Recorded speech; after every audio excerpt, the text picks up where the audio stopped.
Hello, everyone. My name is J.K. Kim. I'm a chairperson of ISTA Asia Pacific Division, and also I'm a head researcher of KCL, or Korea Conformity Laboratory. I welcome everyone to join this symposium.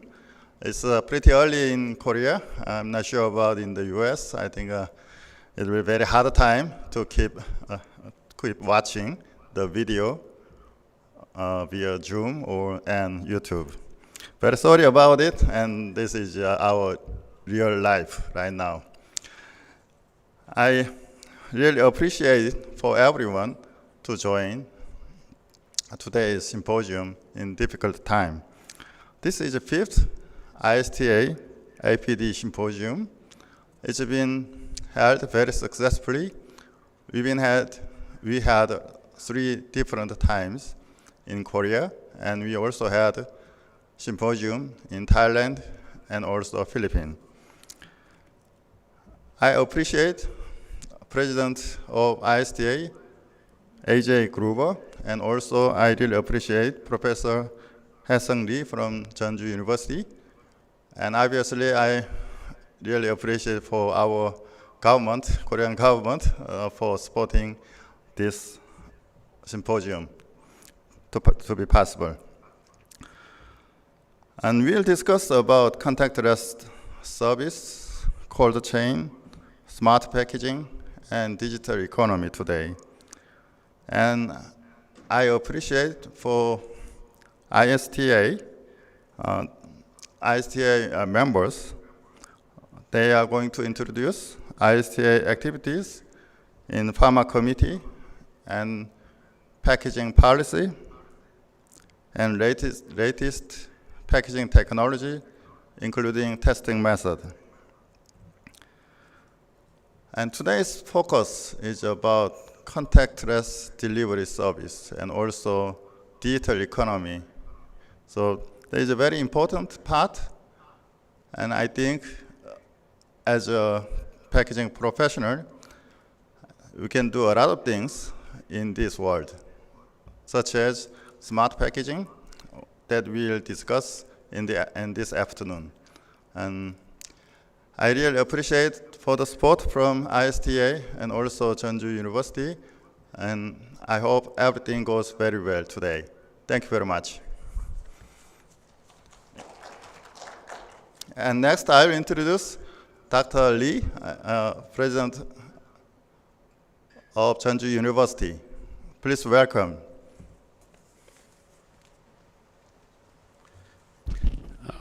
Hello, let me correct first, before my speech, let me correct that Dr. Kim's information. I am not the president of Jeon-ju University and the dean of engineering school of Jeon-ju University. On behalf of Jeon-ju University, I am just welcome everybody in the global. This Jeon-ju city is a really traditional, Korean traditional city, and also very long, has a very long history. Also recently, our Korean government just tried to develop the food industry. About 10 years ago, we just initiated food industry, especially on this city is the center of the Korean food industry and also with the Korean tradition. We just faced the very dangerous situation, this pandemic situation. However, we found out some kind of a possibility how we can human beings just overcome this kind of unexpected, very dangerous situation. That probably the kind of our very unusual experience just lead us to develop the new situation to overcome our difficulties. Probably this is one of the example is what we are going to do. That is some kind of packaging is really important, and also how we can deliver that kind of our product to the customers using online system. That safety issues is really important. So probably I hope that is our effort to just give that human beings to guideline that how we can carry out that kind of very important things to sustain our what we just have accomplished in history. So I hope that is during this conference, we'll just find out any kind of wisdom and also share the experience, then to guide that producers of products to how we can carry out all our goods safely to the customers via online system. So probably this is give us a very new era in hopefully, and also we have to do find out some good way to just also this is a one of the what we can do on behalf of Jeon-ju University and also host institute of a Korean side. Also, we are just emphasize the participation of ISTA. Then your participation is really becomes some kind of our conference is a global conference. Anyhow, we are welcome to join this symposium. It is a pity that we can't introduce our very wonderful city of Jeon-ju to you offline. I hope that we can overcome this kind of pandemic situation in the near future. Then we'll just invite you, everybody, all the participants of this conference to offline. Then we'll just show that the taste of Korean and also our tradition. Anyway, welcome and thank you very much.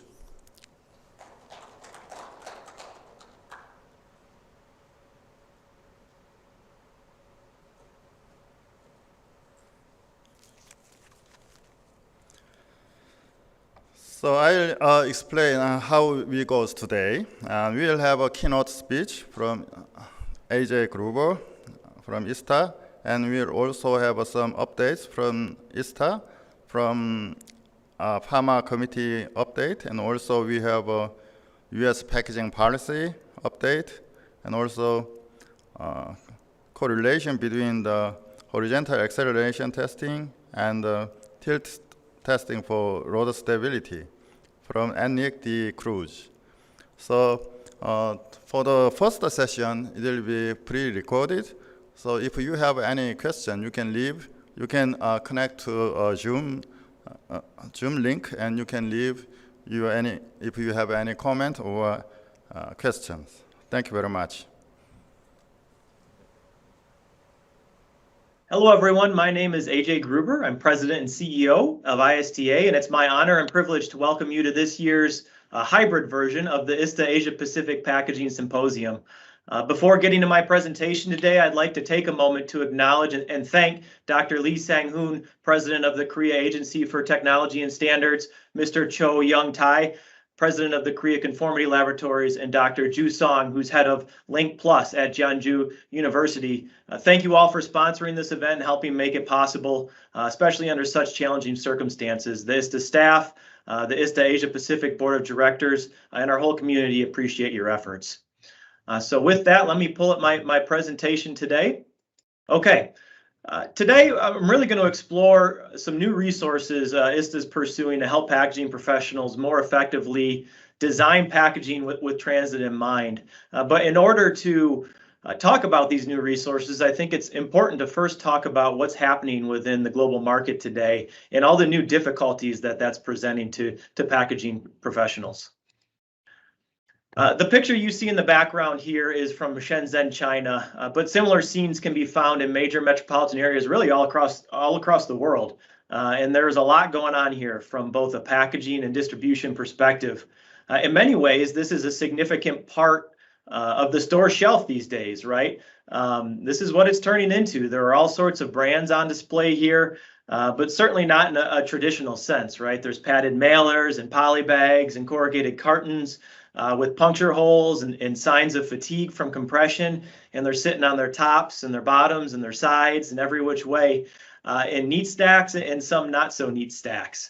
And this presents all kinds of additional challenges to both brands and retailers with regard to damage prevention in transit. The orientation's uncontrolled. Compression is by no means uniform, like a unit load may be. There's shock and vibration of amplified levels when you compare it to traditional brick and mortar. And the fact of the matter is that direct-to-consumer shipments and e-commerce aren't slowing down at all. If you look at back to the pre-pandemic retail numbers, they were very strong. Yet back in 2019, the United States at least, we saw a record 9,300 retail bankruptcies and store closings here throughout the country. So what this means is that although retail was strong, it continues to really change at a dramatic rate. And it's all being driven by three key factors. And the first one, of course, is the pandemic. 2020 was obviously all about COVID-19. As various pandemic-related business restrictions that prevented in-person activities took hold across the world, businesses shifted to e-commerce sales channels in order to survive. In fact, data from Accenture suggests there will be an increase of 169% in e-commerce purchases from new or low-frequency online shoppers post-pandemic. And the majority of those consumers expect to continue doing so in the future. So we are really witnessing a business paradigm shift towards the digital economy. Secondly, we're also experiencing a generational shift. So Gen Z now accounts for over 40% of all consumer shopping. 93% of parents say that their Gen Z children influence their household spending, and another 70% of their parents ask their Gen Z kids for advice before making purchase decisions. And that's a lot of influence. And Gen Z is unique, just like the generations before it. And Gen Z is the first generation to grow up with mobile devices and social media, and it shows in their daily habits.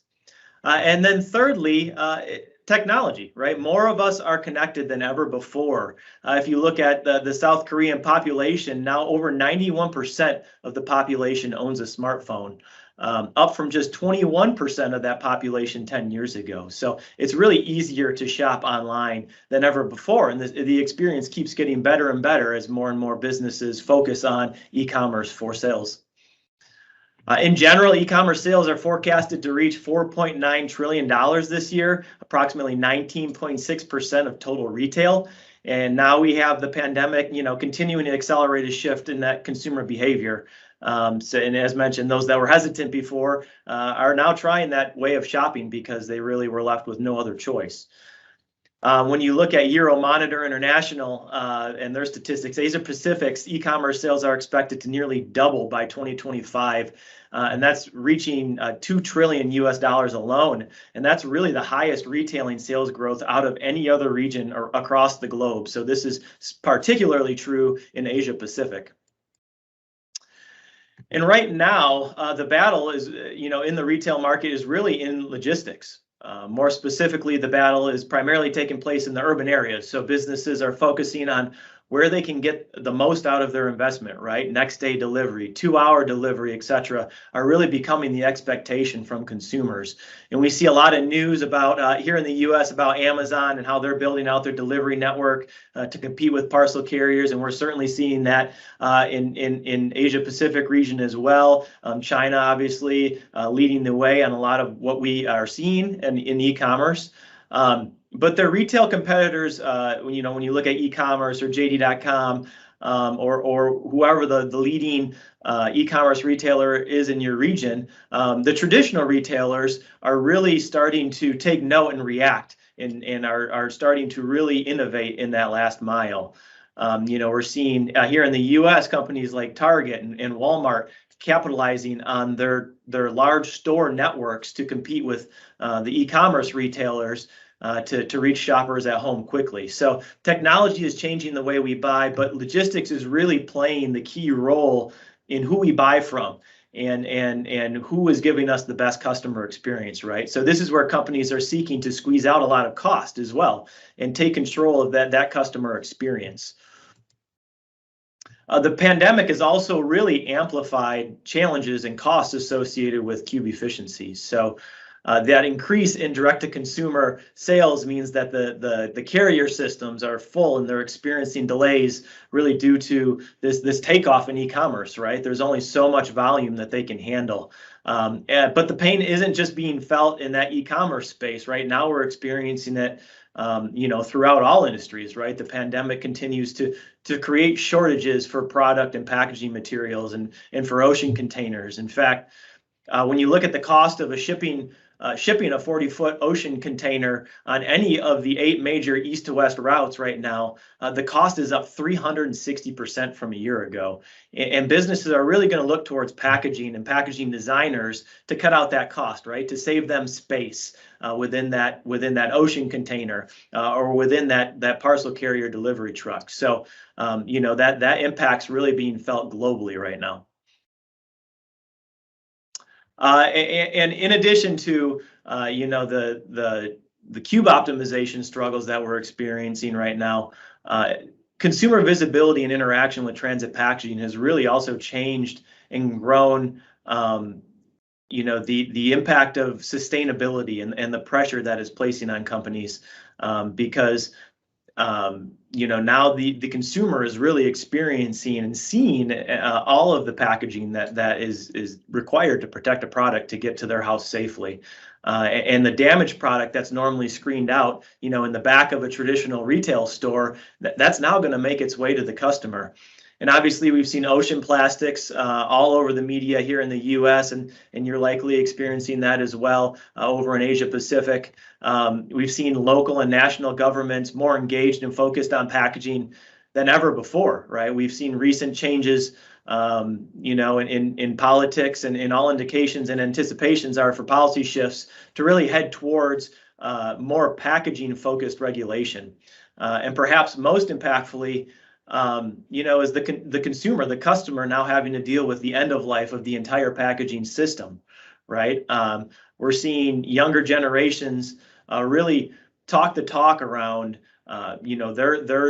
their interest in buying something that they consider to be sustainable or something that has a lower environmental impact. So 47% of consumers now, in a study conducted by CGS, stated they'd actually pay more for a sustainable product. And that's a big shift from prior generations. So, we would typically see that people would certainly opt for what they felt was a more sustainable option, but they weren't necessarily willing to pay more for it. And now that consumers are starting to show they'll pay more for sustainability, that's really having to change the way businesses are thinking about how they approach, what they're communicating to their customer. So this is certainly a challenge, right? These are all challenges due to the rate at which retail is evolving. The fundamental requirements of packaging aren't changing, but I think the importance and the sequence in which businesses consider those requirements is shifting. Retailers are taking notice and recognizing packaging performance and sustainability as really major threats to their business now. E-commerce presents all kinds of additional challenges, like we discussed. In both the way brands have to approach packaging and retailers to prevent damage in transit. Again, orientation's not controlled, compression isn't uniform, shock and vibration are amplified compared to a traditional brick and mortar shipment. So the protective demands of packaging have really never been greater, but the pressure on companies to reduce packaging has also never been greater. So it's really never been more essential for businesses to focus on optimizing packaging for their supply chain. And in order to do this, designers need to anticipate supply chain challenges earlier in the development cycle. What we've seen over the past several years is lots of companies really taking kind of a Band-Aid approach to e-commerce in general, right? Meaning they take the packaged product that they're selling through brick and mortar stores and they're placing it in some kind of an overbox or a bag just to really get into that market. And then they figure they'll rush it to market and they'll figure out how to be profitable after they get into the market.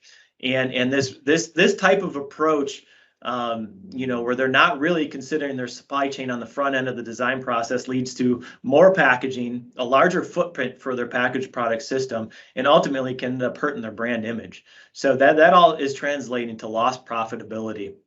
So we really need a new approach to development Supply chain needs to be considered before the design begins to enable optimization of a packaged product system. And it really needs to be considered throughout the process. It can no longer just be something that's stuck at the end of the packaged product system design process where you're really locked in and it's tough to make changes and you can't make changes to the product in order to optimize that whole system and the way it performs in transit. We need to change our thinking to shift those considerations earlier in the design process. So at ISTA, our goal is to be that leading inspiration and resource for improving our world through transport packaging. And how we do this is by empowering organizations and their people to minimize product damage throughout distribution and optimize resource usage through effective package design. Our foundation for enabling companies to reduce damage and optimize packaging is through the development and publishing of testing standards and procedures for product distribution. And these testing standards bring really transparency to the hazards that everybody encounters when shipping their products. We have 22 testing procedures covering different applications, package types, distribution modes, and products. We are an ANSI accredited standards developing organization, so we utilize a consensus body approach for developing and maintaining our tests. So everybody throughout that distribution chain has a say and can make their opinion known as we develop the best standards we can for the industry. So why testing standards? As many of us know, standards are important for a multitude of reasons, right? They facilitate business interactions. They provide mutual understanding between people and companies.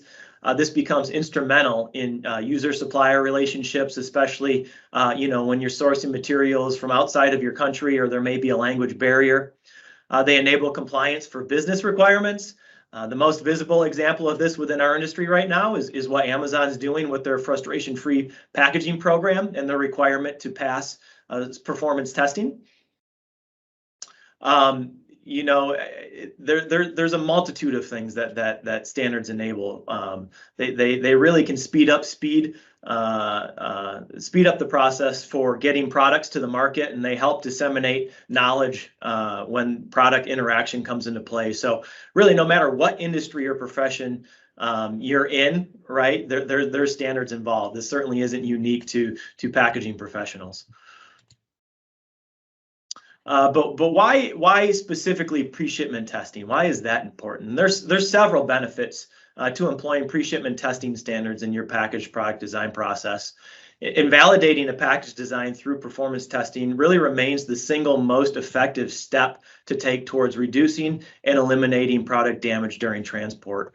And the implications are much deeper than just one damaged product, right? Product damage in distribution is the least sustainable option. So, a good rule of thumb for packaged products is that packaging comprises 10% of the overall carbon footprint of the whole packaged product.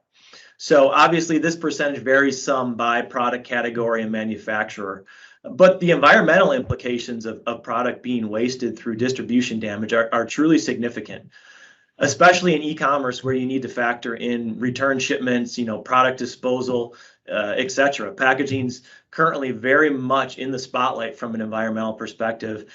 And I truly feel as an industry, we carry a responsibility to get it right. And that includes making sure that we are not enabling excessive amounts of damage in transit.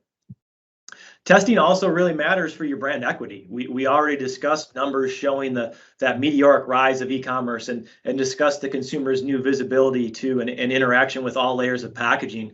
But the impact of poor distribution packaging and product damage extends to the store shelves as well. So the fact of the matter is that in today's world, we rely on an echo chamber for making purchase decisions. So we rely on our social media networks and unboxing videos to assist and influence our purchasing decisions.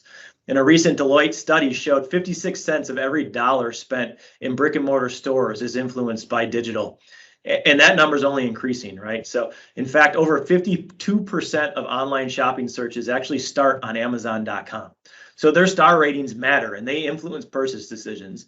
And product damage and packaging that hurt your product rating online or spark any kind of negative response within that kind of echo chamber that you're looking at, that will have an impact on in-store purchases too.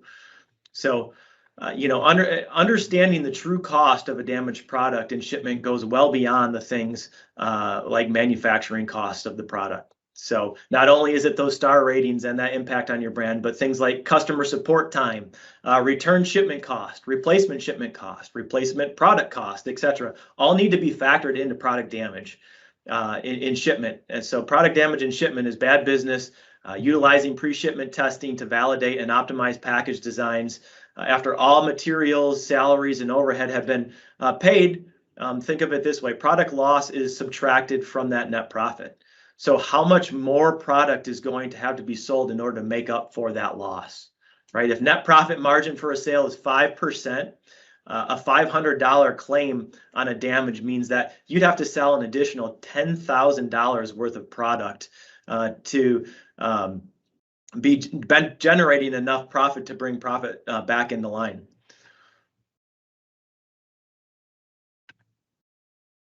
So in order for pre-shipment testing to be effective,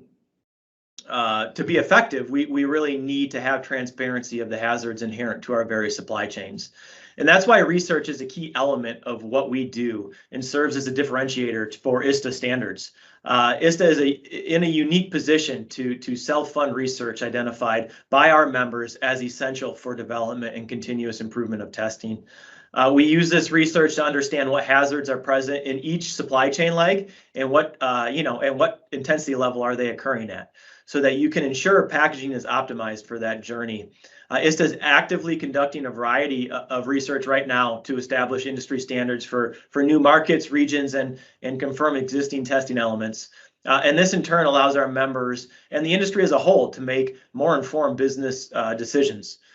So as you can see, we have many exciting projects underway within our technical community. We completed study of the CPG distribution environment in India and are working on developing testing standards from that research. We're nearing completion of research on CPG distribution in Europe and are about to begin a similar study in China. So all this research will bring greater insight into supply chain hazards within specific regions and enable us to continue to fine-tune our testing from a regional perspective. We also recently completed research on e-commerce retailer fulfillment environments and have a work group already underway to develop an industry standard e-commerce retailer general simulation test. We have additional research efforts underway to learn more about direct-to-consumer shipments, load stability, and concentrated compression forces in transit. So this momentum relies heavily on our community to bring forward ideas and changes. So we encourage you to get involved. So a lot of research going on right now. We're bringing in a lot of new information that's really going to help people design packaging more effectively. But with all those research efforts underway, and with supply chains continuing to increase in complexity, really at an incredible pace due to advancements in technology, we realized that the delivery methods for test standards and how we disseminate this information for use within our industry really needed to be modernized as well. So in order to do this, we knew we had to find a technology partner that understood the packaging.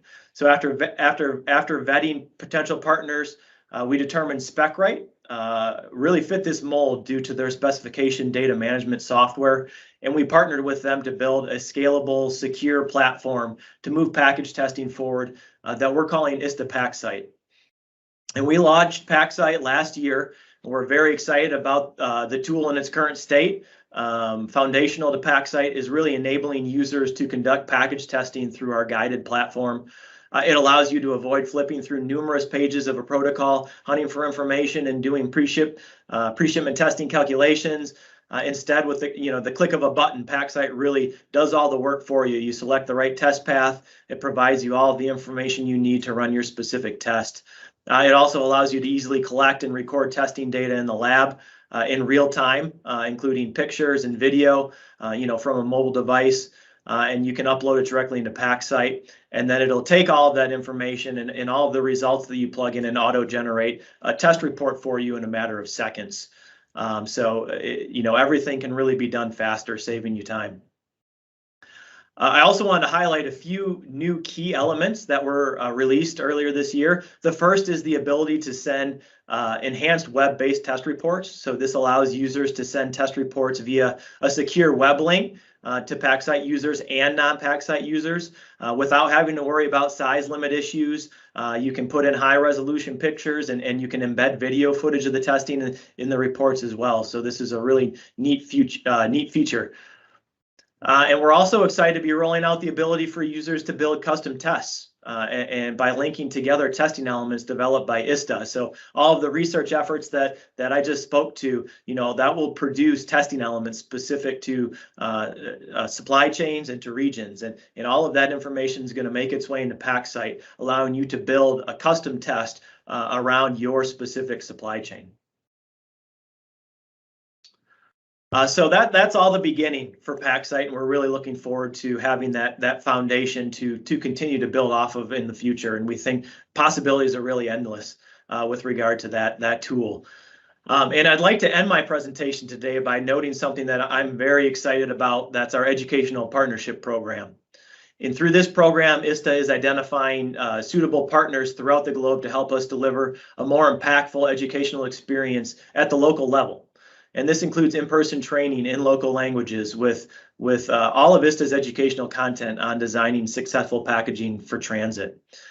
So Korea Conformity Labs will be ISTA's first educational partner, and we look forward to working with them to bring our professional certification courses to Korea next year. And this will only serve as a starting point for ISTA.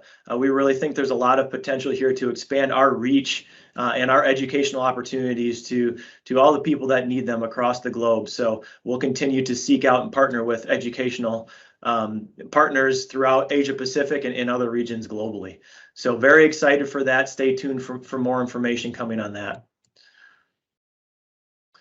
So all of the momentum we've achieved here at ISTA really relies heavily on our community and bringing forward ideas and getting involved, like I said. So you can really help us make a difference. I encourage you to engage with ISTA through work groups, our consensus body, our councils, or any other means. It takes collaboration of our entire industry to ensure we are all keeping pace with the rapidly changing supply chain that we're seeing out there. So stay connected, ensure you can leverage the new tools and insights to optimize your own package designs and make your job and your role in designing packaging even easier. So I thank you for your time today. I thank you for being a part of our ISTA Asia Pacific Packaging Symposium, and I hope you enjoy it and find it valuable. Thanks. Let me discuss about the first keynote speech briefly. This is for Korean only, so I just want to explain more about ISTA, who are not familiar with the ISTA program. ISTA 프로그램 자체는 물류 포장으로 시작했는데 요즘 디지털 환경에 맞춰서 여러 가지로 발전을 하고 있고, 사실 키가 되는 거는 마지막에 이야기를 했는데 KCL하고 파트너십을 이제 맺을 거예요. 올 연말에 맺을 거고, 내년부터 이제 교육 프로그램을 ISTA가 미국에서 이제 늘 해와가지고 굉장히 비싼 프로그램이죠. 가야 되고 뭐 교육도 받아야 되고 해서 비싼 프로그램인데 KCL하고 협력을 해서 내년에 시범적으로 봄에 한번 하고, 그리고 가을부터 좀 확대를 해서 그렇게 진행을 이렇게 할 예정입니다. 그래서 다른 대학하고 다른 또 뭐 식품 클러스터하고 뭐 이런 쪽하고도 파트너십을 해서 뭐 이건 뭐 돈의 목적이 아니고 이제 이 유통 포장이라든지 포장 쪽에 이제 확산을 위해서 하는 것이고 전문가를 양성하기 위한 것이라서 그런 부분으로 계속 진행할 예정입니다. 두 번째는 ISTA에서 유명한 게 파마 커미티가 있습니다. 의약품 커미티가 있어서 아주 유명한 제약회사들이 다 들어와서 특히 콜드체인 쪽에 포장이 굉장히 중요한 요소거든요. 그래서 스마트 패키징도 마찬가지고 포장이 중요한 요소를 차지하고 있어서 이 부분에 대해서 이야기할 겁니다. So next speak is from Mr. Anthony Rizzo. He is also involved in ISO TC 122 Working Group 18 and also 16. 16 is about cold chain packaging. So he'll discuss about ISTA Pharma Committee update. Thank you.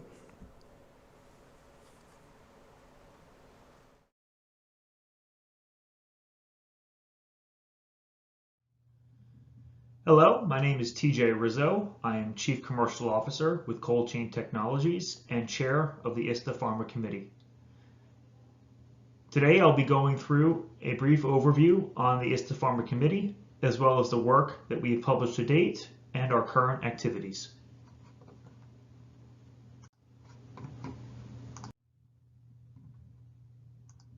The ISTA Pharma Committee is an ad hoc technical committee comprised of individuals from both supplier partners and life science end user organizations involved in the supply chain for temperature sensitive products.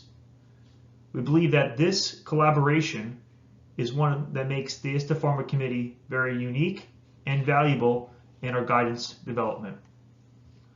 The committee's goals is to develop and publish peer-reviewed technical guidance that addresses the relevant needs of the industry, as well as provide a forum for industry members to collaborate and share best practices. This guidance will define a representative standard and drive standardization to address specific topics that the committee votes and selects on for the advancement of the industry. Organizations from each part of the supply chain are members to provide differing perspectives and develop comprehensive technical content. And again, we believe this is one of the critical areas of our group and is what is the backbone of our development of guidance and technical procedures. The ISTA Pharma Committee has and will continue to sponsor different types of activities, including best practice papers, short technical papers, fostering benchmarking discussion groups, presentations, articles, data sharing, technology evaluations, and industry conference discussions like this.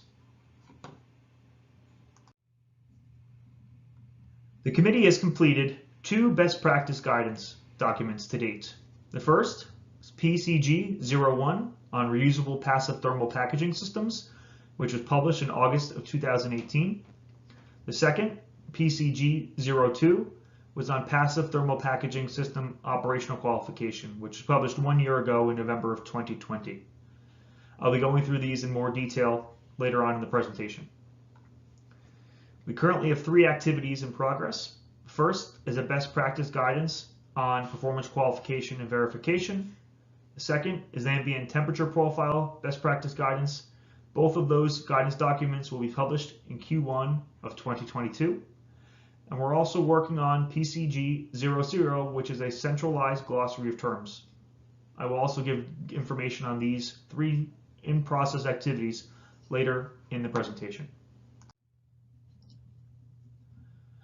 PCG-01 on reusable passive thermal packaging system best practice guidance, again, was released in August of 2018 and was really driven by the increased demand for reusable passive thermal packaging systems in the marketplace. There's been a variety of ways to qualify, return, refurbish, and manage these systems, and the industry and committee as a whole felt that there was a need to set a best practice for expectations on these different aspects, as well as increasing the quality of systems and services out there in the marketplace. We felt that this would ultimately lead to increased product quality and solution innovation. Again, the objective of this best practice was to set principles and examples distilled from industry best practices for the implementation and management of reusable passive thermal packaging systems. Areas that were covered in this guidance are the process of qualifying a reusable shipping solution, the refurbishment and replacement service, the refurbishment and placement inspection details, and we also included, which is a commonplace for our guidance, appendices with examples that are easy to follow and relate to your own internal programs. In this paper, we gave examples of common defects and examples of executed reuse programs. And again, this was written from a perspective of both the life science end users and the thermal packaging manufacturers of reusable package systems. We felt that it gives a very strong guidance on best practices for implementing, selecting, and using reusable passive thermal packaging systems. Last year we published PCG-02, which is focused on passive thermal packaging system operational qualification. Really, what drove this need was to simplify the process for end users for comparing solutions on the market and ensuring they meet testing expectations. It was also to standardize the expectation from end users to streamline the operational qualification and review process for the solution partners. Again, highlighting the collaboration between end users and solution providers. The objective was to develop a guideline on the passive thermal packaging operational qualification process that defines the minimum requirements to drive standardization among packaging providers and life science companies alike. The collaboration between the end users and solution providers was developed mutually beneficial and harmonized requirements. Areas we covered in this guidance were the equipment to be used for operational qualification, a test plan and methodology, the type of documentation including the protocol and reporting, and then also implementation considerations, which we feel is a really important area, but not only correctly implementing a solution, but also selecting a solution that meets your operational needs. We gave some best practice examples in the appendices, and while we do not cover the other areas of a full qualification program, including a user requirements document, a design qualification, and performance qualification or verification, we do mention these at a high level. And as I mentioned, one of our current activities is to expand into some of those areas. Each of the first two guidance documents that were published include their own glossary of terms. The committee felt it would be more effective and efficient to create a centralized glossary of terms that all guidance documents, both in the past and future, would reference. We also will set up an annual review process to align with the release of new guidance documents and either add or adjust any definitions as required. So in the fall of 2022, the committee created a subgroup to take on this initiative. One of the first steps was to benchmark the current definitions against PDA, WHO, ISTA, and USP already published documents. We are also reviewing other documents from industry standard organizations and have received interest in collaboration to create one potential centralized glossary for the industry. The current working group is working through reviewing the differences and will make recommendations to the committee on standardized definitions by the end of November. Our goal is to have a document available for peer review released to the industry in December of 2021, and then publication in Q1 of 2022 aligned with the release of the two current activities in development. We would then plan to do an annual review of the glossary 1 year from now in Q4 of 2022. I will now go through more detail on the current activities in progress. The first effort is ambient temperature profile best practice guidance. As I mentioned earlier, it's scheduled to be released in Q1 of 2022.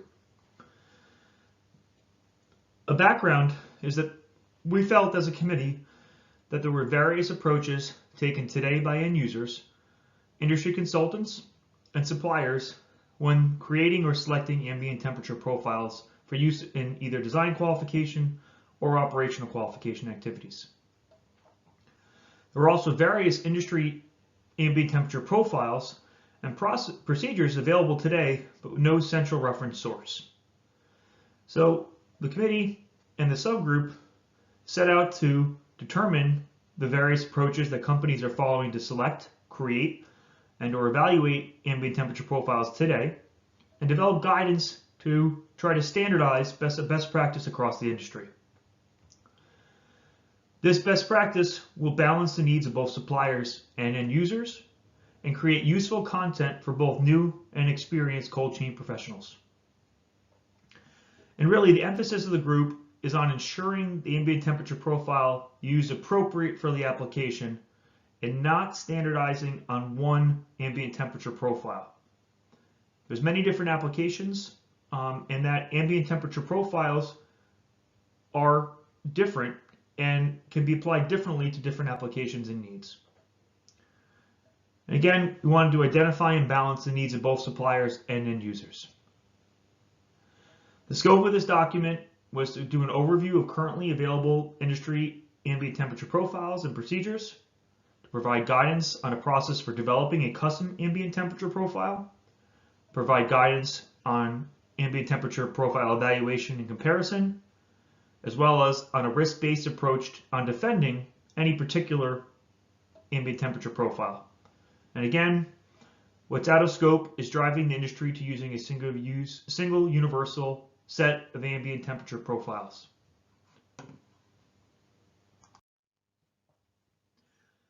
The second activity is on performance qualification and performance verification for any thermal shipping system.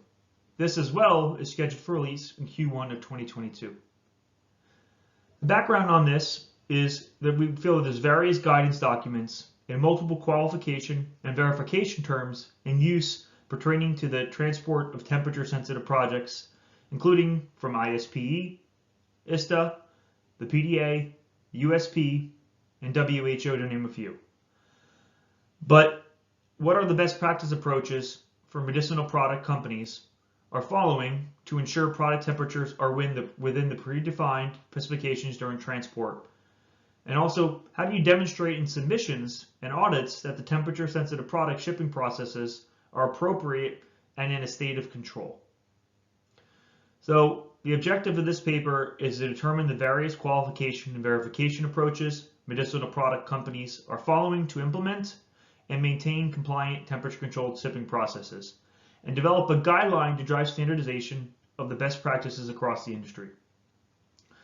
And the sections of this guidance, besides an introduction and definitions and prerequisites, is a high-level section on change management and risk management. There's a section on process standard operating procedures, or SOPs, a specific session on performance qualification, on temperature monitoring program and implementation. Section 10 is on exception management. We also go into performance review, periodic review, requalification, and performance verification. And also included in this paper, as well as the ambient temperature profile paper, will be an appendice with best practice guidance. The ambient temperature profile and performance qualification verification topics were selected as a result of an industry survey done 1 year ago to assess the most pertinent needs of the industry as a whole. During that survey, we also identified a list of future topics of interest that are shown here on the screen now. As you can see, there is a wide array of topics ranging from lane qualification to thermal modeling to total cost of ownership to shipper orientation, as well as many topics on temperature monitoring. The committee will be releasing a new survey to the industry that will include these topics, as well as potential other future topics that we will use to develop the next guidance documents, which will be sponsored by the Pharma Committee in 2022. If you'd like to get involved in development of the next best practice guidance documents, provide peer review of any guidance that comes out, or just be involved in an industry benchmarking discussion, we would love to have you join. We are always looking for more involvement from all areas of the supply chain, including from the medicinal product manufacturers, suppliers of packaging, whether it be active or passive, transportation and logistics service providers, monitoring solution providers, wholesalers, distributors, specialty pharmacies, industry subject matter experts, and really anybody who's involved in the temperature controlled distribution industry overall. If you'd like to join a specific project team or participate as an extended member, please contact ISTA at ista@ista.org and include the Pharma Committee in the title. All new members will be added to the extended team and asked to provide peer review on all committee work right now, and there will be future opportunities to join the leadership or core team or participate in new activities in early 2022. If you have any additional questions or comments about the ISTA Pharma Committee, our past or current activities, or anything we're planning in the future, please send them to ista@ista.org and include Pharma Committee in the title. And I'd like to finish my presentation by providing a brief calendar of events for the committee over the next 12 months. By the end of this year, we will be sending out all 3 of the current activity work for peer review. That is the glossary of terms, the ambient temperature profile best practice guidance, and the performance qualification verification best practice guidance. This will go out not only to the extended team members, but the industry as large. We really hope that you all will take some time to provide feedback on these documents in an effort to really standardize these important topics in the industry. In February of 2022, we'll be hosting a virtual technical exchange to continue the discussion on ISTA Standard 20 and also ISTA 7E in an effort to talk about how we can improve the value it provides to all stakeholders in the industry. In March of next year, committee member nominations will be open for both the leadership and core teams. And then in April, ISTA Forum, Transpac, and TEMPAC will be hosted in San Diego, California. This is not only a great opportunity to become more involved in the ISTA Pharma Committee, but also collaborate with some of your industry members and hear some really great presentations on technical innovations and new ways of looking at some of the things that we're all handling in the industry, both challenges and opportunities here at the forum. In Q2, after the TEMPAC, we will kick off the new committee activities. And then in the second half of 2022, we'll be holding virtual technical exchange. So I hope you found this content both interesting and valuable, and look forward to many of you joining the collaboration that we have with the ISTA Pharma Committee. Thank you.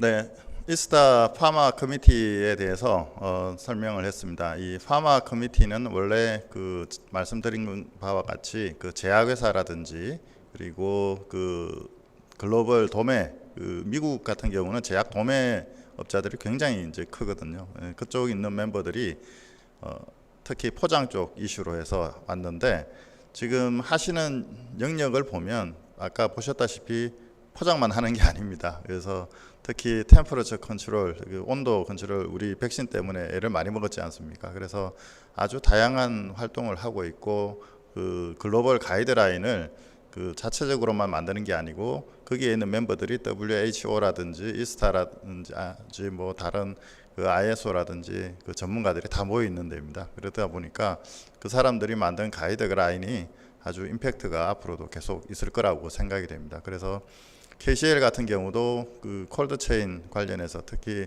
처음에 시작은 이제 포장 쪽으로 했습니다만은 유통 물류 쪽에 디지털화가 되니까, 무인화가 되니까 이제 거기에 대해서 온도 관리해주고 모니터링하는 시스템이 계속 연결이 되지 않습니까? 그래서 그쪽하고 연구를 하고 있고요. 국토부나 산업부 쪽에 지원을 받아서 하고 있고, 아까 앞서 이야기한 교육뿐만 아니고 지금 이 템퍼러처 리서치 하는 부분에 대해서도 같이 협업을 이렇게 진행을 하고 있습니다. 그래서 내년에 그 파마 커뮤니티 같은 경우 우리나라에 관심이 있을 만한 데가 뭐 삼성도 있고 SK 뭐 바이오 파마도 있고 몇 군데 글로벌 기업들이 있어요. 그래서 그런 쪽하고 협력을 하면 또 좋은 아이템들도 많이 나오고 그 소재도 나오고 뭐 여러 가지 부분들이 나오거든요. 그래서 이제 그런 부분들이 확대를 할 수 있을 것 같습니다. 다음 그 부분에 대해서는 그 미국 포장의 정책 관련된, 특히 그 친환경 포장이라고 그러면 친환경하고 뺄 수가 없어서 친환경 부분에 대한 정책 위주로 해서, 그리고 안전 이쪽 위주로 해서 그 미국 쪽의 정책 요거를 이제 소개하는 시간을 가지겠습니다. 우리가 포장 쪽의 친환경이라든지 이런 정책을 보면 유럽 쪽 자료는 많이 받아요. 유럽 쪽 자료는 많이 받는데 미국은 주마다 다르고 자기들끼리 만드는 법들이 많아서 이런 기회가 잘 없거든요. 그래서 온라인이긴 하지만 한번 경청해 주셨으면 감사하겠습니다. 다음 부탁드리겠습니다.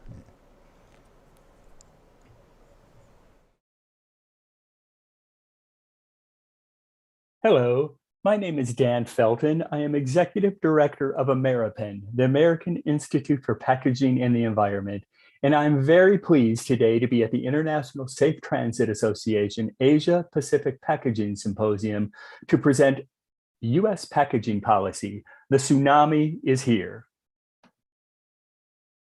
For today, I'm going to briefly tell you a little bit about Ameripen, tell you my perceptions of why we are seeing such a significant increase or tsunami, if you will, of packaging legislation and law here in the United States, speak specifically about new laws we have now for packaging producer responsibility, also known as extended producer responsibility or EPR here in the US, also share some new activity around recycled content mandates here in the US, recyclability labeling, and also share just a little bit with you of some additional policy issues that Ameripen is monitoring and engaging that will impact the industry here in the United States. Ameripen, again, the American Institute for Packaging and the Environment, is the only trade association in the US focused exclusively on public policy for the entire packaging industry in order to promote the best use, benefits, and functions of packaging. Here in the United States, we represent material suppliers, packaging manufacturers, the brand owners who use that packaging, and as well end-of-life materials managers within the packaging value chain. We operate on a material neutral voice, basing our policy positions and advocacy on sound science and data. So why now in the US are we seeing such a tsunami of packaging legislation?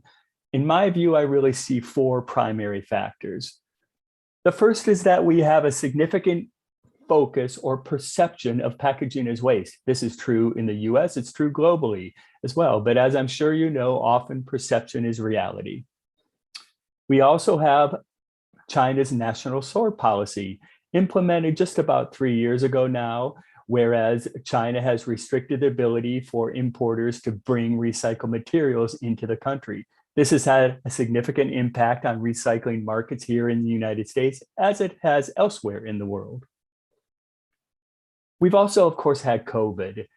That has significantly impacted every industry globally, but certainly has had an impact here in the United States, and in particular around state and local budget concerns and how to pay for packaging recycling and recovery. And we've definitely seen increased pressures in that regard across the 50 states here in the US. And finally, really since 2019, we've seen just a significant increase in packaging legislation and subsequently new law in the United States here around packaging. So with that, our most interesting developments in the last year has been around packaging producer responsibility.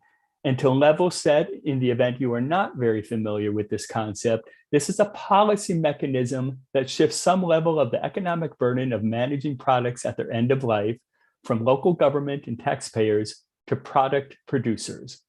Producers are required under this policy mechanism to take some element of responsibility. It might be partial, or it might be full financial and or operational or physical responsibility of managing their products at the end of life.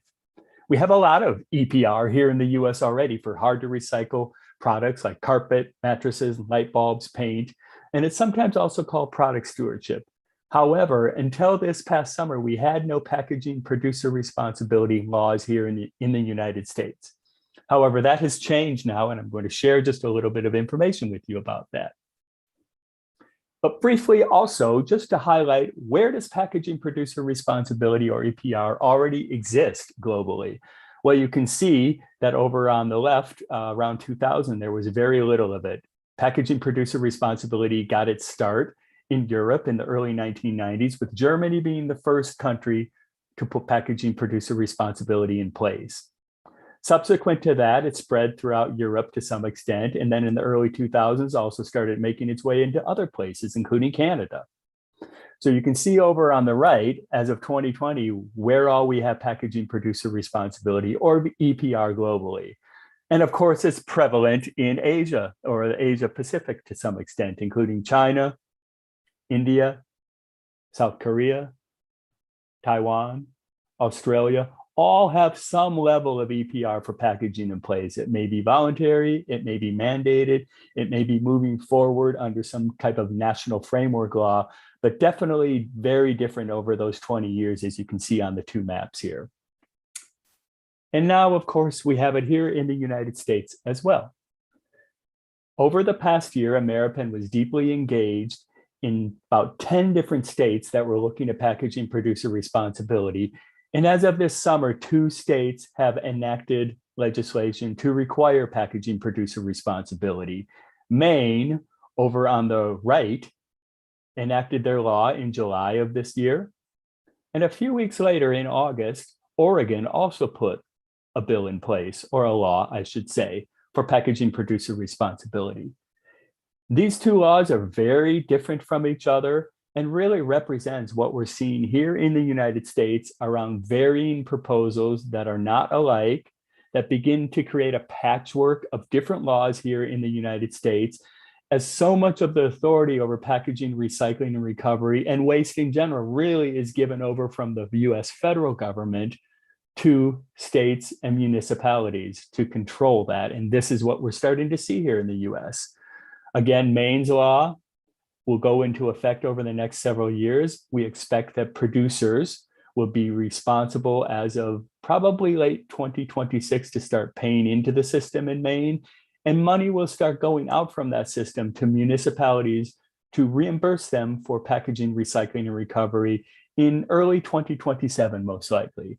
Oregon will be a little quicker than that, with the responsibility for producers being fully online probably by 2025, and funds starting to flow out for reimbursement at approximately the same time. Again, these 2 laws are very different in the shared responsibility, government control, how producers are defined, how fees will be set, but it will be some time before we know the exact provisions of both laws, as implementation of the rules and regulations to support those laws will begin in earnest next year and will continue for 2 or 3 years beyond that. So it will again be some time before we know exactly how these laws are going to shape out. Now here, you see where we anticipate additional activity in the coming year. Several other states, I mentioned earlier today, we are working in 10 different states in 2021. So there are 8 states which already have proposals that will come back and be up for reconsideration after reintroduction during the 2022 state legislative sessions. And additionally, other states have now started to tee up legislation for 2022. So you see a new number of blue states, which are additional states we anticipate will be discussing at some level within their state legislatures packaging producer responsibility during 2022. Additionally, there are some other states which we know are already talking about it, but we don't expect at this point to see legislation proposed in 2022. And those are the states you see there in gold. And finally, I would be remiss if I didn't mention that we also have legislation related to EPR for packaging under consideration within the US Congress, our federal legislative arm. While those 2 bills are not expected to gain significant traction in the near future, it does raise the question about, is it better to have something done in the US at the federal level versus this patchwork of state laws that you start to see coming about? That will remain up for consideration over the next several years as we see how other states potentially have new laws in place versus what might happen at the federal level, and if it makes more sense to have something happen at the federal level. But I would say stay tuned for that. In the meantime, we would expect possibly 2 additional states, at least in 2022, to enact enabling legislation for packaging producer responsibility. But time will only tell. Another issue I wanted to highlight for you is recycled content mandates. And that is a growing interest here in the United States for legislatures to put forward mandates on producers to have recycled content. And you can see over there on the left, some of those policy levers, if you will, that may or may not help with recycled content mandates. But we do believe that if done thoughtfully and correctly, it may actually be able to help the brand owners here in the United States and globally who who have made commitments to have recycled content in their packaging meet those goals. But again, it needs to be done thoughtfully, or it may cause unintended consequences. So you can see we're also interested in if recycled content mandates are in place. Does it have to go into packaging, or are there other uses for that recycled content? And certainly needs to be coupled with consumer education. And ideally, we would prefer a regional or even a national approach for recycled content. So again, we're not having a patchwork of requirements from state to state. Now on this map, you can see some of the activity we're seeing here in the United States for recycled content mandates. We have new laws in place here in the United States. Over on the left-hand side, we have Oregon, or Washington State, I should say, that has enacted a law to require recycled content in beverage containers, household and personal care products, as well as bags. And over in the Northeast United States, we have two other laws in place. One is Connecticut, which implemented a law to study recycled content for packaging. And by the time you view this presentation, we expect there will most likely be a new law in place in New Jersey as well for beverage and rigid containers. Again, we expect that to be in place by December of this year. If you look towards 2022, we see additional legislation likely in some states. Washington State will go further with its existing law that was put in place this year by looking at additional plastic packaging which might be eligible or proposed for additional recycled content mandates. We don't know yet what that might look like. The discussions are underway, but we do expect legislation to be proposed to expand beyond what was put in place this year. California, we believe, will be looking at additional recycled content mandates. They have a new beverage law in place as of 2020. And at least we think New York will also be looking at recycled content. And again, the two bills I mentioned earlier at the federal level within the United States Congress also have recycled content proposals in them. So we don't expect activity immediately at the federal level, but it does suggest that it could happen at some point. Also, we've had an interesting development here in the US around labeling for recyclability or for recycling. And this is a questionable policy lever here in the United States to restrict the use of symbols and statements on packaging to suggest or to indicate to consumers that packaging is recyclable. You can see over there on the right some of the protocols we have here in the United States, which is what's under consideration, whether it be the type of plastic container, 1 through 7, and as you can see is surrounded by a chasing arrow, or whether it's a program such as the How to Recycle program here in the US, which helps educate consumers about what is recyclable and how to recycle. The concern here is that mandates on whether or not you can use symbols and words may confuse consumers here in the United States. And again, similar to recycled content, may cause unintended consequences if not done thoughtfully and uniformly over time.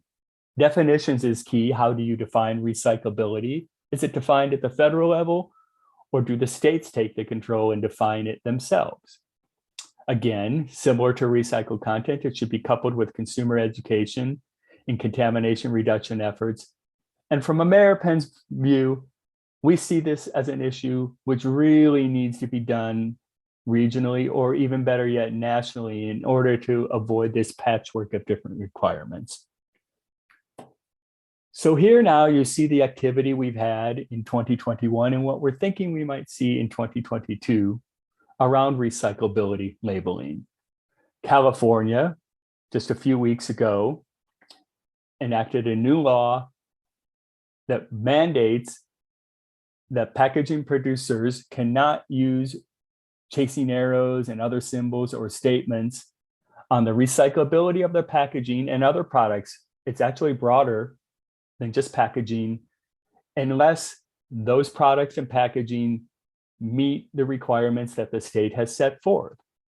The state will be working on that over the next couple of years to determine the list of what they consider is recyclable, and then producers will be required to meet that definition of what is recyclable to be on that list or not be able to make those claims. As you might imagine, here in the United States, as is true in other jurisdictions around the world, producers don't package and label their products just for California. They do it on a regional basis or more often than not on a national basis. And to require a state-specific labeling requirement could be very problematic for packaging producers and product producers as they try to keep their products available in the United States. You can see above California, we also had new activity, a new law put in place in Oregon. And this is actually within the extended producer responsibility law I mentioned earlier. It also has establishment of a truth in labeling task force that will take a look at this issue and then make recommendations to the Oregon state legislature about how to move forward doing something potentially similar to what's been done in California. Other states that we know at this point will be looking at labeling recycling labeling will be Washington State, New York, and at least New Jersey in the coming year. So again, we expect it to be a busy year. There will probably be other states which will be looking at this. And again, the two bills I mentioned that are at the federal level within the US Congress also have language related to recyclability labeling in them as well. And the FTC Green Guides, which control environmental and marketing claims here in the United States, is beginning a review process, which will also influence this issue at the federal level and potentially at the state level as well. Finally, I just thought I'd highlight a few other issues that we know will be under discussion here in the United States, either at the federal level or in several states in the coming year. Ameripan is monitoring these issues and sometimes advocating for or against them, depending on how they are shaped. We'll have advanced recycling consideration or chemical recycling, which is a growing issue here in the United States. We'll have additional discussion about deposit return systems, also known as bottle bills, and likely a proposal for a national bottle bill here in the United States. We always are looking at material and product-specific taxes, including recent discussion at the federal level about a virgin resin tax. We'll also always be looking at single-use packaging bans, toxics in packaging, and of course, uniform definitions, which is our ideal goal, is to not have a patchwork of definitions on what is recyclable, what is recycling, what is compostable, what is reusable, but rather have national uniformity, but at some level from the federal government, whether it be through law or regulation or guidance anyway, such as the FTC Green Guides that I mentioned earlier. But again, all these issues, we expect to see ongoing activity at the state level and at the federal level here in the United States, and be assured that Ameripan is monitoring these issues, advocating on behalf of our members and the industry when it makes sense, to make sure that we don't have overburdensome rules and regulations that limit the ability to use packaging across its entire life cycle, and to also recycle and recover that packaging. I do want to thank you for allowing me to join you today. You can see my contact information there on the final slide. Please feel free to call or email me if you have additional questions. And I thank ISTA for this opportunity today to share some information about just some of the things that are taking place around policy here in the United States. It's been a very busy 2021 for Ameripan and the industry as we've been working on these issues, and we expect it to be even busier in 2022. And we welcome the opportunity to partner with you to shape and achieve the best possible outcomes for the packaging industry across the entire value chain, for material suppliers, manufacturers, brand owners, and end-of-life materials managers. Thank you so much for your time. I appreciate it. 네, 잘 들으셨는지 모르겠습니다. 이 아메리칸 쪽 이 전무님이신데 이분도 사실 모셨으면 아주 영향력도 있고 좋은 기회였는데 이런 뭐 코로나 때문에 이번에는 어쩔 수 없고 다음에 한번 모실 수 있는 그런 자리를 했으면 좋겠습니다. 그 우리 이제 포장 환경 쪽에 하는 사람들 입장에서 미국이 환경 쪽, 그 포장 환경 쪽에 신경 쓰면 미국이 사실 마지막 나라다. 가장 그 포장 폐기물에 대해서 신경을 덜 썼던 나라 중에 하나고 뭐 그냥 매립하는 게 기본인 나라인데 그 캘리포니아나 이런 데 가보면 거기도 난리거든요. 그 이제 그쪽에서 이제 법으로 이제 정해지고 그리고 요즘 탄소 중립 문제가 뭐 유럽에 시작하고 뭐 우리가 이제 이슈가 되고 있지만 미국이 뭐 안 하는 건 아니니까 이제 따라오게 되기 때문에 워낙 시장이 커서 앞으로 계속 될 것 같습니다. 그리고 포장 쪽 개발하는 입장에서 제일 그 챌린지가 되고 또 어떻게 보면 기회 요소이기도 합니다. 우리가 지능형 포장이라든지 뭐 여러 가지 기술을 예전에 계속 접목을 하다가 자꾸 이제 단순화되고 심플하고 리사이클빌리티라든지 독성이라든지 이런 게 문제가 계속 이제 이슈가 나오기 때문에 또 분해성 되는 또 뭐 포장재도 마찬가지고 그래서 그런 부분에서 연구가 또 계속 진행돼야 되고 또 새로운 챌린지가 있기 때문에 또 포장이 또 발전하는 것 같습니다. 그래서 그런 쪽으로 이야기를 잘 해주신 것 같습니다. 다음은 조금 주제가 전환이 돼서 그 포장 쪽의 시험 부분 평가하고 원래 ISTA가 이제 충격이라든지 진동이라든지 이런 걸 시뮬레이션 하는 쪽에 많이 이제 연구를 해왔기 때문에 지금 요 세션하고 그 다음 세션이 주로 이제 시험하고 평가하는 쪽 그런 쪽에 많이 나와 있습니다. 그래서 이 Safe Road Testing Technologies라고 이쪽도 꽤 기술력이 있는 기업입니다. 그래서 이쪽에서 와서 그 수평 가속도 시험과 하중 안정성을 위한 틸트 시험 사이의 상관관계에 대해서 발표를 하겠습니다. 이 부분은 나중에 끝이 나면 정현모 교수님께서 해설을 전문가시니까 해설을 하시도록 하겠습니다.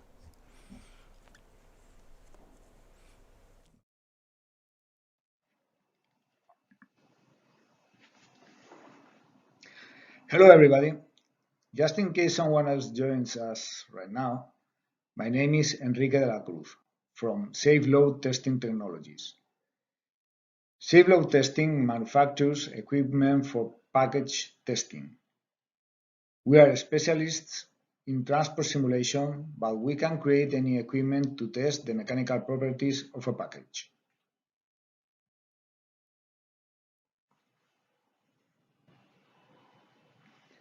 I will start with the objectives we followed in this research. We will start with a short introduction about where to fit this study and then the study itself. After that, we will take a look at the results we get, as well as conclusions and possible and further research in this topic.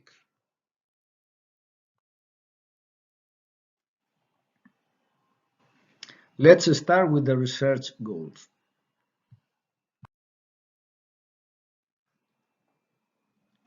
The three aims we looked for in this study are the requirements and limits for tilt testing, the points we need to consider about the unit load, and the comparison with a horizontal stability test.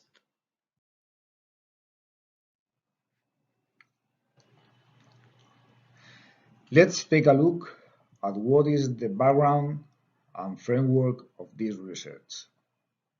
I hope I can show it clearly.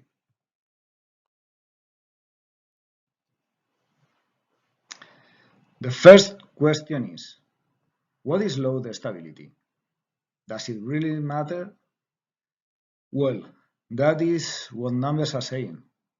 Lots of fatalities and personal injuries all around the world are produced by unsecured or unstable loads. The numbers are from the European Commission and the USA, but we can find similar numbers in other countries. So It's really a big topic to focus on.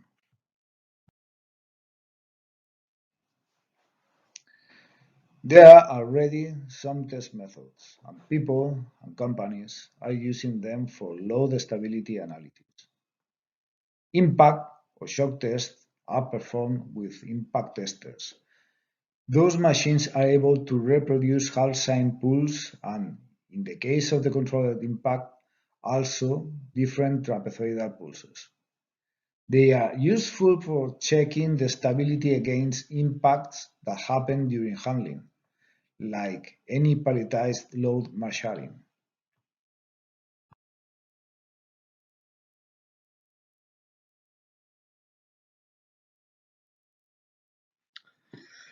Something that is getting more and more known refers to the acceleration testers, where you can really perform an acceleration test.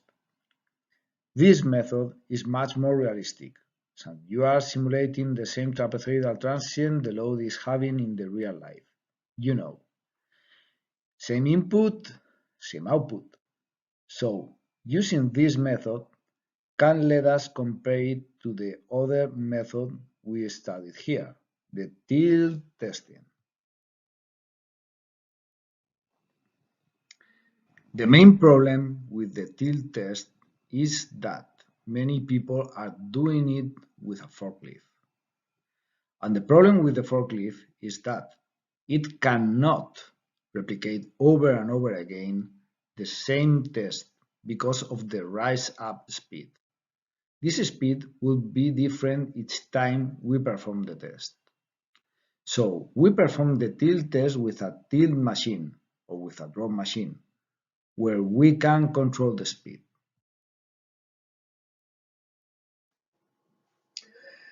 Another question is always, okay, what acceleration level should I test? If we check the different sources, we can see that United Nations, USA, Canada, Europe, Australia, and other different countries, they all agree for using as acceleration mandatory requirement hold to 0.8 Gs in forward direction. It means the acceleration in the load when braking, and 0.0 Gs backward, and also in both transversal directions.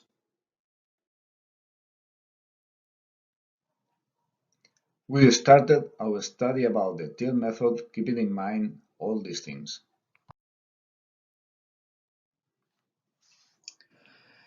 On this load track graph, when the track accelerates, the load suffers an apparent force in the opposite direction. If we use as reference point the pallet, when we tilt this load, we can get the same quantity of force in the same direction due to the gravity force, and this is what we use in this project for comparing.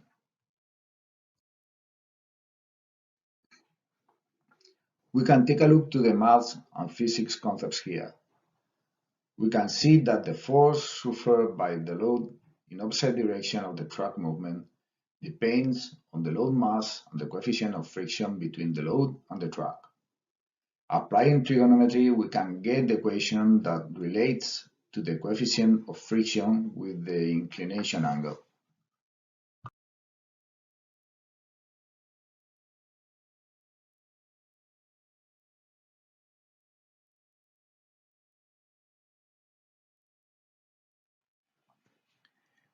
Here, in this graph, the equivalence curves between the acceleration and the angle is plotted. Every single line is the response for different friction coefficients.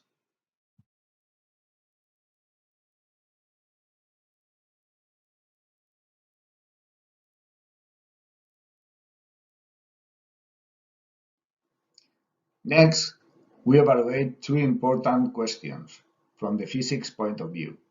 First, the concept that we are reproducing a dynamic event with a static or quasi-static method. And the second one is the tip-over limitation. If we incline the load without stopping in some point or angle, the load will roll over and fall down.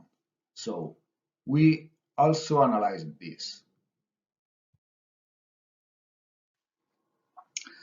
Okay, about the dynamics and statics. These graphs plot the acceleration as a time function. Comparing the differences in the time we have, we are comparing an event that can have a duration of 30 seconds, as the example here, against an event of 250 seconds. It means a huge difference here.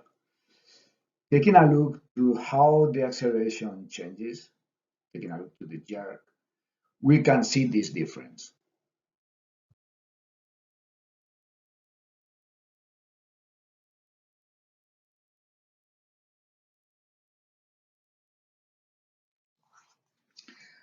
But it's not only how long the event or the test takes. There is also a factor called the dynamic amplification factor that affects the behavior of the load. When we have a system subjected to a change in acceleration, as in brake or acceleration even, the force is not a perfect trapezoidal line. It has a peak at the beginning where the force suffered will reach a biggest point. This max point we get depends on the dynamic amplification factor. This factor has typically a value between 1 and 2 and depends on different factors. The input, in our case, trapezoidal transient, the spring rate and damping of the system, the duration, the rise-up time, and the dwell time. That's really important if we correlate with the natural frequency response of the load, as you can imagine. The response will change a lot depending on the jerk applied and the natural frequency. Obviously, the tilt test doesn't take this factor in account, and we are missing a force peak when tilting.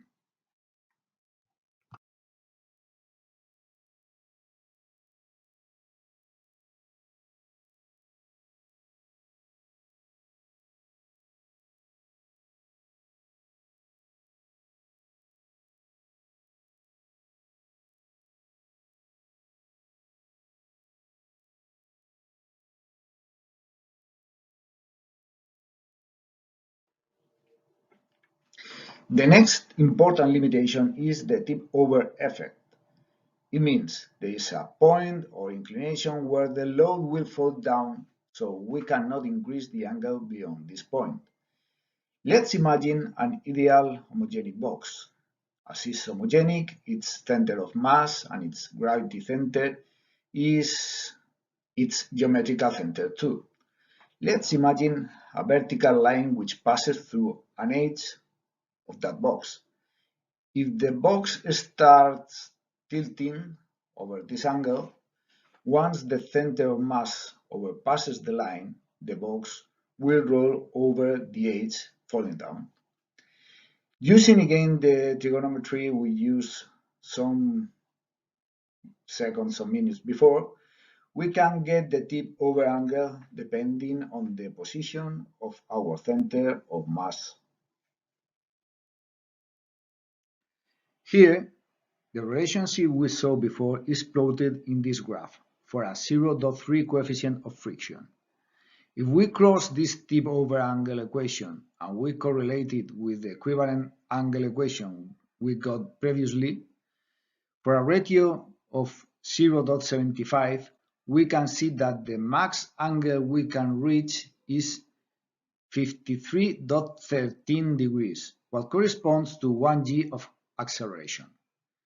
If we select a load with a ratio of 1.1, the max angle is 42 degrees. So the max acceleration we could test is 0.8 g's. For a load 2 times higher than wide, the maximum acceleration we could test is 0.5 g's, missing the rest of the possible acceleration levels.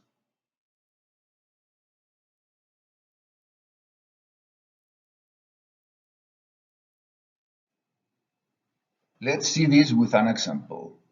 If we have this load, a European pallet of water bottles with standard dimensions, 196 water bottles on a wooden pallet in the typical packages of 2 lines of 3 bottles, and the bottle itself.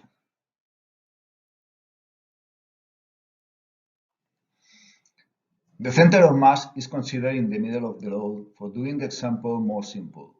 We can calculate the maximum angle without tip over of each packaging. For the tertiary packaging, we can talk about a maximum angle of 21 degrees, what means 0.38 Gs. For the secondary packaging, the angle we can reach is 29.7 degrees, so 0.56 Gs. But if we see the primary packaging, the maximum acceleration we can test is 0.28, because beyond that point, the primary packaging, the bottle itself, will fall down, changing completely the physics. Here we can see a photo of a real load with bottles, like the ideal example I explained before. As you can see, once the till reaches the tip over angle of that the bottles are not in balance and the physics of the complete load changes a lot. So the test is not equivalent beyond that point.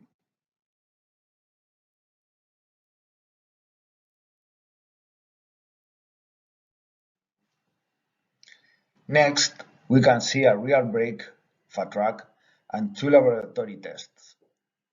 The test done with an acceleration bench and with a till test machine. And this slide is the video of the truck brake and the deformation of the load inside the truck.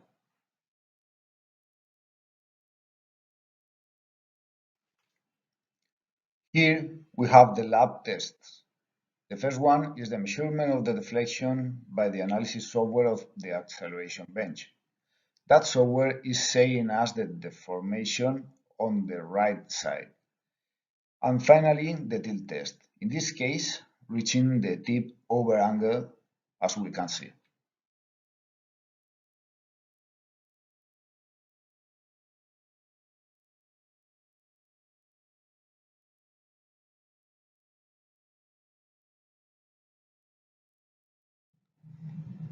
If we compare the results per test, we can see that the acceleration bench test is comparable to the real life, but during tilt, the load fell down at 22.5 degrees, so it was not possible to reach the equivalent acceleration level.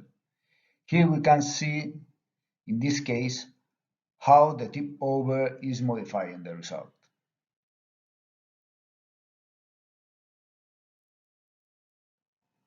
Let's move on the results and conclusions section of our study. Let's remind, the till method is static, but the real life is dynamic, and the tip over limitation we can conclude. The static acceleration we can test is usually very low compared with the real accelerations we can find in a truck, and lower in comparison with the regulations. To calculate the tip over angle for the complete load is needed, but also for secondary and primary packaging. There is also a limitation in stress concentration. That was not studied in depth in this project, and it's a good point to study in the future. The tilt method is a useful method if you know the limitations, and it can be used for the stability analysis. But you always need to take into account that the test doesn't replicate the input we have in the real life. With these conclusions in mind, we can see what possible and future studies we can think about and improve studies.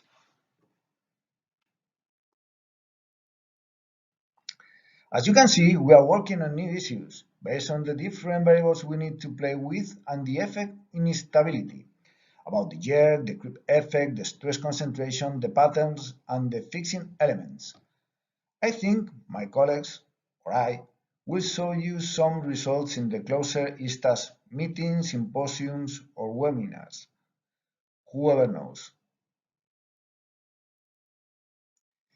Thank you, everyone. It's my pleasure, and thanks to ISTA for this opportunity. Have a great day. Thank you. 네, 안녕하십니까. 경북과학대학교의 정현모입니다. 지금 발표한 내용을 좀 들으셨는데요. 아마 좀 식들이 많이 나오고 공식들이 많이 나와서 아마 좀 어려워하실 것 같은데요. 지금 저희가 유니노드 시스템이라고 해서 이 전문적인 용어는 아닌데 이쪽 저희 물류나 패키징 쪽에서 그 일을 하지 않으신 분들은 유니노드 시스템에 대해서 잘 이해를 못 하실 겁니다. 간단하게 설명을 드리면 흔히 파레트를 사용하는 그런 시스템을 유니노드 시스템이라고 얘기를 하는데 지금은 국제적으로 물류의 가장 중심은 이제 요즘 파레트가 되고 있습니다. 그래서 파레트의 표준화도 굉장히 다양하게 이루어져 있고요. 지금 여기 해석을 한 거 보니까 하중 안전성이라고 이렇게 말씀을 하셨는데 사실 정확하게 얘기한다면 파레트 적재 안정성입니다. 파레트의 적재가 된 그 화물들이 어떻게 안정성을 띠고 있는지를 평가하기 위한 시험을 이렇게 두 가지로 하고 있는데요. 일반적으로 수평 가속도 시험은 외국에서는 굉장히 많이 하고 있습니다. 근데 우리나라는 잘 하지 않고 있습니다. 그래서 우리나라에서는 뭐 그 경사충격 하는 아까 첫 번째 그림에 나왔던 경사충격 시험기를 가지고 시험하는 것이 대부분이고요. 수평으로 가속을 해서 실험하는 방법은 저희 국내에서는 거의 하지 않고 그런 장비들도 잘 구축이 되어 있지 않습니다.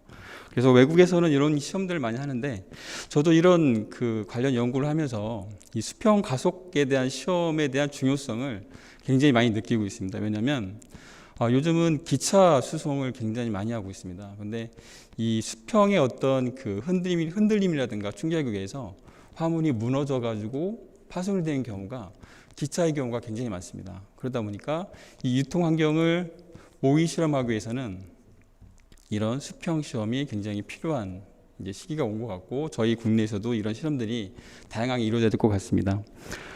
지금 보면은 뭐 다이나믹과 그다음에 스테이틱 이거에 대해서 서로 관계에 대해서 설명을 드렸는데요. 사실 실제적으로 제일 좋은 거는 다이나믹 테스트입니다. 근데 이런 것들을 하기 위해서는 금전적으로 굉장히 많이 비용이 들다 보니까 이거를 좀 더 쉽게 할 수 있는 방법이 뭐가 있을까 하다가 생각낸 게 아마 틸트 테스트 같아요. 제가 봤을 때도 이 두 가지의 관계가 어느 정도 규명이 된다 하면 비싼 시험 비용을 들어서 이 수평 가속 시험이 아니라 이런 틸트 테스트를 이용해 간단하게 할 수 있는 방법들이 아마 이런 쪽 연구가 많이 진행된 것 같고요. 제일 마지막에 보시면은 뭐 차후에 해야 될 그런 스터디들이 쭉 나열이 되어 있는데 중요한 건 뭐냐면 사실 저희가 파레트를 적재를 했을 때 이 랩핑을 합니다. 랩핑 강도에 따라 달라지거든요, 사실은요. 그런 거라든가 적재 패턴도 사실 굉장히 중요한 패턴이거든요. 그래서 그런 것들이 전부 다 고려가 된 상태의 어떤 패키징 이런 유통 시험 자체가 굉장히 변수가 많습니다. 그런 변수들을 어느 정도 다 감안한 상태에서 진행을 하다 보니까 굉장히 어려움이 많긴 한데요.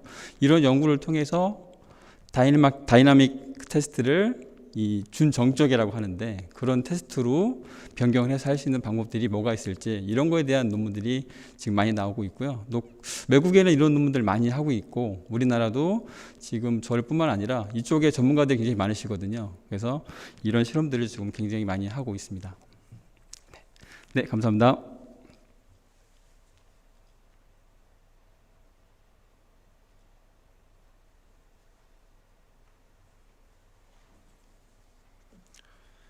네, 오전 세션 이것으로 마무리를 하도록 하겠습니다. 역시 그 온라인으로 하다 보니까 시간이 정확하고 오히려 짧아지는 그런 이제 효과가 있습니다.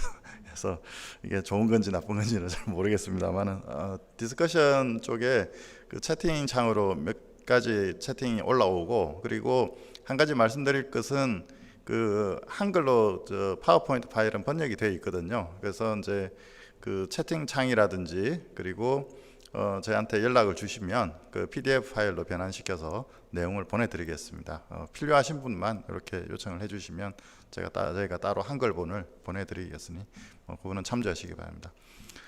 Now we are going to have a lunch break about 1 hour and 20 minutes. So we'll resume the next session on 13 hours in Korean time. See you. 자, 조금 있다가 아마 식사가 가져올 것 같아요. 좀 계신 분들은 그 자리에서 식사를 하시면 될 것 같습니다. 예.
아,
안녕하세요.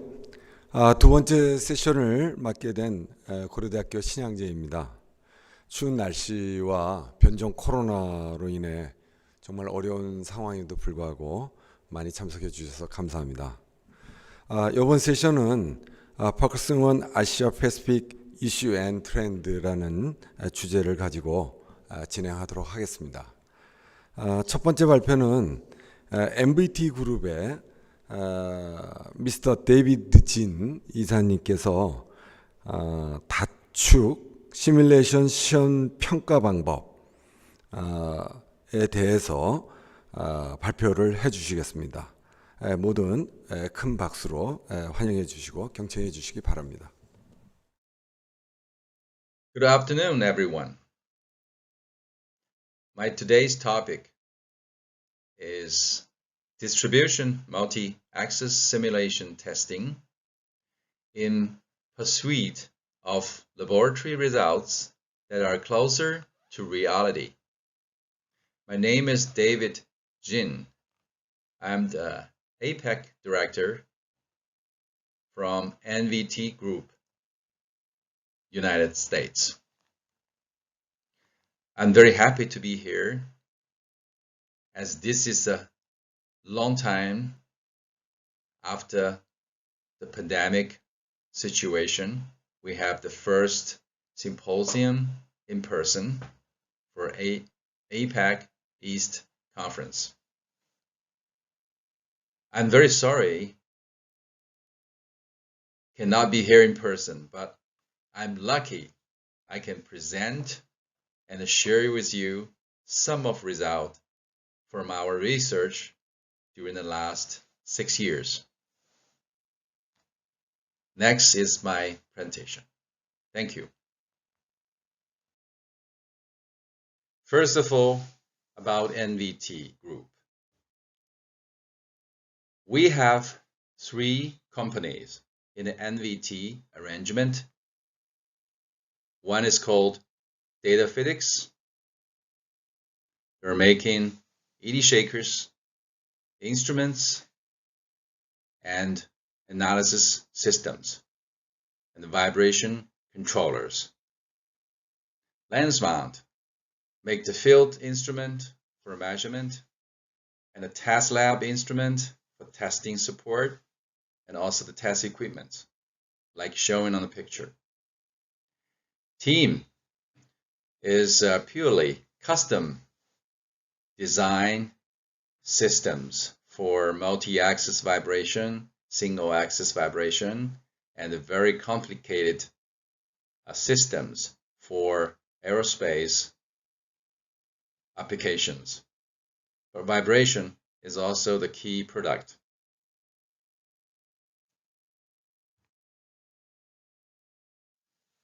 Today,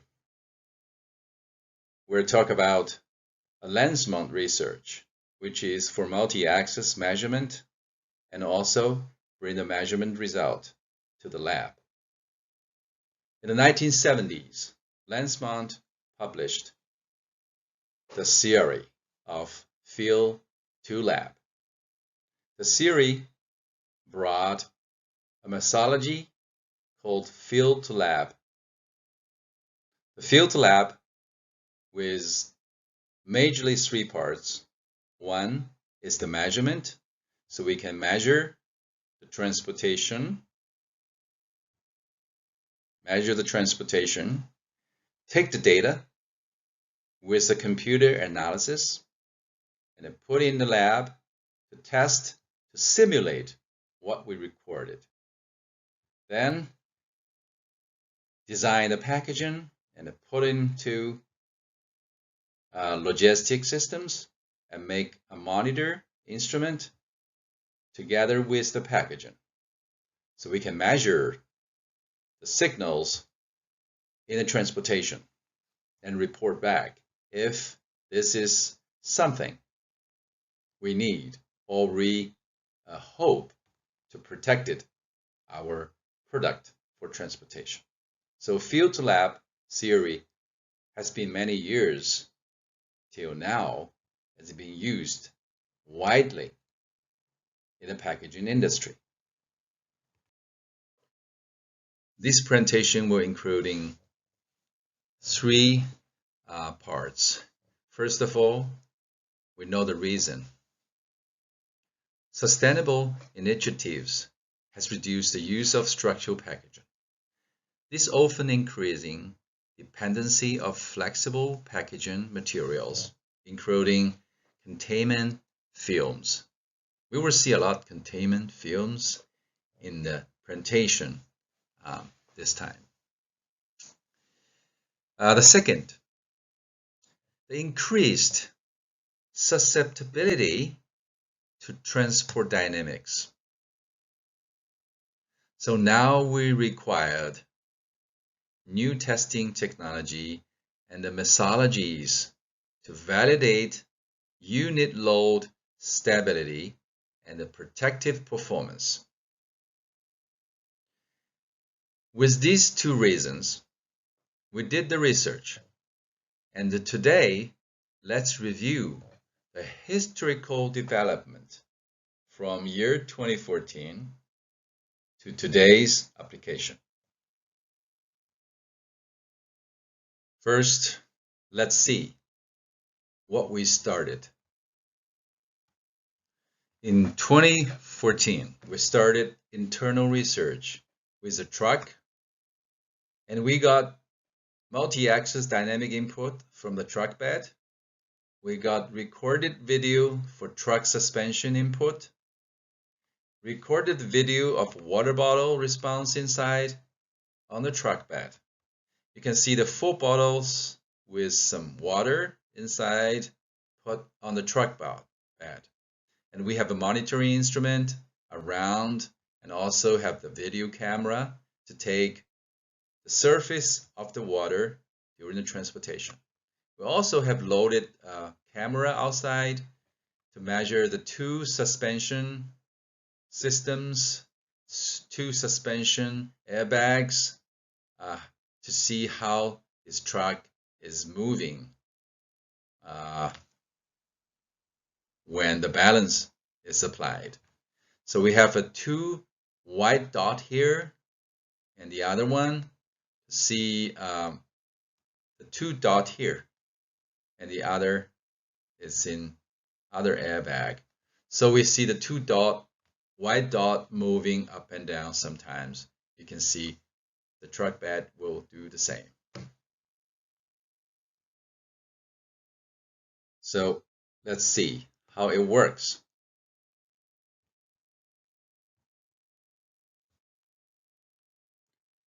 You can see the two dots here. And they will make difference for two airbags when the road getting a side balance. So you can see the water level here. They start to shaking different way.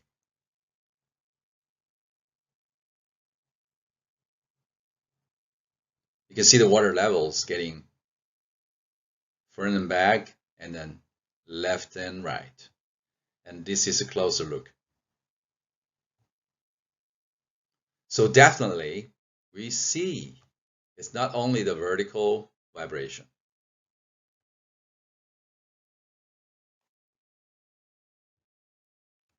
So we measure the data and take them into the laboratory. You can see there's two pictures.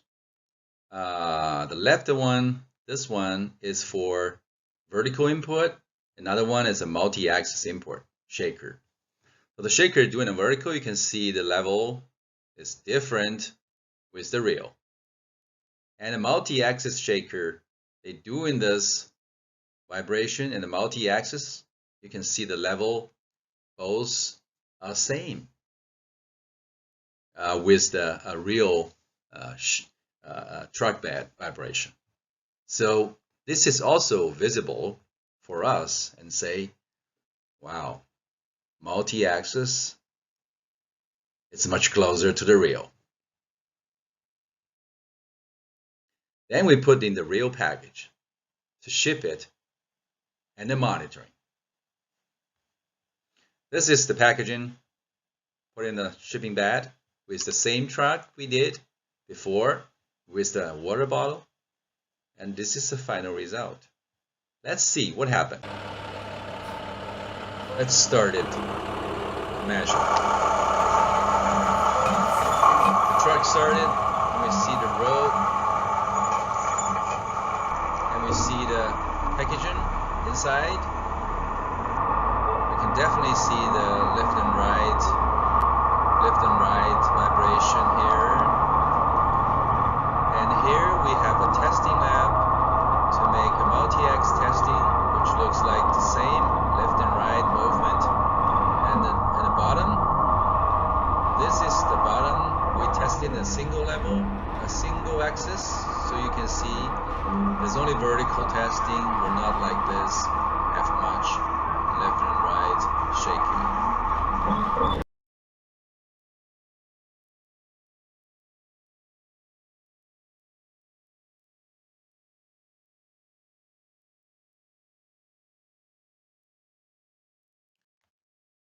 So in 2015, we have a new project started. It's from a large beverage producer. They found the current laboratory vibration testing wasn't replicating a damage as experienced in the supply chain. They had the damage, but they couldn't find out the reason for how this was damaged. So interested in multi-axis testing options, so interested in the measurement to get the real data, to better understand and characterize the transportation environment. Finally, we would like to test in this data for 6-degree freedom, but we have to start it with multi-degree freedom measurement for this intermodal shipment. So we made the 4 multi-degree of freedom measurement for 2 containers. One container was transported from LA to Richmond, VA, and another shipment from LA to Cartersville, Georgia. So this is 2 shipments. So we make this a 4 multi-degree data record for future use of testing equipment. So we will bring this real data back to the equipment and test it in the lab. They're fully monitored by a 6-DOF monitor kit, and we have the video inside also to come with the measurement.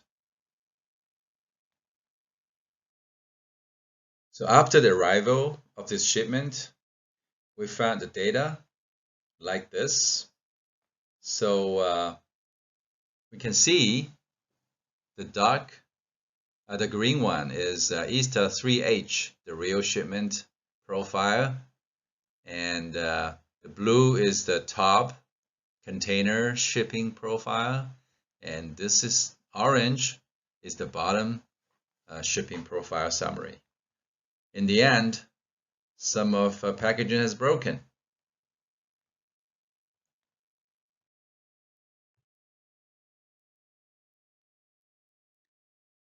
We also find one very high vibration during the shipment from the rail, and we have 1.5 G 0 to peak acceleration. We also have 4.7 inch displacement, which is pretty high, very rare to see in the rail transportation. For another observation of this record, we found there's recorded data showing the 3-axis signals like shown on the picture. We have the red, the lateral input, very close to the vertical input, the yellow curve. You can see the red and yellow are very close here.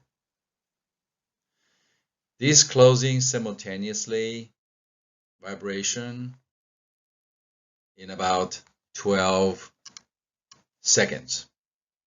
This is the first time we found the multi-axis working the same time during the measurement. So let's see what happens.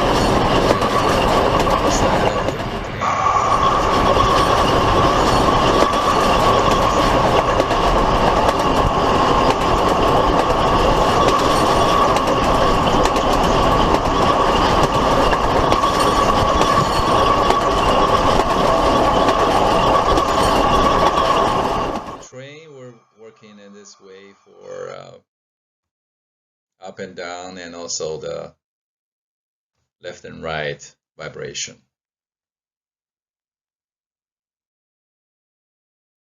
To make the analysis, first of all, we need to do level settings. So now use the PSD analysis for event selection criteria. So how we think is lower frequency. We think 2 to 3 hertz is a lower frequency. So how we think large altitude signals. So we determined anything greater than or equal to 0.1 G square hertz in that 2 to 3 hertz frequency band. So in the picture we can see here is the 0.1 G square hertz, and with the low frequency band here, it's 2 to 3 hertz. Now let's see the measurement. We have full multi-degree of freedom measurement for 2 containers. They're both shipped from LA to Newark, New Jersey. So one is the bottom, one is put on the top on the same train. This is the all events for the top container, which is the container on the top.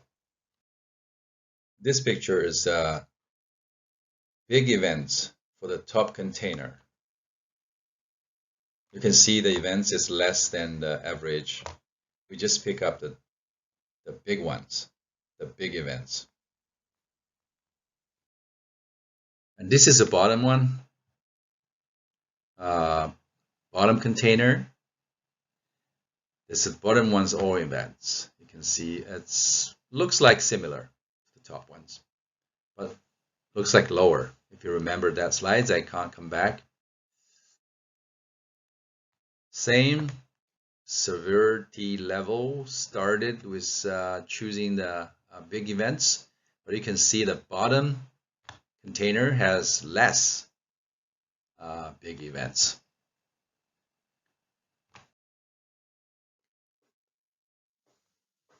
In 2016, another measurement. We used the vibration instrumentation plus the video equipment as well, like we did before. So this time, we instrumented both truck shipment and the intermodal top and the bottom shipment between LA and Houston, Texas. That means the intermodal shipment, including truck shipment and the rail shipment in this measurement. So in the picture, we can see we install the instrument like this and also the video. We will see the video in the next couple of slides. We can see the profiles for the vibration. And the blue one is the top container summary, the yellow is the bottom summary, and the red is the truck summary curves. So you can see the truck profile is totally different with the rail car profiles, and the truck in this place is lower, in this place is higher. So the different frequency, like 11 Hertz to 18 Hertz, and here is about 3 Hertz. It's a resonance peak. So after that, we will see another profile, which is a lateral signal inputted for the collection of data. So you can see the lateral information is almost the same follow-up with the vertical signals, which is a good found from the research. Yeah, this picture shows all truck events. So we will see the truck on the road is red. This is a break, maybe lunch, going on the way, and overnight sleeping, and the start again the second day, all the way down to the rail car station. This video will show the internal truckload movement when truck transportation happens to send the load to the rail yard station.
This is the loading bed of the rail car.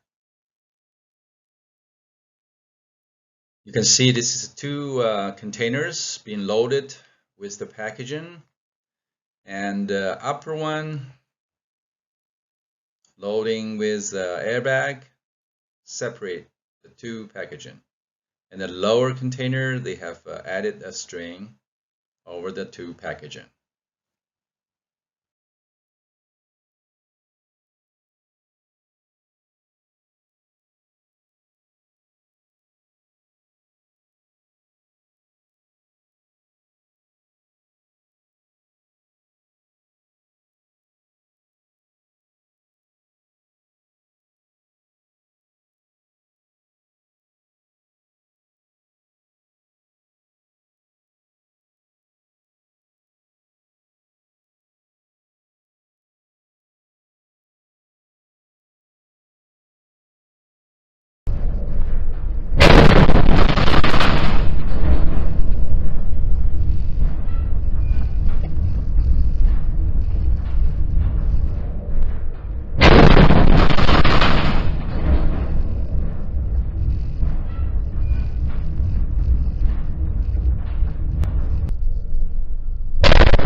That's the response. This is over-the-road transportation map, and you can see the vibration, the red line on the road for the truck, and we will see how the truck is doing on the way. This road is a short video recorded. We can see how this truck can be speed or brake on the road to affect the load. This is the truck, slowly turned. And be sure this load is same way to turn. This is brake.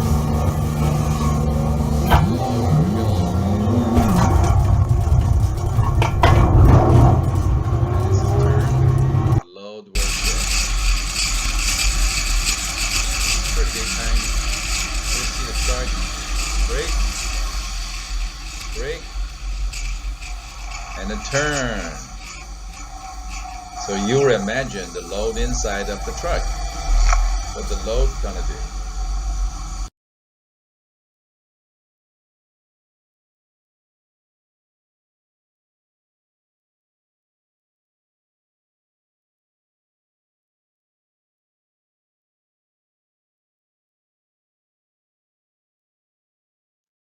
You can see how this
when you arrive, you will see the packaging like this. It's already shipped. So there's currently no way to simulate this in most of transportation test labs. We measured up-level container. You can see the vibration between here. It's pretty big, pretty severe. This is upper container as well for different transportation.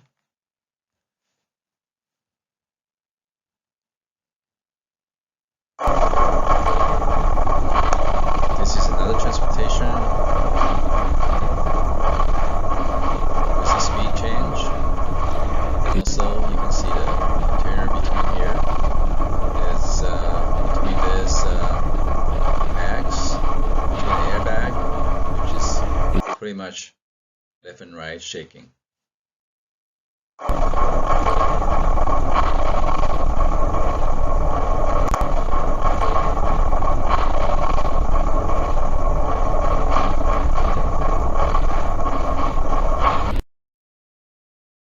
Not see in a test lab like this.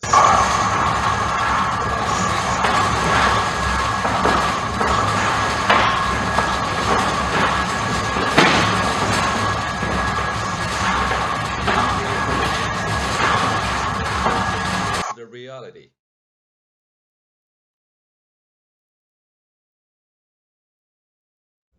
This is real. For a truck, transportation on the road. You can see here all these bars, vibration signals.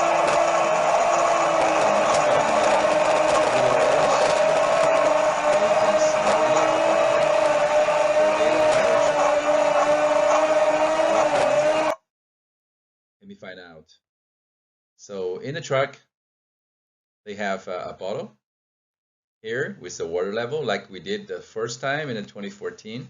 And this is the stacked unit load for the testing.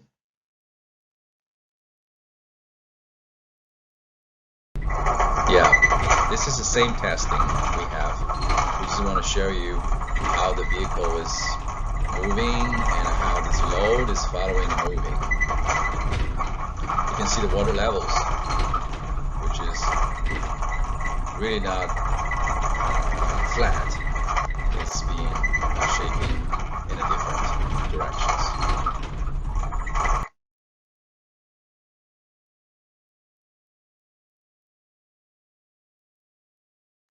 This is a true motion vibration, and you can see we recorded data and then put in the vibration system, and the system will do different orientations for multiple degree of freedom. So mainly we have the vertical, and also we have the rotation, so we have the pitch as well. So we will see the tables working like that way simultaneously. So we can move the table up and down. We can also make the table pitch and roll.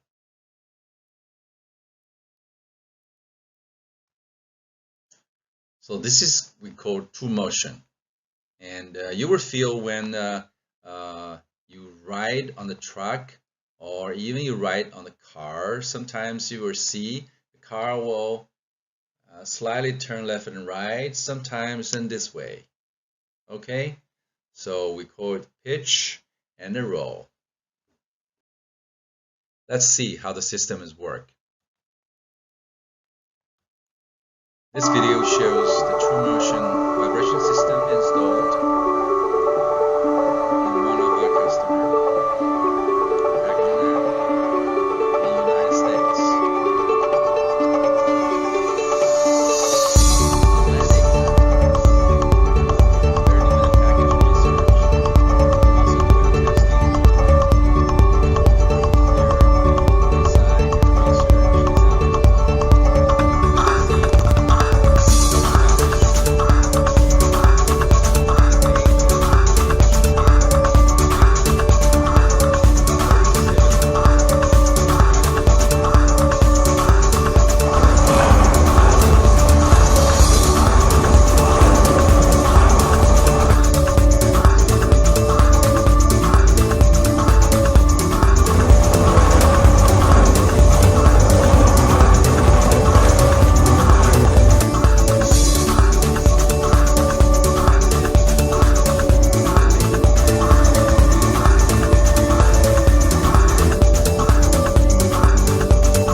Now we talk about speed up or brake acceleration test sled. So if acceleration happens, we will see acceleration of the truck and braking of the truck and how this sled working. This is a sled simulation for transport vehicle brake and speed. Let's see.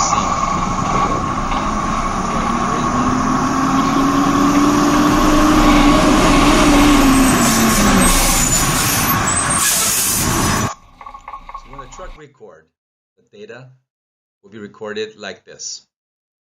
And you can see the truckload was moving forward during the braking. And the curve here, you can see what happened when this truck is like a brake pretty hard this area. So we can slightly see it's a square wave here.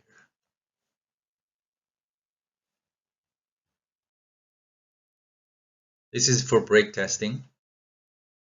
When you see this truck brakes, this load being energized forward. And you can see the square wave here. When you get brake, square wave, get energy into the packaging and then push the packaging forward. When they fully stopped, the packaging come back. This is all for today's presentation from me. Thanks for your time. If you have any questions, we want to share any information, please write me an email, david.jin@nvtgroup.com. Thank you.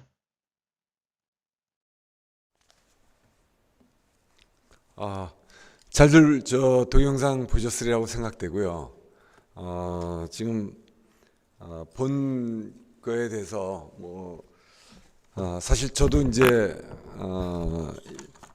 이러한 그 유통업체에 이제 근무하면서 가장 동일한 그 문제들을 많이 가졌습니다. 그래서 과거에 그 단축 이제 수직으로 이제만 그 하는 시험법으로만 하다 보니까 여러 가지 충격 시험 파손들이 일어났을 때 그러한 결과에 대해서 우리가 어떻게 동일한 재현성을 내기가 어려웠었고, 여기서도 이제 그러한 문제 때문에 2014년 이걸 받고 이제 스타디들을 이제 본인들이 하게 됐다 이제 좀 했고요. 특히 이제 그 중에 좀 진행하면서 어려웠던 게, 여기도 이제 그 음료 이렇게 얘기를 했지만 사실 음료병 같은 경우들이 가장 어렵습니다. 그게 일정한 사이즈의 이제 그 패키지들이 이제 쌓여가지고 이제 그 다음에 이제 중간재를 대고 이렇게 팔레트를 대가지고 또 몇 단을 싸가지고 그 다음에 그걸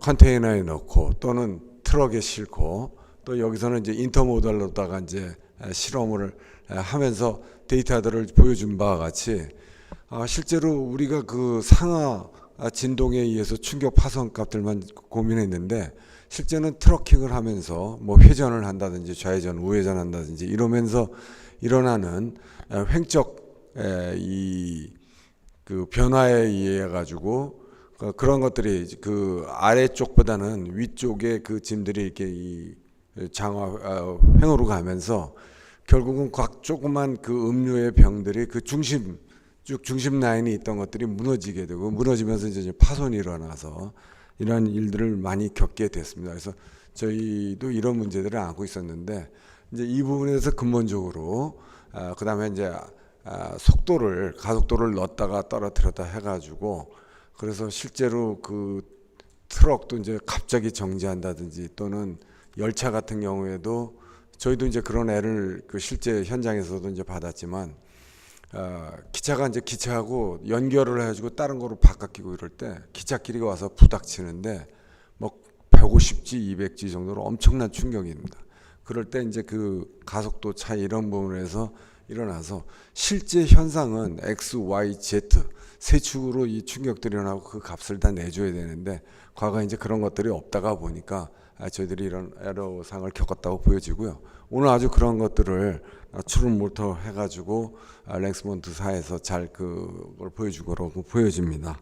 그래서 이런 부분들이 아직 국내에는 도입이 안 돼 있는데 향후 우리 KCL 같은 데서 좀 투자를 하셔서 이런 것들을 한다면 실제 업계에서는 이 데이터가 많이 요구되고 있고 저희도 연간 클레임들이 많아서 실제로 그런 제품들 수출할 때에 그 관세나 이런 것들을 할 때 그 세금을 더 그러니까 뭐죠 이런 위험 부담세 이런 것들을 실제로 요구들을 하고 있습니다. 그래서 그런 것들이 앞으로 우리나라도 필요할 거로 보여집니다. 네. 자 그리고 다음 두 번째 주제는 The current state and the future trend of the last mile delivery service를 주제로 CFLP의 CEO 슈후아이 이사님께서 발표가 있겠습니다. 박수로 환영해 주십시오. Good afternoon, everybody. It is my great honor to join the ISTA Asian Pacific Symposium. My name is Jeon-ju. I'm the director of the International Cooperation Department of CFLP. CFLP is the short for China Federation of Logistics and Purchasing. So today my topic is the last mile delivery service.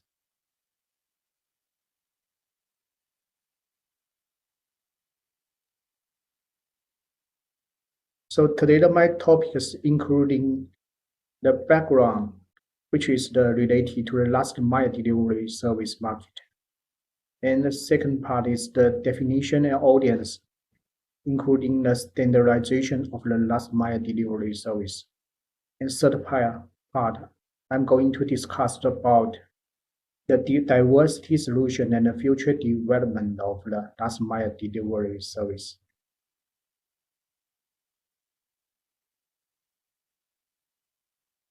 So in recent years, with the boom of the digital economy, the impact of the COVID-19, people's way of the production and life have been greatly changed, making the enterprises' operation and the people's shopping and consumption habits become more and more independent on last mile delivery service, further promoting the rapid growth of the market and the last mile delivery service.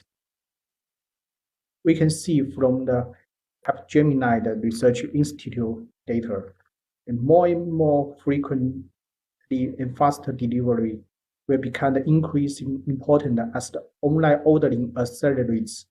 Today, 40% of the consumer use the grocery delivery weekly, and this number is expected to climb to 55 by 2021. Germany and the Netherlands will see particularly acceleration in adoption with the 18 and 19 points growth respectively. Then let's look at the global market. According to the Fairfield market research data, last mile delivery market grows from the 333 billion in year 2020, then soaring to $720 billion with about 16% CAGR growth rate. Urban demand for last mile delivery in was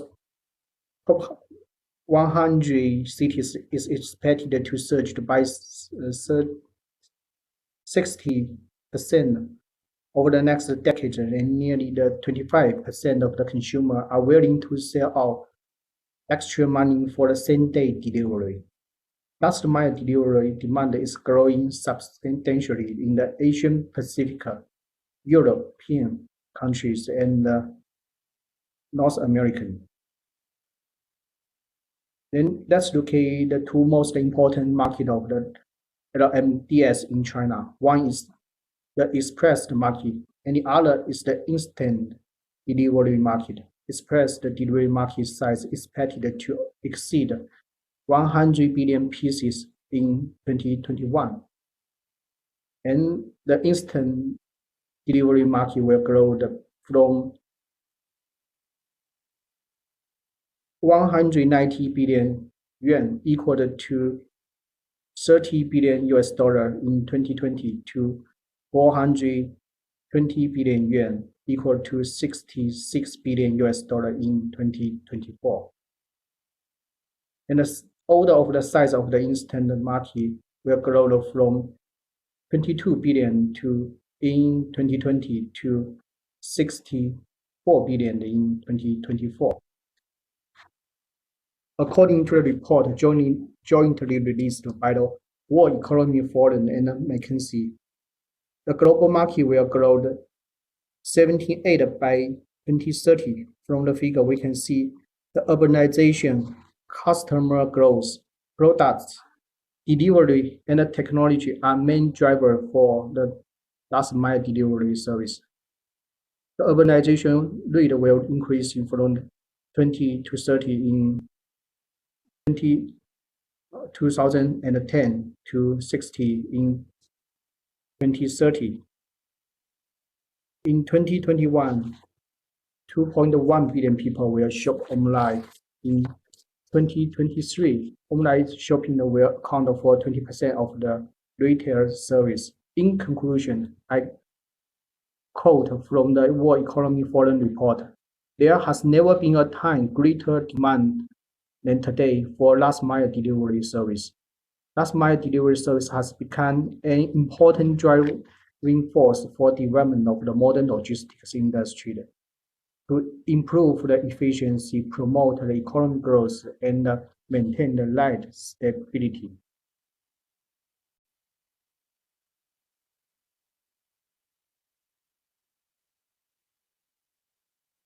In part 2, we are going to discuss about the definition, audience, and standardization of the last mile delivery service. We can see from this chart, for whole supply chain, first mile from the manufacturing transport to original house, and middle mile from the destination warehouse to transport by vehicles to the distribution center, and the last mile delivery service we are focusing on is from the DC to the final customers. Going by the simplest definition, last mile delivery is the final step involved in a delivery process that has been initiated from the respective DC to the final user. The LMDS consists of the set of the activities in a supply chain that bring service and a product to final customers. We usually refer to the final part of the supply chain journey. This part, which is count of nearly 40% of the cost of the supply chain. This is extremely important as it's the most exposed to the consumer part. So the consumer's satisfaction will decide, will feedback to the supply chain, and it's very important for the consumer's satisfaction. Then we can see the stakeholders for the last mile delivery service. We including the last mile service provider. Then there's a lot of the companies that you can see from this picture, such as the UPS being American, and the SF Sunfei in China, also the Nippon Express in Japan, and the Lotte in Korea. And we can see the last mile service clients there. We can see like the Tesco, Walmart, Amazon, and eMart, and other stores.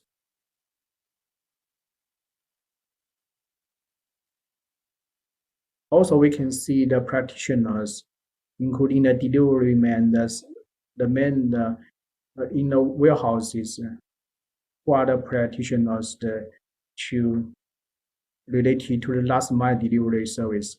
Also, there's the national standard bodies like the DIM, BSI, SAC in China, NC in American, the AFNOI in France, and etc.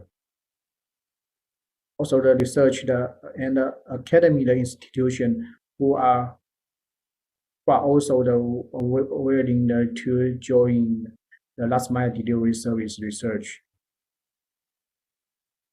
And the authorities and the transport department in each country, they are focusing on the last mile delivery service. Also the community, because the last mile delivery service may bring some congestion and noise to community. So community is also the one of the important stakeholder. Also there's the NGO like the IFPSM, the International Federation of Purchasing and Supply Management, who are focusing on the logistics standard related to the last mile delivery service.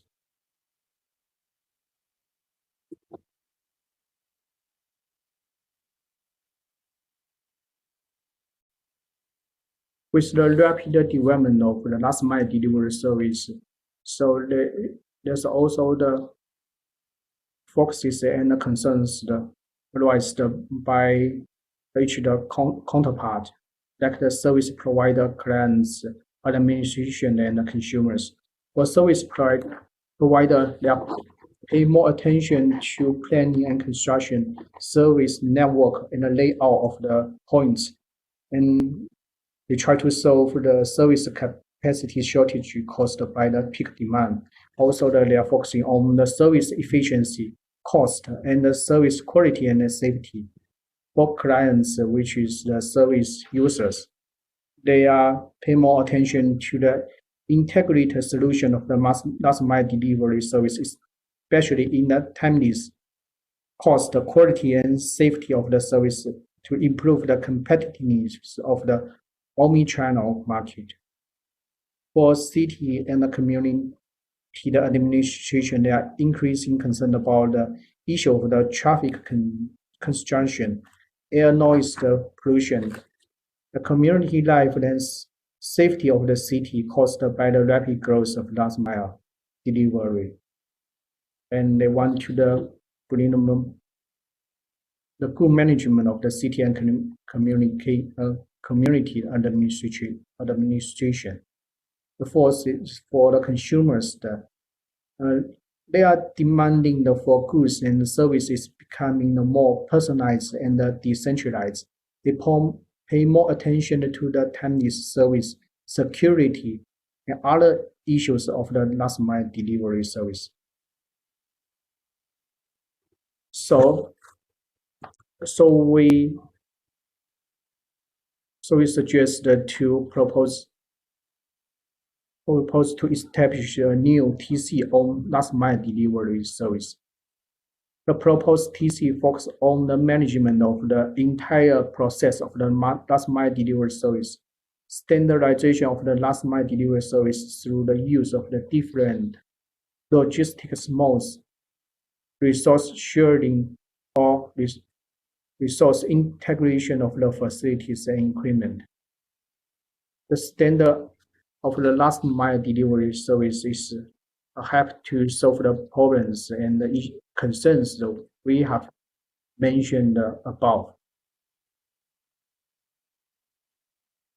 So we are planning to work on to propose initially of the new TC, and which we plan to focus on the basic standards for facilities and equipment, and service standards, and evaluation standards, and the sustainable development related to the last mile delivery service.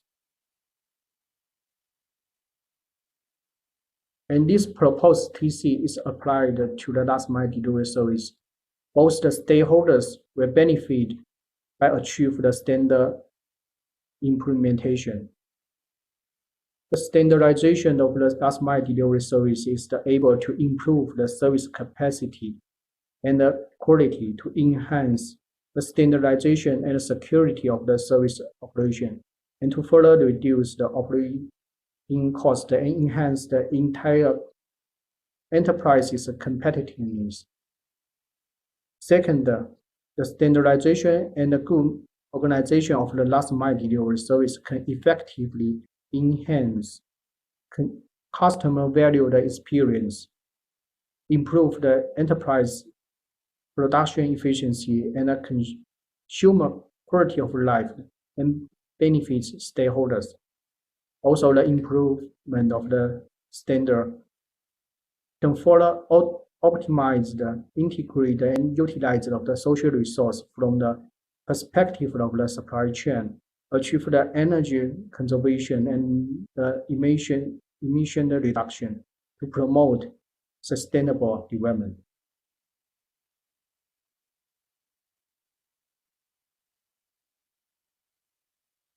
The part 3, we are talking about the diversity, the solution, and future development of the last mile delivery service. Then we can see this source from the UPS. There's the case from the UPS. They provide the customers and customer needs with the different solutions.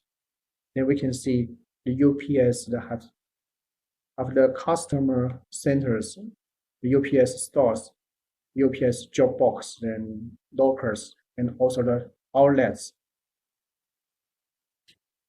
The customer center including the airland, international parcel service, packing and accessories, placing an order online and sending it to the store, which means drop off.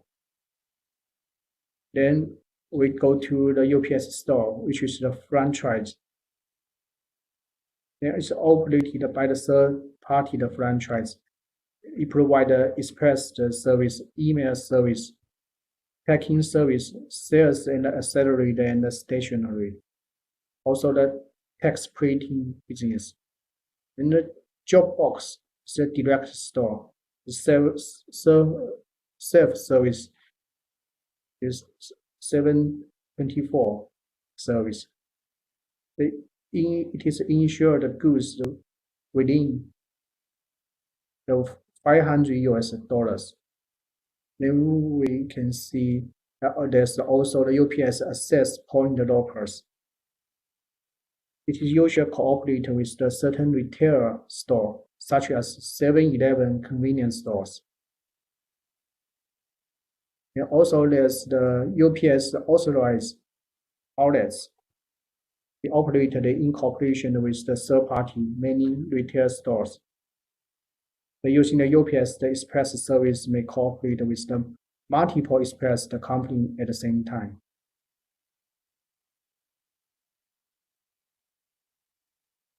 We also see the contactless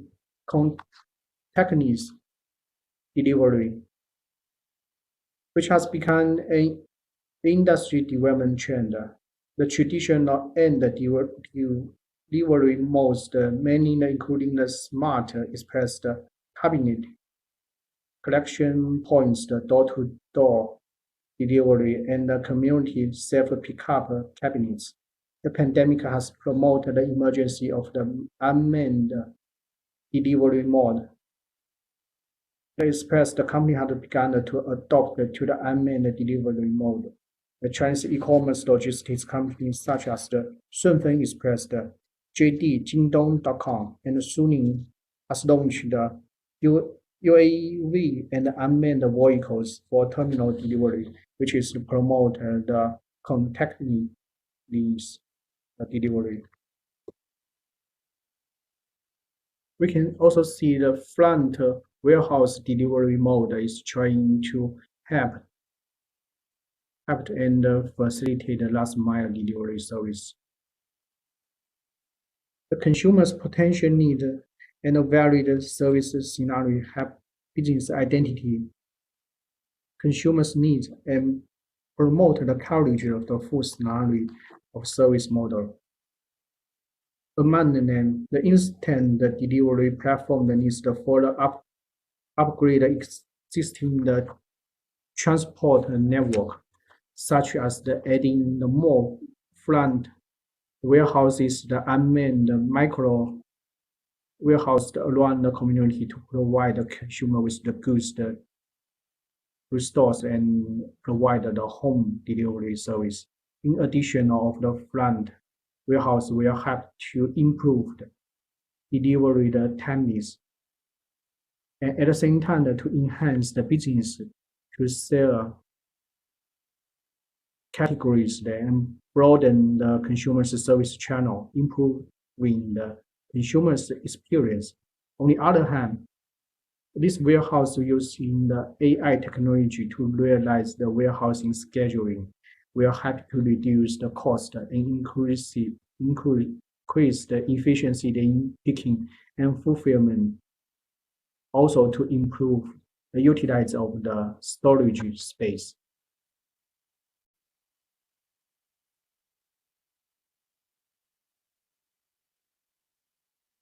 There we can also see the last part is how we can use the artificial intelligence technology to facilitate the last mile delivery service.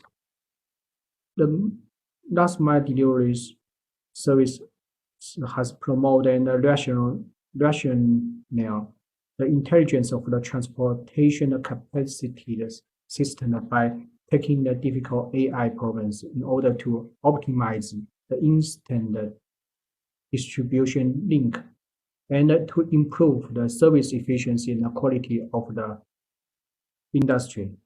Also, the last mile delivery service combine the AI and big data technology to establish the reasonable scheduling system based on the historical distribution center. And we can also see from this chart, there's the demand forecasting, measuring, optimizing the delivery route, and also the ensuring the delivery quality. First of all, the delivery industry has promoted the intelligence of the transportation by taking the difficult AI problems in order to optimize the real-time distribution link and to improve the service efficiency and the quality of the industry. The real-time distribution combine AI and the big data technology. The intelligent system focuses on the foresight and ordering demand, forecasting, ordering matching, optimizing the distribution routes, and ensuring the distribution quality. Through the introduction of the intelligent technology, it is possible to realize and deployment of the order requirements in the business distribute. And also the dynamic optimize the matching of the online delivery personnel and the multiple dimensional linkage of the traffic value and other object condition to formulate the distribution plan, which will help to promote the development of the society as a whole to an intelligent technology intensive direction. Thank you. Thank you for your attention.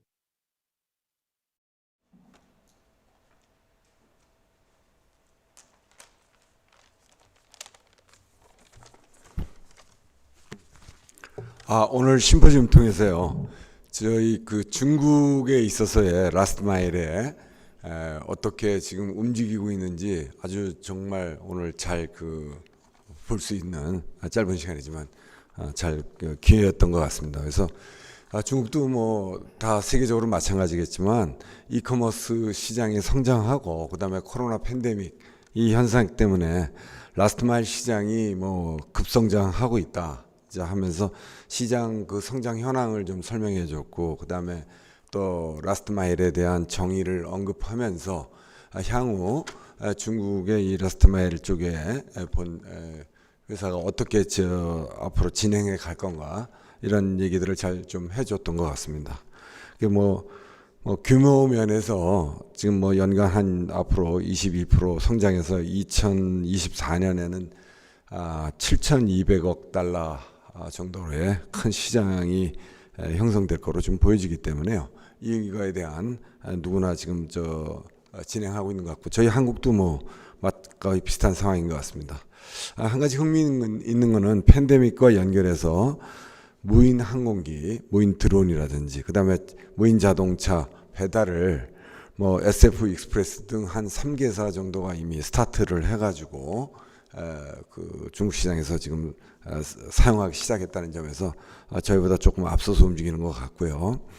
그 다음에 그 서비스 시스템 그 라스트 마일에 대한 기본적인 이제 그 정의를 해주면서 그 라스트 마일이 가지고 있는 서비스 제공 업체, 뭐 고객에 대한 수요나 채널, 관리 채널이나 소비자 이런 부분 4대 요소를 보면서 그 새로운 라스트 마일에 대한 그 제안도 좀 해준 게 흥미 있었고요.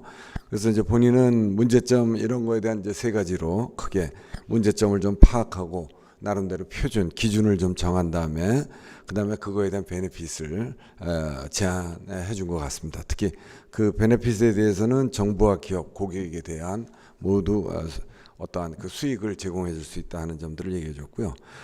그러한 것들을 이제 가기 위해서 아마 그 벤치마킹을 했던 거는 그 USP인 것 같습니다. 그래서 USP 시스템의 것들을 보여주면서 한 5가지, 4개에서 한 5가지 정도인데, 직영점이나 가맹점, 그 다음에 수거 시스템을 가져야 되니까 이제 수거함이나 또는 이제 중간 거점에서의 보관함 이런 것들이 증가하고, 이러한 것들을 라스트 마일에 어떻게 적용하는 것을 좀 설명해 줬고요.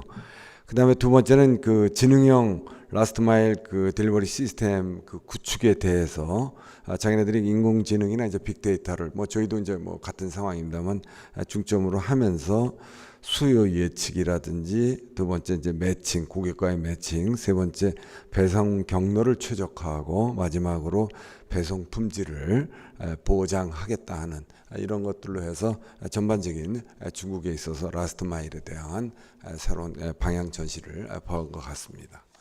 자, 다음 3번째로는 저희 그 한국 부상대학교의 박정민 교수님께서 아시아 지역 주요 교육 국가들의 수송 환경 분석에 대한 주제를 발표하겠습니다. 상당히 그 기술적 부분이고 해서 이 부분은 저보다 또 마침 그 자리를 해주신 정현모 교수님이 여기 계셔서 나중에 저 발표 결과에 대해서 잠깐 그 설명을 해주시는 거로 이렇게 하겠습니다. 자, 박수로 박 교수님을 맞이해 주시기 바랍니다.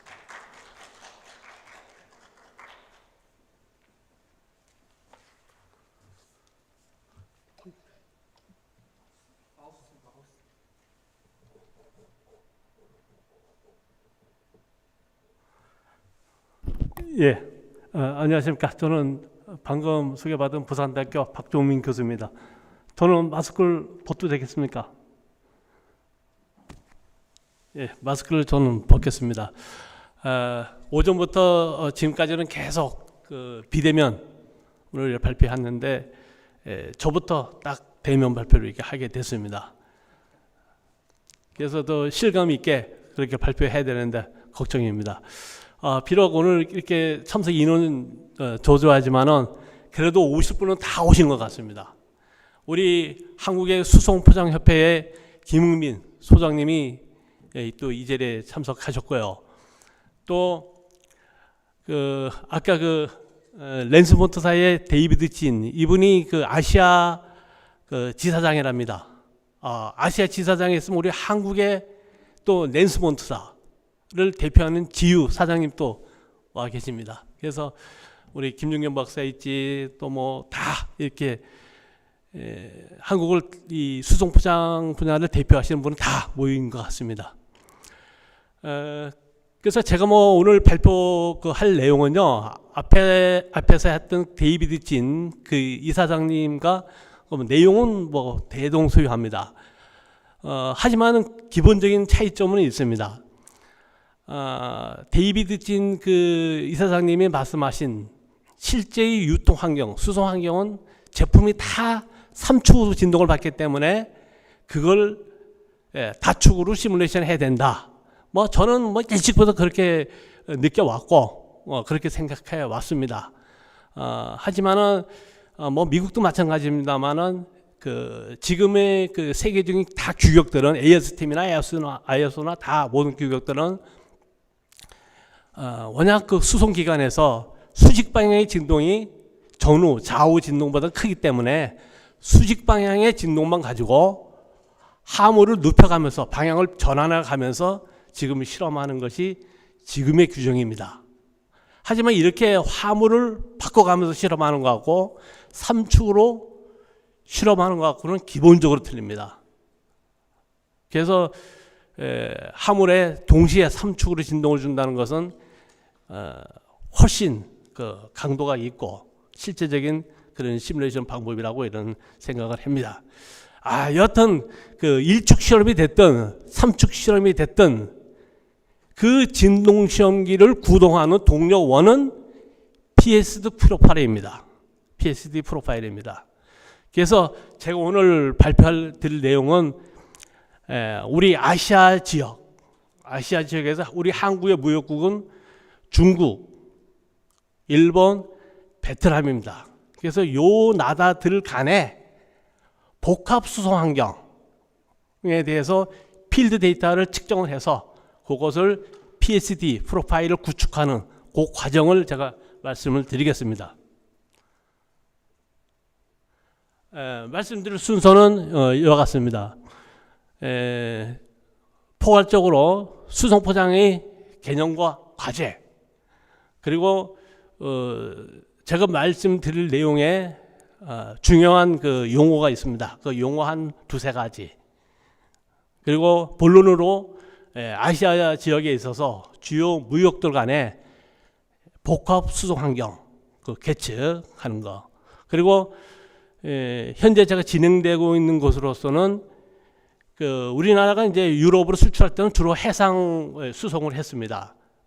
하지만은 금년도 초에 호르무즈 해역이 봉쇄된 관계로 뭐 엄청난 그런 혼란이 있었습니다. 아직까지 그 여파가 안 풀렸다고 합니다. 컨테이너가 부족하다고 합니다. 그래서 새롭게 이 시베리아 횡단철도를 통한 유럽 수출 루트, 그거에 대해서 기업이 많이 관심을 갖고 있습니다. 그래서 그것을 현재 지금 측정 중에 있습니다. 그래서 그 내용을 그 의미와 그리고 저희들이 실수한 점, 뭐 그런 점을 간단하게 말씀을 드리고 결론을 맺는 순서로 말씀을 드리겠습니다. 네, 수송 포장은 수송 중에 진동, 그리고 보관 중에 압축, 그리고 수송과 보관을 이어주는 걸 갖다가 하역이라고 합니다. 그래서 하역 중에 충격. 그래서 요 충격과 진동과 압축에 대해서 제품을 적절히 보호하는 기술이 수송 포장입니다. 그래서 과거에는 이런 물류 시설이 많이 열악했습니다. 뭐 비포장 도로에다가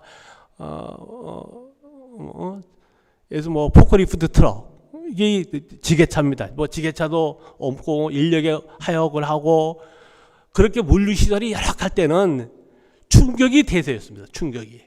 그래서 충격에 대해서 제품을 어떻게 보호할 것이냐 하는 것이 주요 관심사였습니다. 그래서 지금의 다 모든 규격이 다 또 충격이 맞춰져 있습니다. 완충 포장에 대해서는.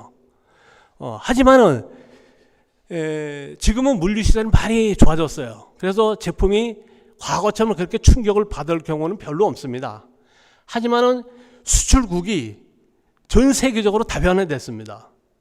상대적으로 수송 거리가 엄청 넓어졌어요. 그래서 이 수송 거리가 넓어진 만큼 제품은 진동 피로를 받을 가능성이 엄청 많아졌습니다.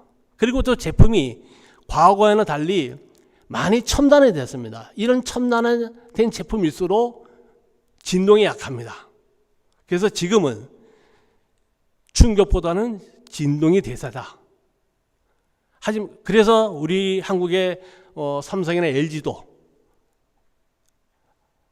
다 진동 장비를 구축하고 진동 시험 평가 위주로 바뀌었습니다. 이것이 지금 세계적인 흐름입니다. 수송 포장은 현재 제품의 보호 그리고 비용도 저감해야 되겠고, 지금 또 가장 문제가 되는 것이 이제 환경 문제죠. 그래서 이 환경, 비용 절감, 제품 보호 이 세 가지를 동시에 만족시켜야 되는 이런 과제를 안고 있습니다. 제가 용어를 몇 가지 말씀드리겠습니다. 유통 중에 포장된 제품이 받는 충격은 보시는 바와 같이 이러한 반정형파입니다. 이런 반정형파를 하고 있습니다. 그래서 이 최고 정점 가속도를 기준으로 좌우측의 면적 비율이 0.3에서 0.5입니다. 우리가 이걸 반발계수라고 하죠. 이러한 반정형파를 하고 있습니다. 그래서 제품이 받는 충격이 크려면은 이 정점 가속도도 커야 되고, 또 밑에 있는 충격 지속 시간, 샥 더레이션이 합니다. 충격 지속 시간도 커야 되고, 또 이 면적도 커야 됩니다. 그래서 이 면적이 속도 변화입니다. 속도 변화, 밑에 있는 샥 더레이션, 또 피크 G, 이 세 개가 동시에 컸을 때 우리가 충격이 크다 이렇게 얘기합니다. 하지만 지금은 이 G값, 정점 G값만 가지고 우리가 충격의 크기를 논하는 것은 상당히 의아합니다. 반드시 충격 지속 시간이 베이스가 돼야 됩니다.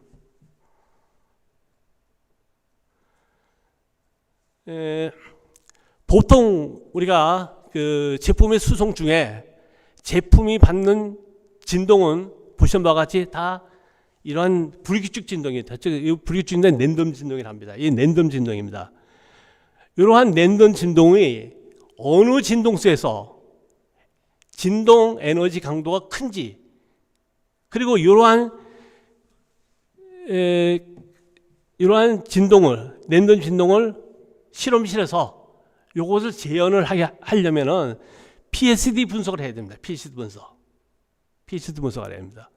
근데 이렇게 PSD 분석을 하면은 아까도 제가 말씀드렸죠. 1축이 됐든 3축 진동 테이블이 됐든 그거의 동력원은 PSD 프로파일입니다.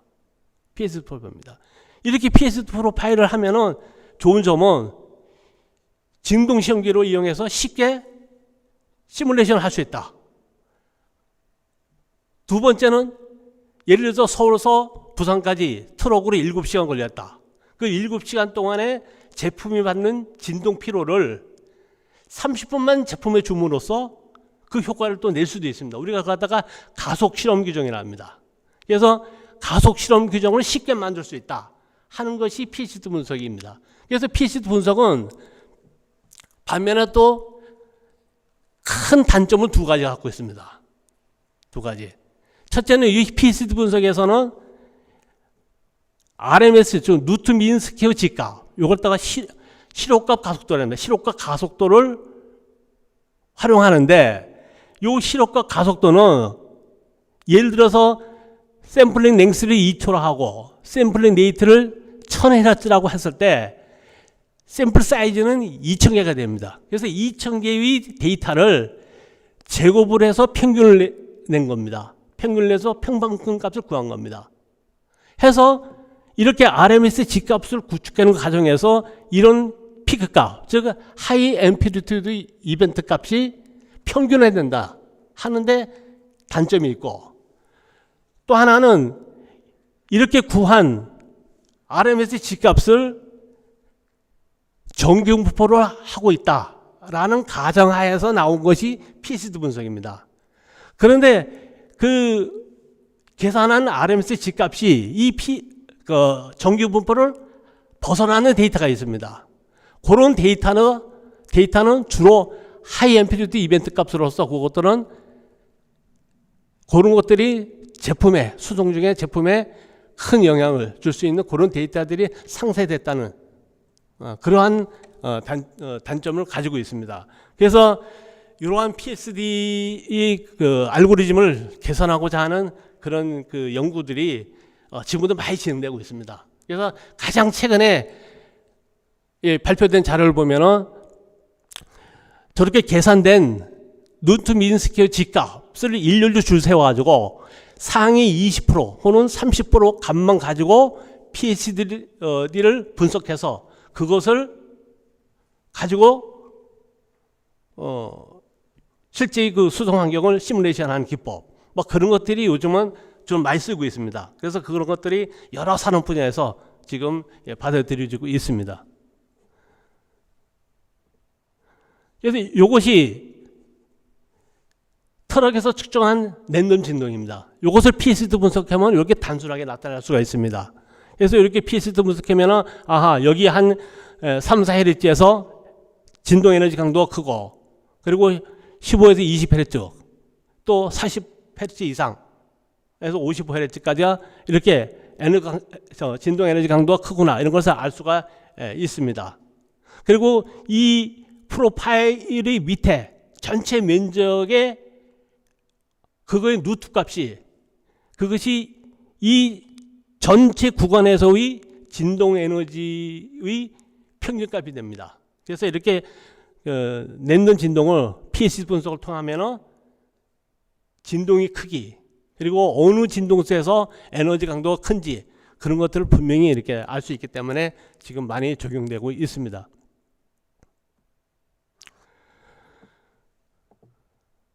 우리가 제품의 완충 보정 설계는 보통 이와 같이 6단계로 이렇게 진행이 되고 있습니다. 뭐 그걸 압축해서 4단계도 뭐 진행되거나 이렇게 하고 있습니다. 그래서 가장 첫 단계에서는 그 제품이 유통되는 그 유통 환경에 대한 정확한 평가입니다. 그래서 그 유통 중에 제품이 받을 수 있는 충격 강도가 얼마인지, 또 진동 강도가 얼마인지, 그것을 정확하게 구축하는 것이 가장 중요합니다.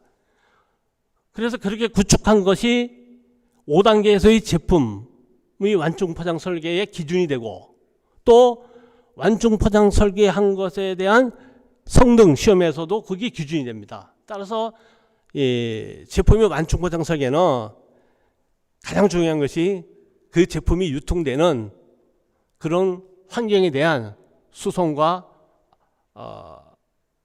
하역 시에 충격 강도와 진동 강도를 정확하게 데이터화하는 것이 가장 중요하다. 자, 이제부터 본론입니다. 아시아에서 우리나라의 주요 무역국은 뭐 베트남, 중국, 일본입니다. 그래서 이들 나라 간에는 ISO 컨테이너를 기반으로 해서 복합 수송 환경이 이루어지고 있다. 복합 수송 환경이 이루어지고 있다. 그리고 우리 아시아 지역의 그 물류항의 특징을 보면은 하루 장거리 트럭과 철도 수송은 없다. 유럽에 비해서는 적다, 이런 얘기죠. 없다는 것은 아니고요. 적다. 유럽에 비해서 많이 적다. 반면에 주로 해양 수송이 이루어진다. 또 아시아 지역은 또 지형이 많이 또 협소합니다. 협소해서 유럽에서는 주로 풀 트레일러가 주로 적용이 됩니다. 풀 트레일러. 반면에 우리 아시아 지역에서는 선의 반경이 작은 세미 트레일러가 적용되고 있습니다. 그래서 이러한 그 큰 틀에서 특징을 가지고 있습니다. 그래서 이러한 지역 간의 유통 환경을 제가 측정하기 위해서 세 개의 시프먼트를 제가 설정을 했습니다. 세 시프먼트. 시프먼트1은 한국의 용인에서 부산항까지 트럭으로 가서 다음에 중국의 상해에서 환정을 합니다. 그래서 환정한 이후에 캄보디아 아니고 방글라데시 치타콘까지 가는 그 루트를 시프먼트 1 이렇게 했고, 시프먼트 2는 경기도 용인에서 철도 수송을 부산역까지 가서 부산역에서 부산신항까지 가서 부산신항에서 베트남 카텔레이 항까지 가는 그 수송 루트를 시프먼트 2라 했고, 시프먼트 3는 경남 창원에서 일본의 그 15노세키 그 밑에 부분에 일본 열도를 가로질러 가는 그 항로가 있습니다. 그 항로를 거쳐서 히미츠 항까지 가는 그 수출 루트를 3, 이렇게 이 세 시프먼트에 대해서 수송 환경과 그리고 하역 환경을 제가 다 측정을 했습니다. 좀 더 구체적으로 말씀드리면 세 시프먼트의 토탈 거리는 13,623km입니다. 유럽에 비해서는 많이 작죠. 그리고 이 중에서 트레일러에 의한 육로 수송은 575km, 4.2%. 그리고 철도 수송은 350km, 2.6%. 그리고 대부분이 93.2%가 다 해양 수송이었습니다. 그리고 요 세 시프먼트가 하역과 그리고 환적이 일어나는 곳은 총 12곳이었습니다. 그래서 요 환적과 하역이 이루어지는 12곳과 이 수송 루트에 대해서 진동과 충격을 다 이렇게 측정을 했습니다. 그리고 시프먼트 1, 2, 3 모두 다 FCL로 이렇게 가는 화물이었고 40피트, 20피트, 20피트 ISO 컨테이너를 이렇게 적용을 했습니다. 먼저 이 세 시프먼트에 대해서 측정한 결과로부터 제가 수송 수단별로, 그러니까 뭐 트럭이냐 배냐 철도냐 이 수송 형태별로 한번 진동 형태를 한번 분석을 해봤습니다. 그래서 여기서도 뭐 10km 뭐 트레일러 가는 것은 의미가 없고 최소한 200km 이상 이 수송 구간을 갖는 그런 형태만 가지고 제가 분석을 해봤습니다. 그래서 먼저 트레일러 수송은 시프먼트 1에서 하나가 있었습니다. 하나. 이것은 경기도 안성에서 부산역까지 가는 하나가 있었고, 철도 수송은 의여망에서 부산역까지 가는 또 하나가 있었고, 그리고 반면에 해양 수송은 시프먼트 1, 2, 3에서 모두 다 있었습니다. 밑에 있는 것은 요거는 복합 수송 환경에 대해서 시프먼트 1, 2, 3에 대해서 PSD를 분석한 결과입니다. 보시는 바와 같이 전 진동수 구간에서 빨간색이 수직 방향입니다. 수직 방향의 진동이 다른 두 방향에 비해서 사실 원격이 컸습니다. 그래서 우리가 저도 이걸 측정하기 전까지는 그랬습니다. 일반적으로 봐서는 철도 수송 같은 경우는 전후 진동이 크다 이렇게 알려져 있었습니다. 알려져 있는데, 그런데 트럭 같은 경우는 분명히 좌우 진동이 전후 진동보다는 큽니다. 하지만은 철도 수송 같은 경우는 전후 진동이 좌우 진동보다는 크다는 것이지 수직 정도보다 더 크지는 않았습니다. 또 하나는 아까 제가 말씀드렸지만은 이렇게 PSD 분석하는 과정에서 열차가 예를 들어서 20으로 가다 40으로 속도가 증가하게 되면은 18량에 가면 18번의 충격이 있습니다. 그런 데이터가 있고, 또 정지할 때도 마찬가지고, 그래서 이런 데이터들이 실제는 손실될 가능성이 많았습니다. 아까 PSD 분석하거나 RMS G값을 나타내는 과정에서. 그래서 뭐 이렇게 나타나지 않나. 하지만은 이 수직 방향 진동에 대해서보다는 크지는 않을 거로 이렇게 생각을 합니다. 그래서 제가 일단은 그 분석한 결과 복합 수송 환경이나 수송 형태별로 봤을 때 수직 방향의 진동이 월등히 컸기 때문에 수직 방향의 진동만 가지고 제가 별도로 또 분석을 이렇게 해본 결과가 이겁니다. 그래서 요거는 트레일러입니다. 트레일러 보니까는 진동 에너지 강도가 큰 것이 여기에 한 3, 4Hz에서 또 하나는 10에서 20Hz, 또 하나는 한 30에서 40Hz 정도에서 에너지 강도가 컸습니다. 트럭. 이건 트레일러 같은 경우. 그런데 여기 앞에 있는 것도 요거는 아마 그 현가장치 원인인 것 같고요. 요거는 타이어의 원인입니다. 타이어 원인이. 그리고 요거는 차대의 원인입니다. 차대. 그래서 샤시라 그러죠. 샤시 부분의 원인. 그래서 이렇게 나타내고 이렇게 측정한 데이터를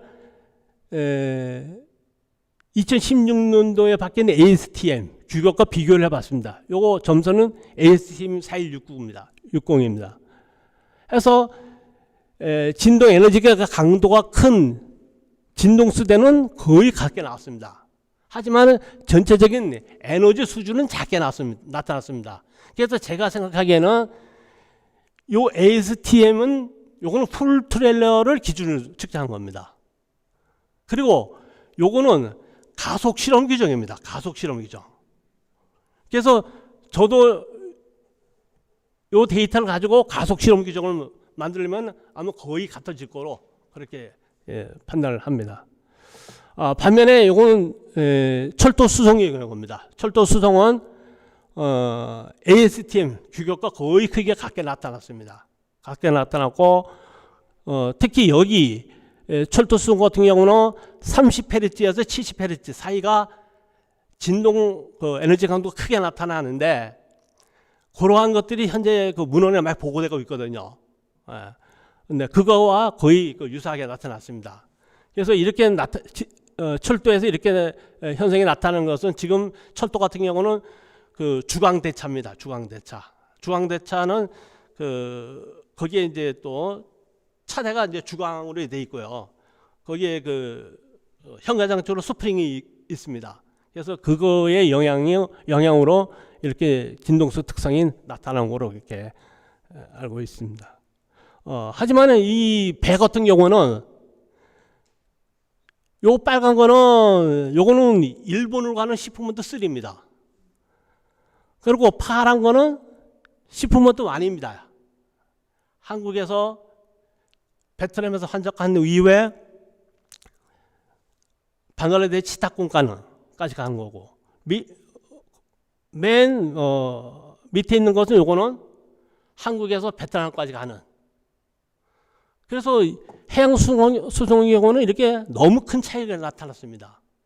그래서 요 현황을 제가 왜 그런지 그 원인을 파악하고자 그 선박에서 그 컨테이너의 위치가 어디에 있는지, 컨테이너의 선 위에 있느냐 선수에 있느냐에 따라서 진동이 엄청난 차이가 있거든요. 또 밑에 부분에 있느냐 윗부분에 있느냐 그 위치에 따라 상하 위치에 따라서 큰 차이가 있거든요. 그래서 그 파악이 엄청 어렵더라고요.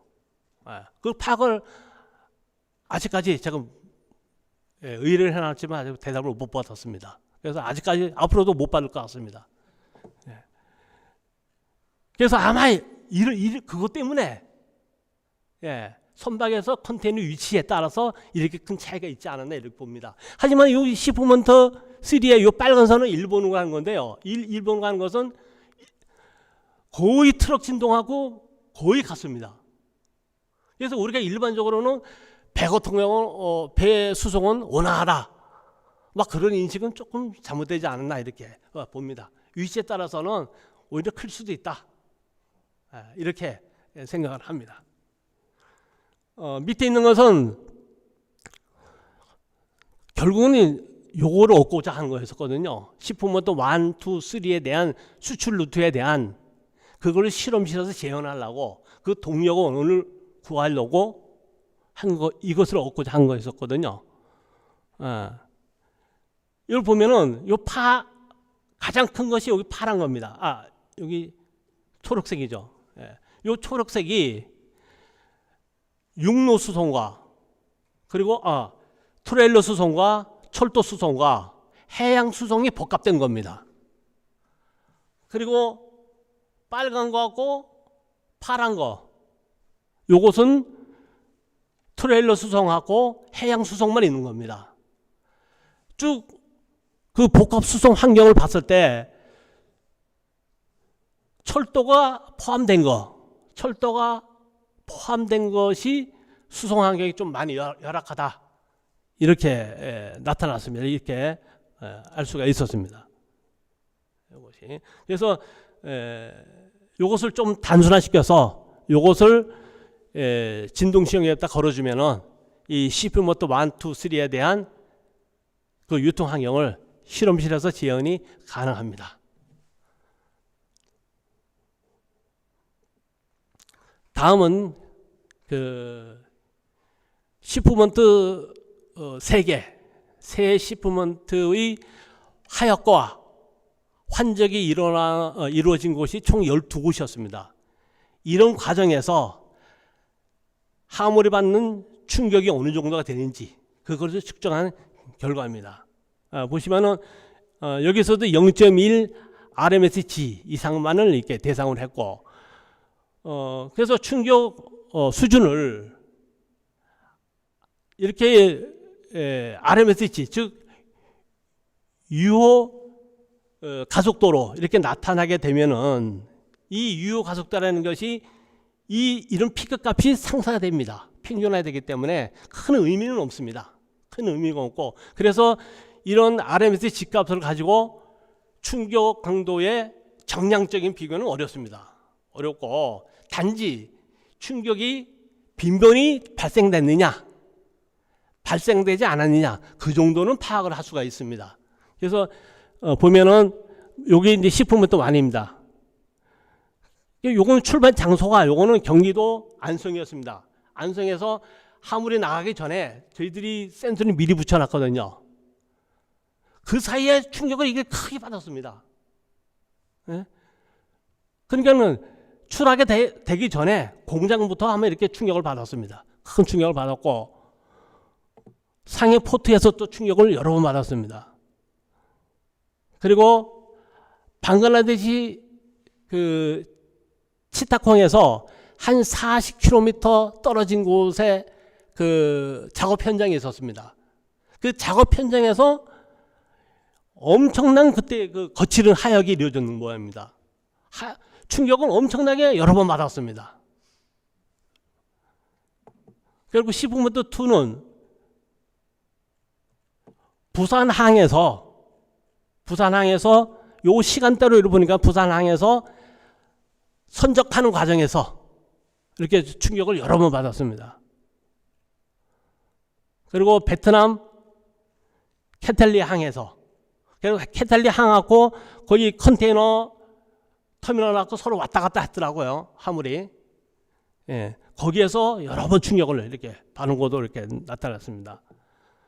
그리고 시프먼트 3는 한국의 창원에서 그 일본의 시미츠 항까지 이렇게 가는 그 수출 루트였었는데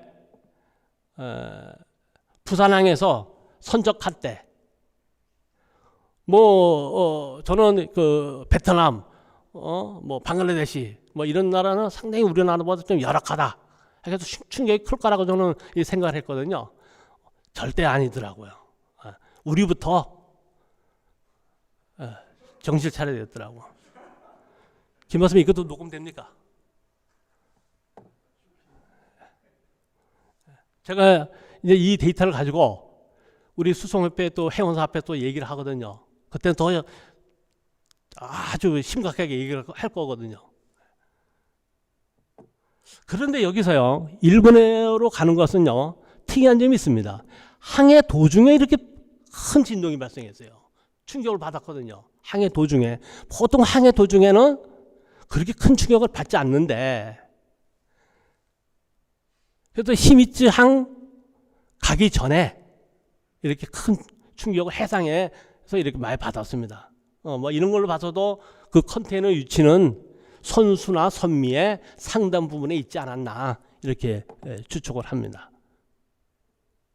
그래서 사실 여기 있는 데이터는 진동이 어느 순간에 진동이 자주 발생했다. 그 정도로 파악을 할 수가 있습니다. 하지만은 우리가 실제 그 수송 포장 설계에 중요한 그런 데이터는 여기서 알 수가 없습니다. 즉 이런 데이터 속에 이런 이벤트 속에 포함되어 있는 실제적인 가속도값, G값이 더 중요하죠. 그래서 그 G값을 이렇게 분석을 했습니다. 그 데이터 속에. 그래서 이 G값은 XY Z축 상관없이 그리고 시프먼트도 상관없이 제가 1등부터 50등까지 이렇게 나열해 봤습니다. 그리고 여기서도 제가 그랬죠. 충격 수준도 G값만 가지고 나타나면 안 된다. 충격 지속 시간이 중요하다 했죠. 그래서 충격 지속 시간도 5ms 이상 되는 충격만 가지고 제가 분석을 한 겁니다.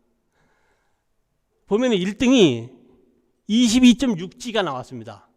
22.6G가 수직 방향에서 발생됐는데 그것은 치탁공에서 하역 과정에서 발생했습니다. 치탁공에서 발생했고 2등이 17.5G가 근데 요거는 부산항에서요 선적하는 과정에서 딱 나왔고 딱 시간을 일착합니다. 예, 딱 선적할 때 그 타임 딱 맞습니다. 랭킹 3위는요 16.4G가 역시 수직방에서 나왔는데 상해에서 환적하는 과정에서 나왔더라고요. 그래서 1등부터 6등까지는 다 수직방향에서 이렇게 발생됐습니다. 이 X방향은 하물이 그 좌우방향에서 받는 겁니다. 좌우방향. 좌우방향 충격이 가장 큰 것은 15.4G가 나왔는데 이것은 역시 치탁공에서 한 40km 떨어진 것이 이게 작업 현장에 있었거든요. 거기 방글라데시. 예. 거기에서 이렇게 발생이 됐습니다. 거기서. 그 지역에서 보니까는 그 하역 현장, 하역이 아니라 그 작업 현장에서 방글라데시 전체 50개 중에서 20개가 거기서 발생됐습니다. 20개가. 그래서 만약에 그게 깨지는 물건이었다면은 거기까지 잘 가가지고 그 작업 현장에서 아마 깨졌을 겁니다. 그걸 누구 책임으로 돌려야 되겠습니까? 이렇게 발생해요. 그리고 여기서 일본 항해 중에도 이렇게 발생했습니다. 항해 중에도 일본 시미치 항 근방에서 이렇게 항해 도중에도 또 큰 충격을 이렇게 발생을 했습니다. 요것은 이제 G값을 기준으로 한 거고요. 만약에 이게 충격은 아까 제가 말씀드린 대로 이렇게 G값도 중요하지만은 샥 더레이션도 중요합니다. 충격 지속 시간. 충격 지속 시간이 가장 큰 것이 여기 26 이게 나왔어요. 26이죠. 예, 26 이게 나왔습니다. 그래서 26일 때 그때 G값은 7.4입니다. 7.4인가요? 예. 그래서 이 충격이 오히려 여기 있는 이 충격보다도 클 수가 있습니다. 제품에 미치는 영향은 더 클 수가 있습니다. 예. 그래서 제가 있는 그대로 나온 그대로 제가 말씀을 드립니다. 그 다음에 제가 현재 진행되고 있는 사항을 간단히 이렇게 말씀을 드리겠습니다. 사실 지금 우리나라 그 가전업계에서는요, 제품에 따라서는 시베리아 횡단철도를 이용하지 마라 하는 것이 산의 규격입니다. 규정으로 이용하지 마라.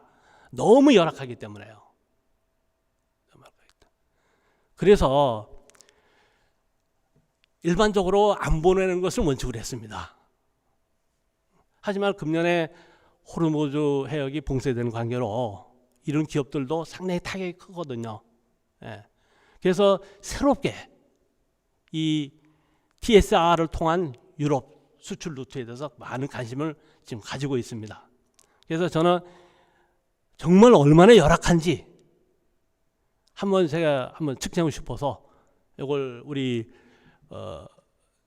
수송 공업 포장협회 김은미 소장님 도움을 받아서 같이 공동으로 이게 측정을 했습니다. 물론 이렇게 해상을 통해서 가는 것보다 육로로 가면요 한 10일 정도 단축이 됩니다. 기업에서 10일 정도 단축된 게 얼마나 큰 겁니까? 그래서 측정 계획은요 이렇게 했습니다. 한국의 인천에서요 여기 인코우 중국입니다. 해서 해양 수송을 하고 거기서 장춘까지 이게 16시간 갑니다. 트럭입니다. 거 갔다가 장춘에서 문셀리까지 여기 철도 수송입니다. 이것은 자기들이 TMR 철도라 하더라고요. TMR 철도로 가서 그 다음에 이제 시베리아 항전 철도에 승선을 해서 모스크바까지 가고 여기에 벨로스가 있습니다. 벨로스가 유럽 그 철도하고 환적이 이루어지는 곳입니다. 그래서 환적이 이루어져서 유럽 철도를 타고 독일로 가서 프랑스까지 가는 이 수출 루트에 대해서 제가 센서를 부착해 가서 이렇게 측정을 했습니다. 측정했는데 저희들이 45일 정도 이렇게 측정할 수 있도록 그렇게 그 데이터 이벤트를 이렇게 조절을 했거든요. 그래서 했는데 45일이 아니라 한 20일도 안 가가지고 이 중간에서 다 방전이 됐습니다. 그래서 그 원인은 저희들이 추측하건데 물론 그 수준을 그 시그널 트리거하고 타이머 트리거가 있는데 수준을 너무 낮게 잡은 거 뭐 그것도 원인이 있었고 두 번째 원인은 이 지역에서요. 이 TSR 이것이 얼마나 험악한가를 측정하려고 했는데 거기 가기 전에요. 여기에서 오픈 게임에서 끝났습니다. 중국에서요. 중국 철도 왔고 중국에서 트럭 수송 중에요. 얼마나 이벤트가 많았는지 이벤트가 많으면 배터리가 다 방전되거든요. 네. 이쪽에서 다 이렇게 방전이 된 거로 저희 이렇게 예상을 하고 있습니다. 그래서 그 결과도 같이 말씀드렸으면 좋았을 텐데 그거는 현재 다시 또 추진 중에 있습니다. 그래서 그 측정 결과가 나오면은 다음 기회에 제가 말씀드릴 수 있는 기회를 가졌으면 좋겠습니다. 예, 이상입니다. 뭐 혹시 뭐 질문사항 네. 예. 네. 그런 것까지 다 이렇게 고려했으면 좋겠는데요. 그걸 어떻게 할 수 있는 방법이 없고요. 그래서 우리가 보통 이 근해로 이렇게 배가 가면은 좀 온화하라 이렇게 생각을 하는데요. 또 그렇지도 않은 모양입니다. 예. 지금은 이 유통 실험에서는요, 랜스몬트사에 나오는 그 세이버라는 장비가 있습니다. 사실 그걸로 측정이 안 되면은 이렇게 안 됩니다. 그래서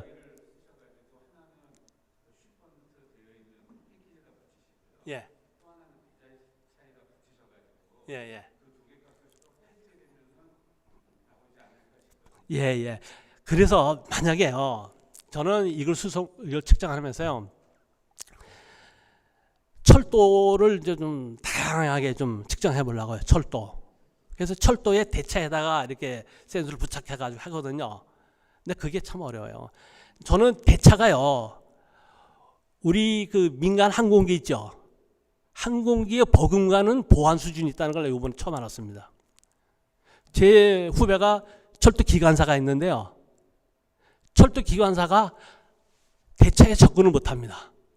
기관사를 떠나지 못합니다. 그래서 선배님 도와주고 싶지만 못 도와줍니다. 이게 답입니다. 도저히 이거는 할 수가 없습니다. 더구나 그와 같은 경우는 선사를 통해야 되죠. 등 해서 사실 측정이 불가능합니다. 여건이 안 됩니다. 예. 예. 예, 예. 예, 예. 예, 예, 예. 예.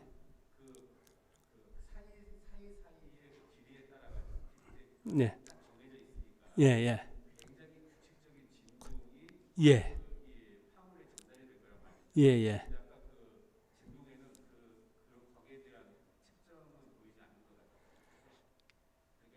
예, 예. 예. 예, 예, 그거 압니다. 예, 예. 예. 예. 예. 예, 예. 예, 예. 예, 예. 근데 이제 거기 우리 한국은 그게 40m거든요. 예. 40m로 좌우측이 지그재그로 돼 있거든요. 근데 이제 외국은 이제 40m가 있고 두 개가 다 떨어져서 또 40m가 연결되고, 우리 한국은 40m 가고 이쪽은 또 중간에 40m 가고 이렇게 돼 있거든요. 그래서 그걸로 해서 철도는, 우리나라 철도는 좌우로 진동이 조금 더 크게 일어납니다. 외국 진동보다. 외국은 좀 상하 진동이고. 예. 예, 예. 예, 예, 맞습니다. 그래서 사실상 이렇게 측정해 놓고, 이것을 만약에 해외 저널에 실었다 했을 경우에는 교수님까지 그런 질문이 분명히 있거든요. 구체적으로요. 그런데 그런 데이터를 제가 분석하면서 찾으려고, 예를 들어서 뭐 배로 갔을 때 컨테이너 위치별로만 알더라도 제가 좀 더 아주 클리어지잖아요, 결과가. 그거 파악도 지금 안 되고 있더라고요. 그래서 이건 뭐 제 사정이고, 그래서 그런 유통 환경만 되면은, 여건만 되면은 저는 뭐 얼마든지 아까 그 데이비드 진 그 이사장님 한 거보다 그 이상 할 수 있는 그런 것을 갖고 수 있습니다. 예. 예, 예. 예. 예. 감사합니다. 예. 예. 아, 예. 예. 예. 예.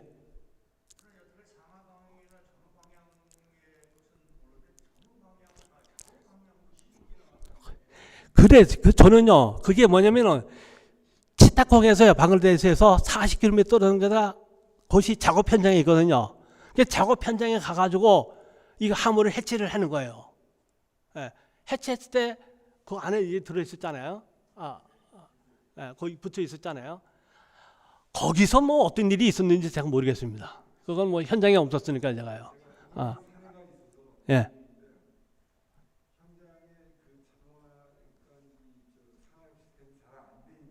예.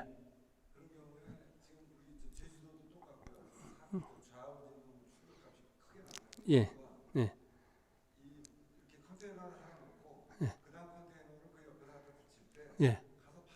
예. 예. 예. 예. 예, 예, 예. 예. 예. 그래서 아마 거기에 크게 나오고 한 거지, 하역이죠. 그 하역이 사실상 뭐 그 스테들란가요? 뭐 그거 하고 크레인도 쓰고 아까 뭐 그거 같이요. 예? 한 그 어디에서는 일어나는지 잘 모르겠죠. 예. 그래서 예. 예, 예, 예, 알겠습니다. 예. 예. 예.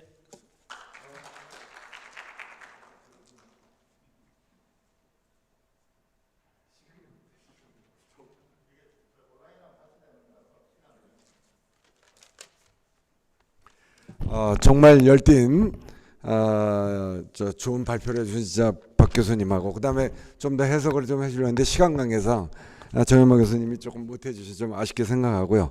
이제 마지막 시간 관계상 마지막 발표로 들어가겠습니다. 마지막 발표는 한국공업포장협회의 김영빈 소장님께서 수출 포장 기술과 표준 현황에 대해 발표가 있겠습니다. 박수로 환영해 주시기 바랍니다.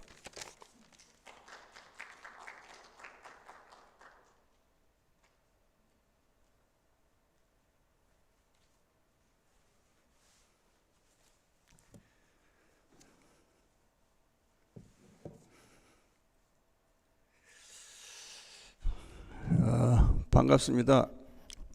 여기 코로나 때문에 오랫동안 못 본 분들을 여기 와서 얼굴을 뵙게 돼서 진짜 반갑습니다. 저희가 오늘 발표할 내용은 저희 협회 회원사는 100% 수출 포장을 하는 기업들인데 대부분이 다루는 품목이 전기, 전자, 기계, 건설 플랜트라든지 이런 제품을 주 내용품으로 하고 있는 그런 포장을 하고 있습니다. 그래서 여러분들이 여기서 주로 다루고 있는 부분이 아마 식품 포장 쪽이 많은 걸로 알고 있는데 아마 상당히 생소한 부분이 되지 않겠나 생각이 듭니다. 그래서 그러한 수출 포장들이 어떤 조건들이 갖추어져야 되고 또 그거와 관련해서 어떤 표준이 있는지 그런 내용을 주제로 해서 여러분들한테 소개하도록 하겠습니다. 이거 남기는 건 어떻게 남기는 거예요?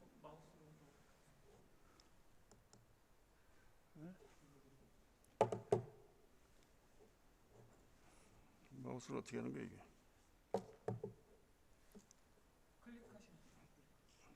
그냥 그렇게. 사실은 제가 개인적인 사정에 의해서 준비 기간이 좀 짧았습니다. 그래서 좀 내용이 좀 제가 생각해도 좀 미흡한 것 같은데 일단 준비한 내용대로 여러분들한테 설명을 하도록 하겠습니다. 그 발표할 목차는 우선 그 수출 포장의 특이성, 또 물류 과정 및 환경, 그리고 손상 사고의 종료 원인을 알아보고 수송 화물의 사고별 발생 비율과 손상 사고에 대한 대책에 대해서 설명을 하겠습니다. 마지막으로 이제 수출품의 수송 포장 요구 정권과 그와 관련된 표준에 대해서 설명을 하도록 하겠습니다. 먼저 그 수출 포장은 국내 운송 포장과 다른 특이성을 여러 가지를 가지고 있습니다. 첫째는 이제 보호 기능이 상당히 상이합니다. 수출 포장 화물은 장거리 수송, 장기 보관, 또 빈번한 하역, 그리고 이제 예상되지 않는 충격과 가혹한 기상 조건을 가지고 있고요. 도난 등의 장애 요인도 많이 발생을 하고 있습니다. 그래서 무엇보다도 고도의 보호 기능이 요구되는 그런 부분이기도 합니다. 둘째는 이제 유통 조건이 국내 운송과는 판이하게 다릅니다. 낮과 밤의 온도 차가 심한 지역으로도 나갈 수가 있고요. 이런 원인으로 해서 수출하는 화물이 녹이 발생하는 그런 원인이 되기도 합니다. 또한 지금 박준기 교수님도 발표를 하셨지만은 수송기관에서 발생하는 그 충격 크기, 그다음에 이제 난폭한 하역, 예상되는 지역이 아주 많습니다. 세 번째는 그 화물을 다루는 습관과 사고가 우리와는 많이 다르다는 것을 염두에 두시고 수출 포장에 임해야 된다고 그렇게 생각을 합니다. 물품에 대한 가치 판단이 우리와는 많이 다른 지역이 많습니다. 그래서 포장화물의 취급이 달라질 수도 있고 또 손상 정도에 따른 대응 수준이 상당히 다릅니다. 따라서 우리나라가 수출하는 판매자의 입장만으로 처리하지 말고 구매자의 요망이나 습관을 최대한 배려할 수 있어야 됩니다. 이 그림은 수출 화물이 이런 유통 물류 과정을 거쳐서 해외에 구매자에게 전달되는 과정입니다. 이 과정에서 물리적인 스트레스나 기후 환경 조건 등이 포장 화물에 작용하게 됩니다. 더구나 이제 수출 지역, 수송 기관에 따라서 매우 달라지기 때문에 그에 적절한 물류 조건을 적용해야 하는 것이 이제 수출 포장입니다.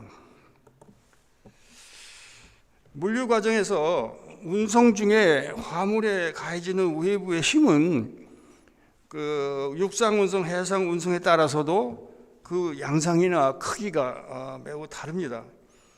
육상 운송에서는 특히 이제 급발진이라 급제동, 그 다음에 이제 회전 시에 발생하는 충격을 충분히 고려해야 하고, 해상 운송에서는 파도로 발생하는 충격의 크기, 특히 선박 내에서 화물의 위치에 따라서도 그 크기가 다름으로써 이에 대한 대비도 필요합니다.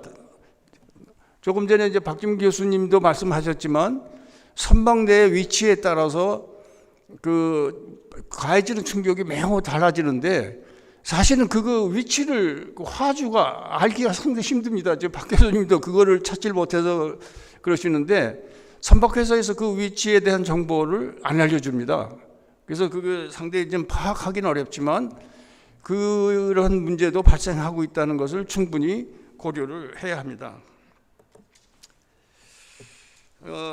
이제 수출 화물은 세계 이제 각지로 운송을 하게 되는데, 세계 각지에 그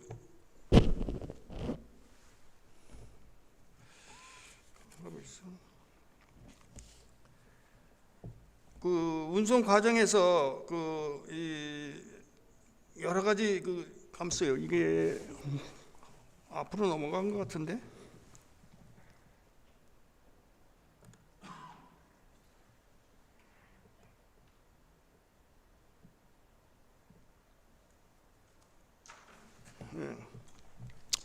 이제 수출화물은 이 그림에서 보는 것과 같이 세계 각지로 운송이 되는데, 세계 각지의 기후 조건이나 운송 조건이 매우 다양합니다.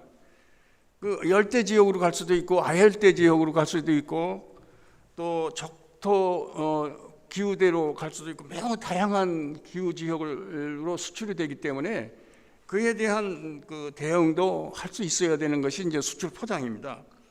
각 지역의 이제 온습도나 강우량이 다르므로 이 기후 조건을 고려한 포장 설계가 필요한데, 그것을 잘 적절히 대응을 못하면 그 문제가 생길 수도 있겠죠.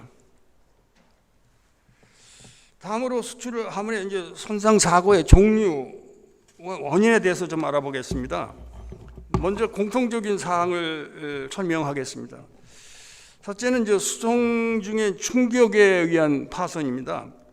이제 해상 수송이나 철도 수송, 자동차 수송 중에 각각의 수송 환경에 따라서 그 크기와 화물의 취급에 대한 조건은 다르지만 화물의 파손 사고가 자주 발생을 하게 됩니다.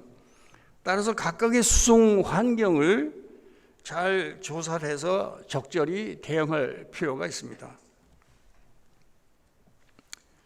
이제 다음은 이제 하역 시의 이제 파손입니다. 크레인이나 지게차를 적절하게 사용하지 않아서 발생하는 파손인데, 이제 횡전이나 전도, 낙하 등의 사고에 의한 파손입니다. 특히 이제 중량물에서는 로프의 위치나 그 로프의 각도가 짧아서 포장 화물에 과도한 압축력이 가해지는 그런 원인에 의해서 파손 사고를 유발하는 경우가 심심치 않게 발생을 합니다. 또한 그 보관이 부적절해서 발생하는 파손 사고인데,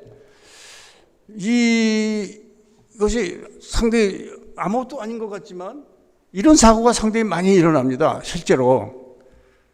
그래서 화물의 크기나 중량 등을 고려하지 않고 이제 무리하게 여러 개를 겹쳐 쌓거나 이제 국부적으로 하중이 걸리는 불규칙한 그런 다단적질을 한다든지, 그리고 포장 화물의 이제 상하 방향을 무시하는 그런 적재 등이 파손을 일으키는 원인이 되기도 합니다.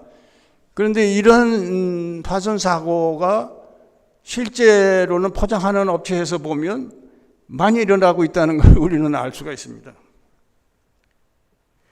그리고 이제 현재 도착해서도 이런 사고가 많이 일어나는데, 포장안을 해체하는 과정에서 파손 사고가 많이 일어납니다. 적절한 저희들이 다루는 그 상자는 되게 그 상자의 크기가 상당히 큽니다. 중량물이기도 하고요. 그렇기 때문에 적절한 공구를 사용하지 않고 무리한 해체 작업을 할 때 내용물이 파손되는 그런 사고인데, 사진과 같이 대형 그 화물의 상자 둘레를 그 체인톱으로 그냥 자르고, 그러니까 외부에서는 내용물이 안에 어떻게 고정이 되어 있고 어떻게 배치가 되어 있는지 모르는 상태에서 체인톱으로 잘라버리는 거거든요. 쉽게 하기 위해서. 그런 과정에서 내용물을 파손하는 경우도 있습니다. 그래서 이런 경우가 있다는 것을 여러분 이제 포장하는 사람들은 항상 염두에 두어야 되고요.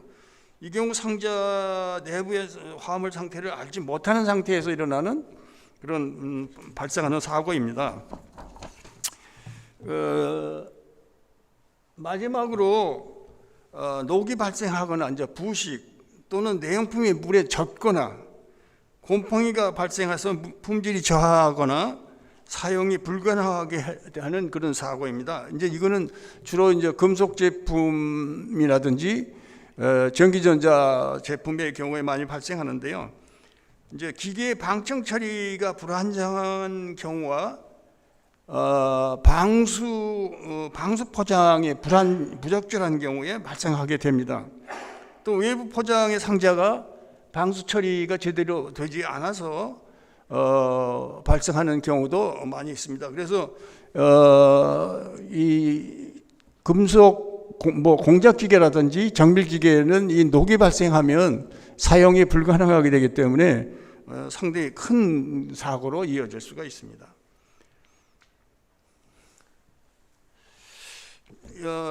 지금부터는 이제 컨테이너 수송 화물의 손상 사고에 대해서 알아보겠습니다. 최근에는 그 수출 화물이 대부분 컨테이너를 이용해서 수송을 하고 있기 때문에 특히 컨테이너 화물의 수송 조건을 잘 이해하고 대처해야 합니다. 첫째는 적재물의 붕괴에 의한 손상인데, 컨테이너 내부의 고정이 미비하다든가 쇼링의 강도 부족, 적부상의 부적절함에 의해서 발생하고 있습니다. 두 번째는 이제 화물끼리 접촉에 의해서 손상이 발생하기도 하는데, 특히 이제 골판지 상자 포장의 경우 수송 중에 발생하는 대량의 미진동으로 인해서 발생하는 경우가 있습니다. 그래서 지금 저 중간에 있는 표가 내용물 중량에 따라서 적상 하중을 규정을 하고 있습니다. 그런데 물류업계에서는 저 규정을 무시하는 경우가 많습니다. 그래서 그 규정에 의해서 상자도 설계하고 다 하는데, 저 규정을 무시하고 화물을 적재하면 그 밑에 있는 화물 포장 상자가 파손되는 경우도 있습니다. 그래서 그런 경우도 우리가 종종 발생하고 있다는 것을 우리는 알 수가 있습니다. 다음은 이제 선박에 이제 적재한 경우에, 온데크 적재의 경우에는 파도에 의해서 컨테이너가 전체가 손상되는 경우도 있습니다. 다음으로는 이제 컨테이너 안에 이제 고박이라는 게 이제 고정하고 묶는 그런 작업을 말하는데, 미비해서 발생하는 사고도 있습니다. 그리고 일부이기는 하지만은 컨테이너 내에 포장 화물을 고박하지 않은 채로 수송하는 경우도 있습니다. 여러분들 잘 이해가 안 되시겠지만, 컨테이너 안에다가 포장 화물을 넣으면, 그리고 컨테이너 문을 닫으면 다 완전하다고 생각하는데, 그 컨테이너 안에다가 넣은 포장 상자를 고박을 하지 않고 그대로 보내는 경우가 있어요. 참 위험한 그런 경우인데 실제로 그런 경우가 많이 있습니다. 그래서 이 그림과 같이 저 오른쪽에 있는 그림과 같이 저 상하 충격에 의해서 포장함을 파손시키는 경우도 발생하고 있다 하는 것을 알 수가 있고 그런 데 주의를 해야 됩니다. 왼쪽 밑에 있는 것이 그런 사고 사례 중에 하나입니다. 그 다음에 이제 컨테이너 안에서의 화물이 물이 젖는 사고입니다. 사실 컨테이너 화물의 경우에는 그 물에 젖거나 결로 의해서 내용물을 손상시키는 사례가 상당히 많습니다. 그 원인은 이제 컨테이너 내부의 공기 중에 수분이 응고해서 발생하거나 컨테이너 그 자체의 바닥이라든지 벽면에 젖어 있는 상태에서 발생하는 경우입니다. 또 이제 화물 자체에 함유된 그 수분에 의한 것인데 컨테이너에 적입 전에 넣기 전에 젖은 상태로 접입하는 경우가 있습니다. 또 보관 장소의 습도가 높은데 이런 경우는 야간에 이렇게 냉각이 돼가지고 표면에 물방울이 맺힌 상태로 적입하는 경우입니다. 그리고 포장재 자체에 상자 자체의 함수율이 높아서 컨테이너 안에서 수분 증발로 인해서 발생하는 경우도 있습니다. 이러한 것들이 전체가 원인이 돼서 녹의 발생의 원인이 됩니다. 앞에서 말한 요인들이 전부 그 요인이 되는데 포장 내부 포장의 방수 처리가 부적합해서 발생할 수도 있습니다. 물론 저기 방청 처리가 문제가 되는 경우도 많이 있습니다. 항상 저는 이 실무진들한테 방청 작업을 할 때 항상 강조하는 게 포장회사에서는 되도록 방청 처리 작업에 관여하지 말라고 합니다. 왜냐하면 방청 처리는 세척하고 건조하고 그 방청제 도포하고 그런 걸 일관 작업을 해야 됩니다. 오늘 이제 작업이 끝났으니까 뭐 세척만 하고 내일 아침에 그 작업을 하자 그러면 벌써 그 야간에 있는 동안에 금속에 녹이 진행이 되면 그 위에다가 아무리 방청을 해도 녹은 그 안에서 계속 진행이 됩니다. 그래서 항상 그 작업은 일괄 작업을 해야 되는데 포장회사에서 그거를 일괄 작업하기는 어렵습니다. 그래서 되도록이면 방청 처리는 생산업체에서 일괄 작업을 할 수 있도록 해라. 그래서 세척, 건조, 방청, 도포 작업 이거는 일괄 작업을 되도록 하라 하는 얘기를 하거든요. 근데 이게 안 돼서 방청제 그 밑에서 금속 표면에서 녹이 발생, 육안으로는 안 보이는데 녹이 발생해서 그게 원인이 되는 경우가 상당히 많거든요. 근데 이제 이거 잘 됐더라도 지금과 같이 말씀드린 여러 가지 요인에 의해서 발생되는 경우가 많기 때문에 특히 유의를 해야 됩니다. 그 다음에 그 수송화물의 손상 사고별 발생 비율을 좀 알아보겠습니다. 이거는 영국의 UKPNI 클럽이라는 해상화물 보험 관련 회사, 대형 회사입니다. 거기에서 이제 나온 자료인데요. 그 원인을 보면 역시 그 물리적인 진한 빨간 것이 이제 컨테이너 화물이고 그 옆에 엷은 색이 이제 전체 화물에 대한 비율인데 물리적인 그 원인에 의해서 발생하는 사고가 제일 크게 나타나고 있다는 것을 알 수가 있습니다. 그리고 수송수단별 예를 들어서 이제 컨테이너 수송하고 전체 화물의 비율이 조금 다른 것을 좀 알 수가 있습니다. 그 물리적인 원인에 의해서 사고가 제일 많이 발생하는 것은 같은데 그 웨트 데미지 즉 저 맨 오른쪽에 있는 물에 젖는 사고는 전체 화물이 그 다음으로 많고 온도에 의한 사고 비율은 컨테이너 화물이 두 번째로 많은 것을 알 수 있습니다. 그리고 특이한 거는 컨테이너 화물에서 선상 밖으로 이렇게 튀어나가서 발생하는 사고도 많다는 것을 알 수가 있습니다. 줄여달라고요? 알겠습니다. 줄이는 게 저도 좋습니다. 그 다음에는 요거 컨테이너 화물의 사고를 사는데 여기도 보면 물리적인 원인이 28%, 냉동 관련이 15%, 냉동 관련은 아마 식품 종류가 아닌가 그런 생각이 납니다. 여기서도 보면 그 컨테이너가 선상 밖으로 튀어나가는 게 11%나 된다는 걸 알 수가 있습니다. 그 다음에 이거는 유럽의 대형 보험회사가 통계를 낸 자료인데요. 이게 보면 그 트럭 수송에서는 난폭한 취급이나 충돌, 도난 사고에 발생하는 보험 사고가 많고, 선박 수송에서는 그 난폭한 화물 취급의 원인이 많은데, 여기에 보면 항공기 수송에는 도난 사고가 제일 많다는 것이 저는 좀 이해가 안 되는데, 하여튼 통계는 그렇게 나와 있습니다. 그리고 이런 자료가 좀 저의 경우에는 좀 아시아 지역에서도 좀 이런 자료가 좀 나왔으면 좋겠는데 그런 자료가 나오지 않는 게 조금 아쉽긴 합니다. 이것은 이제 지역별 소실사고인데 역시 이 큰 원이 큰 지역이 이제 사고가 큰 건데 이 그림을 보면 아프리카 지역으로 운송된 화물, 이게 맨 왼쪽에 그 둥그런 원이 많은 것이 이제 아프리카로 오는 수송되는 건데 역시 거기서 엄청난 비율로 사고가 많이 발생된다는 걸 알 수가 있습니다. 그래서 우리나라에서도 아프리카 지역으로 수송되는 것은 특히 유의를 해야 되지 않겠나 생각이 되고요. 이것은 포장업체 선발 기준인데 일단 시간이 없다 그러니까 생략을 하겠습니다. 그 다음에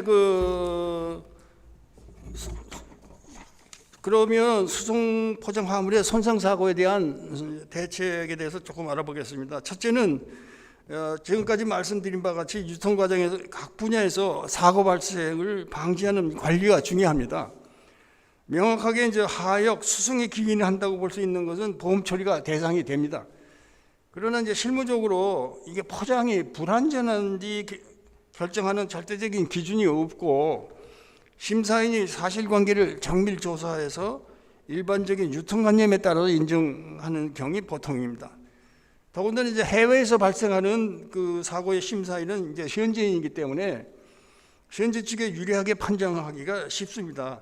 따라서 포장 설계의 타당성을 분명히 알 수 있는 근거를 마련해두고 그 경우에 따라서는 그 기록을 전부 사진으로 기록해둘 필요가 있다고 생각합니다. 다음에는 이 컨테이너 화물이 대부분이기 때문에 특히 이제 컨테이너 화물 손상 대책에 대해서 몇 가지 좀 나열해 보겠습니다.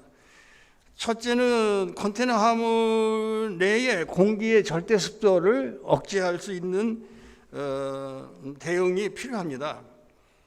그래서 배ning 시에 건조한 달을 선택을 하거나 포장재 팔레트 등의 함수이 낮은 것을 사용하거나 하는 것입니다. 특히 취약한 화물은 컨테이너용 건조제를 사용해서 수송 중에 절대 습도의 상승을 물리적으로 막아야 됩니다. 이것은 하나의 온도 변화인데 왼쪽에 있는 것이 이제 컨테이너 야적장에서의 온도 변화입니다. 그래서 보면은 왼쪽에 보면은 한 27도에서 50m까지니까 거의 30도의 온도 변화가 있고요. 저 오른쪽 것은 이제 컨테이너 내 위치에 따른 이제 온도 변화입니다. 그래서 보면 역시 그 컨테이너의 천장면이나 상부분의 온도가 하부에 비해서 온도 변화가 굉장히 크다는 것을 알 수가 있습니다. 이에 따라서 그게 적절한 대응이 필요하다고 생각을 합니다. 그러면 이제 컨테이너가 결로에 의해서 손상 방지 대책으로는 결로 표면의 급격한 온도 변화를 이제 막아야 되는데 컨테이너 이제 운송, 육상 운송이라든지 장치 기간을 되도록 짧게 해야 하고, 특히 이제 결로 의한 손상이 큰 화물의 경우에는 이제 냉동 컨테이너를 드라이 컨테이너로 사용하는 그런 방법도 사용을 하고 있습니다.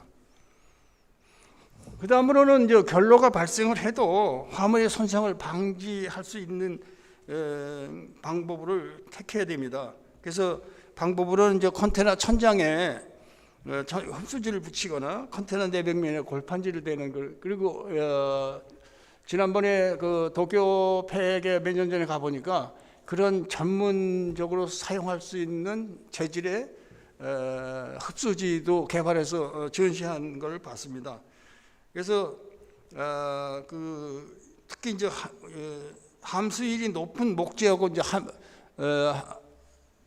포장하고 있는 경우에는 습기가 안에 이제 머물게 돼서 위험한 경우가 있습니다. 그래서 슈링크 포장으로 해서 많은 대응을 하고 있는데, 그런 경우에는 오히려 역효과가 날 수도 있습니다. 또 한 가지는 요새 최근에는 컨테이너 내부 공기에 대한 유해가스 규제도 유럽에서 시행을 하고 있습니다. 특히 이제 네덜란드가 상당히 엄격하게 규제를 하고 있는데, 도착하면 컨테이너 내에 유해가스를 테스트를 해서 자기들이 지정한 그 유해가스 농도가 있습니다. 그 이상이 되면 아주 보내든가 반환시키든가 아니면 다른 자기들 지정 장소에 가서 그 유해가스를 다 제거하고 통관시키는 그런 규제도 지금 나오고 있습니다. 그래서 지금까지 나온 것을 해서 대응 방법을 한번 간단히 설명을 하겠습니다. 수송 포장의 설계 범위입니다. 그 보관하역, 수송, 취급, 물류 과정의 수송 수단이나 하역, 보관 방법과 재반 비용, 그리고 이제 재활용, 폐기 처리 계획과 방법, 비용, 그리고 포장 작업의 방법과 포장 가공비입니다. 마지막으로 포장 재료 및 용기의 제조 방법과 제조 비용 또는 구입 비용까지 포함이 됩니다. 이제 수송 포장에서는 제품 보호와 더불어서 물류비 절감을 위한 포장 설계가 무엇보다도 중요하다고 생각을 합니다. 그래서 다음으로 이제 수송 포장의 시스템에 최적화인데, 몰 시스템 전체로서 균형성이라든지 환경 적성 및 경제성을 고려한 토탈 시스템으로 접근해야 된다고 생각을 합니다. 다음으로 포장업계, 물류업계의 정보 공유입니다. 이건 상당히 제가 물류업계 분들에게 강조하는 부분이기도 한데요. 화물사고는 포장, 수송, 하역, 보관 등의 여러 방면에서 기인하고 있는 경우가 많기 때문에 물류 과정 각 분야에서 사고 발생을 방지하는 것이 필요합니다. 즉 손실 방지를 위해서는 물류 각 분야에서 포장 기능을 잘 이해하여 작업을 수행하는 것이 바람직합니다. 이 밑에 그림이 제가 일본, 중국 사람들을 설득하기 위한 그래프 중에 하나인데, 포장 분야와 물류 분야가 정보를 공유해서 안전 수송을 하기 위한 적정 포장 기능을 고려한 안전 수송이 이루어진다면 포장의 품질도 높이고 물류비와 화물 손실을 최소화할 수 있을 것입니다. 이런 것 때문에 물류 분야와 포장 분야가 꼭 정보를 공유할 수 있는 것이 필요하다, 그런 생각을 합니다. 이 부분 생략하고요. 마지막으로, 그래서 저희가 그 수송 포장 가이드라인을 몇 년 전에 제정을 했는데, 그것을 간단히 설명을 하겠습니다.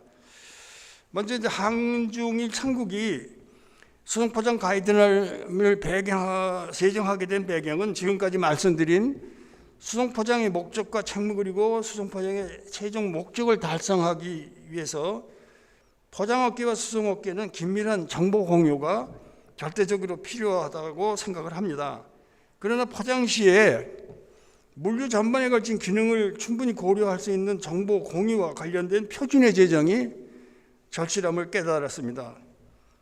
즉 포장업계뿐만 아니라 운송, 하역, 보관 등의 물류 과정에 종사하는 모든 종사자들이 설계, 작업 시 공통 지침을 적용함으로써 부적절한 포장 및 운송, 하역, 보관으로 발생하는 손실을 최소화하는 것이 가능하다고 이렇게 생각을 했습니다. 그래서 제가 이제 일본, 중국의 관련 단체에 적극적으로 제안을 해서 2010년 8월부터 2014년 2월까지 3년반에 걸쳐서 이제 공통 표준을 제정하게 된 겁니다. 한중 삼국이 공통 표준으로 제정한 수송품 포장 가이드라인은 파트 A부터 이제 D로 이렇게 구성이 되어 있는데, 파트 A는 서론과 물류 과정에서의 위험 요소로 구성되어 있고, 파트 B는 포장, 파트 C는 포장용 부재료, 그 다음에 파트 D가 화물의 적재 및 고정, 표식, 선적 서류 그리고 부록 이렇게 구성이 되어 있습니다. 다만 이제 이 표준은 소비자 포장 또는 식품, 음료 또는 약품과 같은 물품의 1차 포장에 대한 정보는 포함되어 있지 않고요. 컨테이너, 더니지, 지지제, 완충, 수송 중에 소비자 포장을 보호하기 위한 결합 등에 대한 정보는 포함이 되어 있습니다. 이것이 저희 KS의 사진인데요. 한중일 삼국이 이제 3년 반에 걸쳐서 전문위원회를 구성해가지고 제정한 한중일 삼국 수송포장 가이드라인을 한국은 2014년에 KST1204 수송포장 가이드라인 통치국으로 제정을 했습니다. 이 표준의 이제 적용 범위가 중요한 내용인데, 그 수출품 포장 화물의 내용품 품질이 훼손되지 않고 최종 수요자까지 안전하게 도착하도록 물류 환경을 고려한 수송 포장의 설계 및 포장, 그리고 물류 과정, 운송, 보관, 적재, 하역 및 마킹 등에서 포장의 기능 및 구조를 고려한 포장 화물 안전관리 지침에 대한 규정입니다. 이렇게 적용 범위를 했는데, 이 표준이 물류업계 전반에서 적용, 운영되도록 많은 노력을 좀 기울이고 있습니다. 물류업계에서도 많은 관심을 가져주시기를 이 자리를 빌어서 다시 한번 부탁을 드립니다.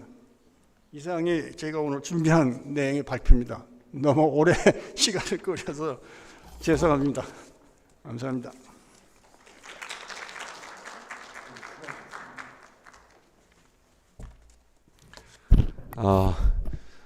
지금 마지막 발표에 대해서 간단하게 드리면, 수출 포장의 그 물류 과정과 환경을 분석을 통해 가지고 그 특이성을 좀 설명해 주셨고요. 그다음에 손상 사고 요인 분석과 그 대책, 그리고 마지막으로 수송 포장의 요구 조건과 가이드라인 제정에 대한 그 필요성을 말씀 주셨습니다. 여러 말씀 중에 이제 가장 그 필요한 것은 결국 그 포장, 수송 포장 설계의 그 중요성이 되겠는데, 그것으로 크게 4가지를 말씀 주신 것 같습니다. 첫 번째는 결로 손상 대책 등 기능성에 대한 반영을 반드시 해야 된다, 이제 한다는 점이고, 두 번째는 그 포장과 물류 비용을 감안해서 포장 설계를 가져갈 거야 되고, 세 번째는 재활용 등 폐기 처리에 대한 환경 요인도 감안해야 되는 게 이제 최근 추세라는 점입니다. 마지막으로는 포장업계와 물류업계 간 그 정보 교류를 통해서 이 부분들을 공유해 나갔을 때 실제로 70% 정도의 사고를 방지하는 효과가 있다. 그래서 이에 따라서 한중일 삼국 간의 수송포장 가이드라인 제정 등 이런 큰 진전을 해주신 것으로 되었습니다. 자, 이것으로 제2세션을 마치겠습니다.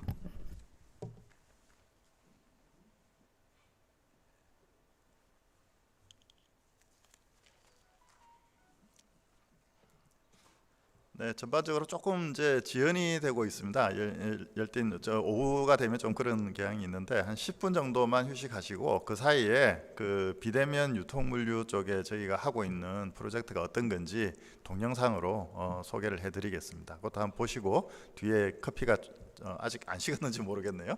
그래서 한잔 하시고 한 10분 정도 쉬었다가 마지막 세션을 하도록 하겠습니다. 예.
긴 시간 동안 고생 많으십니다. 지금 마지막 세션인데요.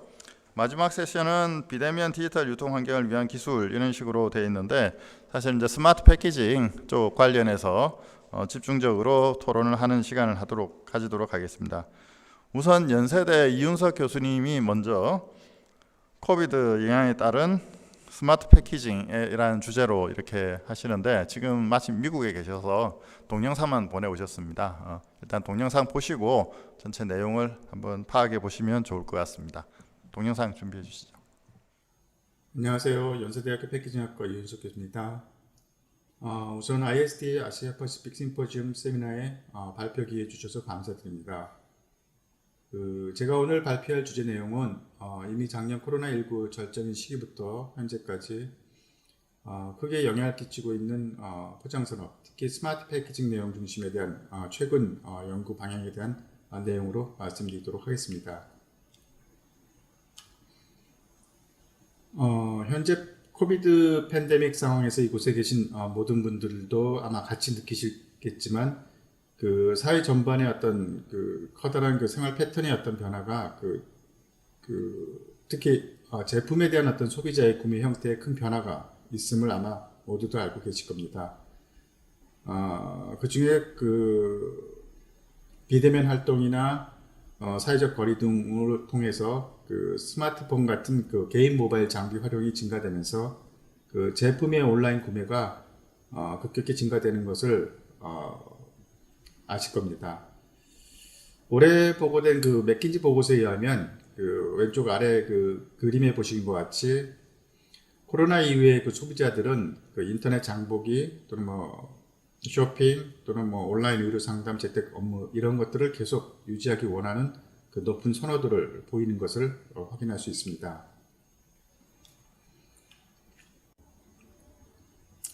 보시는 자료는 올해 포브스의 발표 내용으로 사람들이 많이 모이는 장소에 대해서 원격 회의, 온라인 쇼핑, 의료검진, 일러닝 등 코비가 끝나더라도 디지털 온라인 활동을 유지하겠다고 응답한 비율이 80% 이상 보도되었습니다. 따라서 코비드 백신 방역 이후에도 소비자들이 이미 생활 습관에서 익숙해진 모바일 기술에 대해서 선호하거나 또는 계속 활용한다는 거 저희가 지금 예상할 수 있겠습니다. 또한 예전에 집 밖에서 야외 활동했던 그런 소비되었던 비용들이 가정용 디지털 모바일 장비 쪽이나 온라인 가입비 등 전자상거래를 위한 디지털 활동 비용 지출이 크게 증가되었다고 볼 수 있겠습니다. 실제로 무선 인터넷 등 디지털 장비 활용에 대한 활동 비용이 코비드 이전과 비교했을 때 한 5배 이상 증가되었다고 보도되었습니다. 패키징 산업 분야에서도 발표 자료표에서 보시는 것과 같이 코비드 영향에 대해서 지속가능, 위생, 이커머스, 소비자 선호도, 신속 배송, 디지털 포장에 관련된 부분이 계속 중요한 요인으로서 고려됨을 알 수 있습니다. 특히 코비드 이후에 패키징에 대한 어떤 위생 안전에 대한 관심이 높아지고 있고요. 또한 마찬가지로 모바일 전자상거래 및 디지털화의 수요는 계속 증가된다고 예상할 수 있습니다.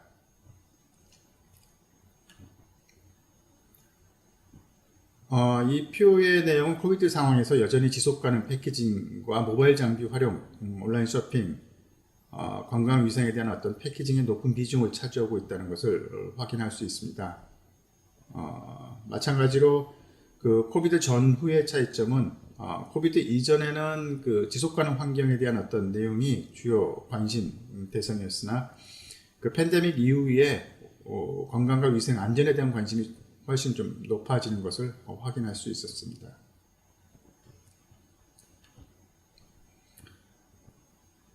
그림에서 보시는 것 같이 일반 식품의 어떤 유통 흐름도입니다. 일반적으로 제품의 유통 공급 과정은 제품의 생산, 제조로부터 수송에 거쳐 판매되고 최종 소비자에게 도달됩니다. 선생된 제품이 소비자로 여러 단계를 거치면서 이동되면서 어떤 제품의 어떤 품질 손실에 큰 비중을 차지한다고 볼 수 있습니다. 예로 신선과 재료 같은 경우에 보통 20에서 40%까지는 여전히 유통 전달 과정 중에 많은 손실이 있고요. 그 다음에 많은 또 폐기물들이 발생을 합니다. 따라서 그 제품을 보호하고 상품성을 유지하기 위해서 어떤 적절한 그 포장 처리 방법이 중요한 요소로도 작용되고 있다고 볼 수 있겠습니다. 오른쪽 그 표에 보시는 것 같이 물류 과정 중에 특히 문제가 발생되는 부분이 그 제품의 어떤 손상, 적절한 배송 운영 방법, 공급 지연 등 이러한 요소들이 특히 그 운송 배송에 관련된 요소들이 그 중요한 애로사항의 한 큰 비중을 차지하고 있다는 것을 저희가 볼 수 있습니다.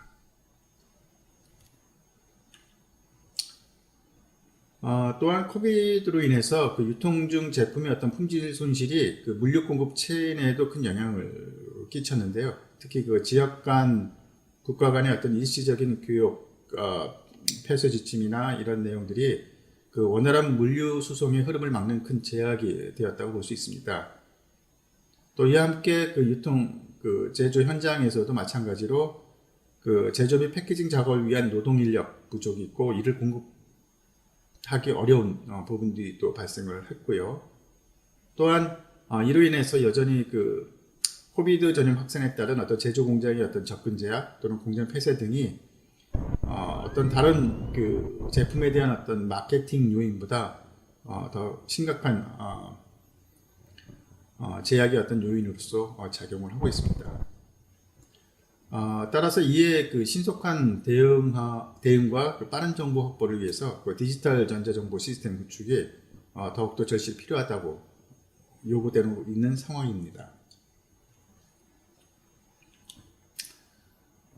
이번 슬라이드 내용은 이커머스 유통을 특히 고려할 때 주로 2차 패키징에 대한 어떤 중요성이 비중이 크다는 것을 확인할 수 있습니다.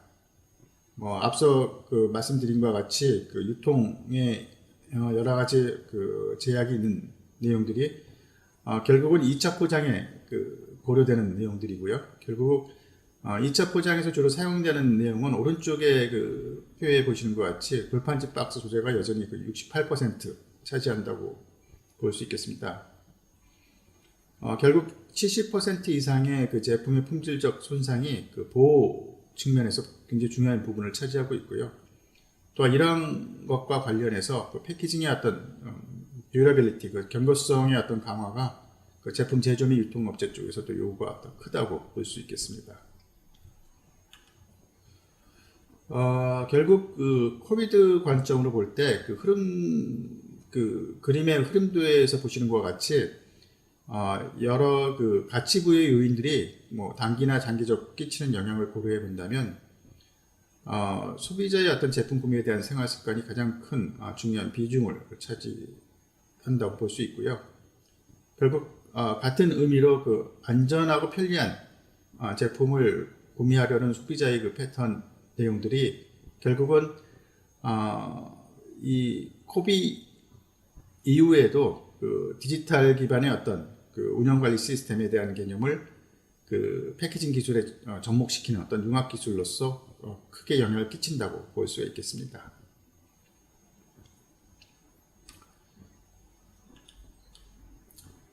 다음은 패키징이 어떤 기본적으로 갖춰야 할 여러 기능들과 조건들이 있습니다. 그 중에 그 코비드와 함께 그 앞으로 계속 고민하고 패키징 기술 개발을 해야 할 주전적 요인들을 보면 그 그림에서 보시는 것 같이 스마트 패키징은 특히 안전, 위생, 품질, 어떤 제품의 어떤 가치 부여, 그다음에 그 오염이나 남용에 대한 어떤 방지 또는 규정, 편리, 친환경, 가격 모든 요소에서 중요한 요인들로 반영해야 된다고 봅니다.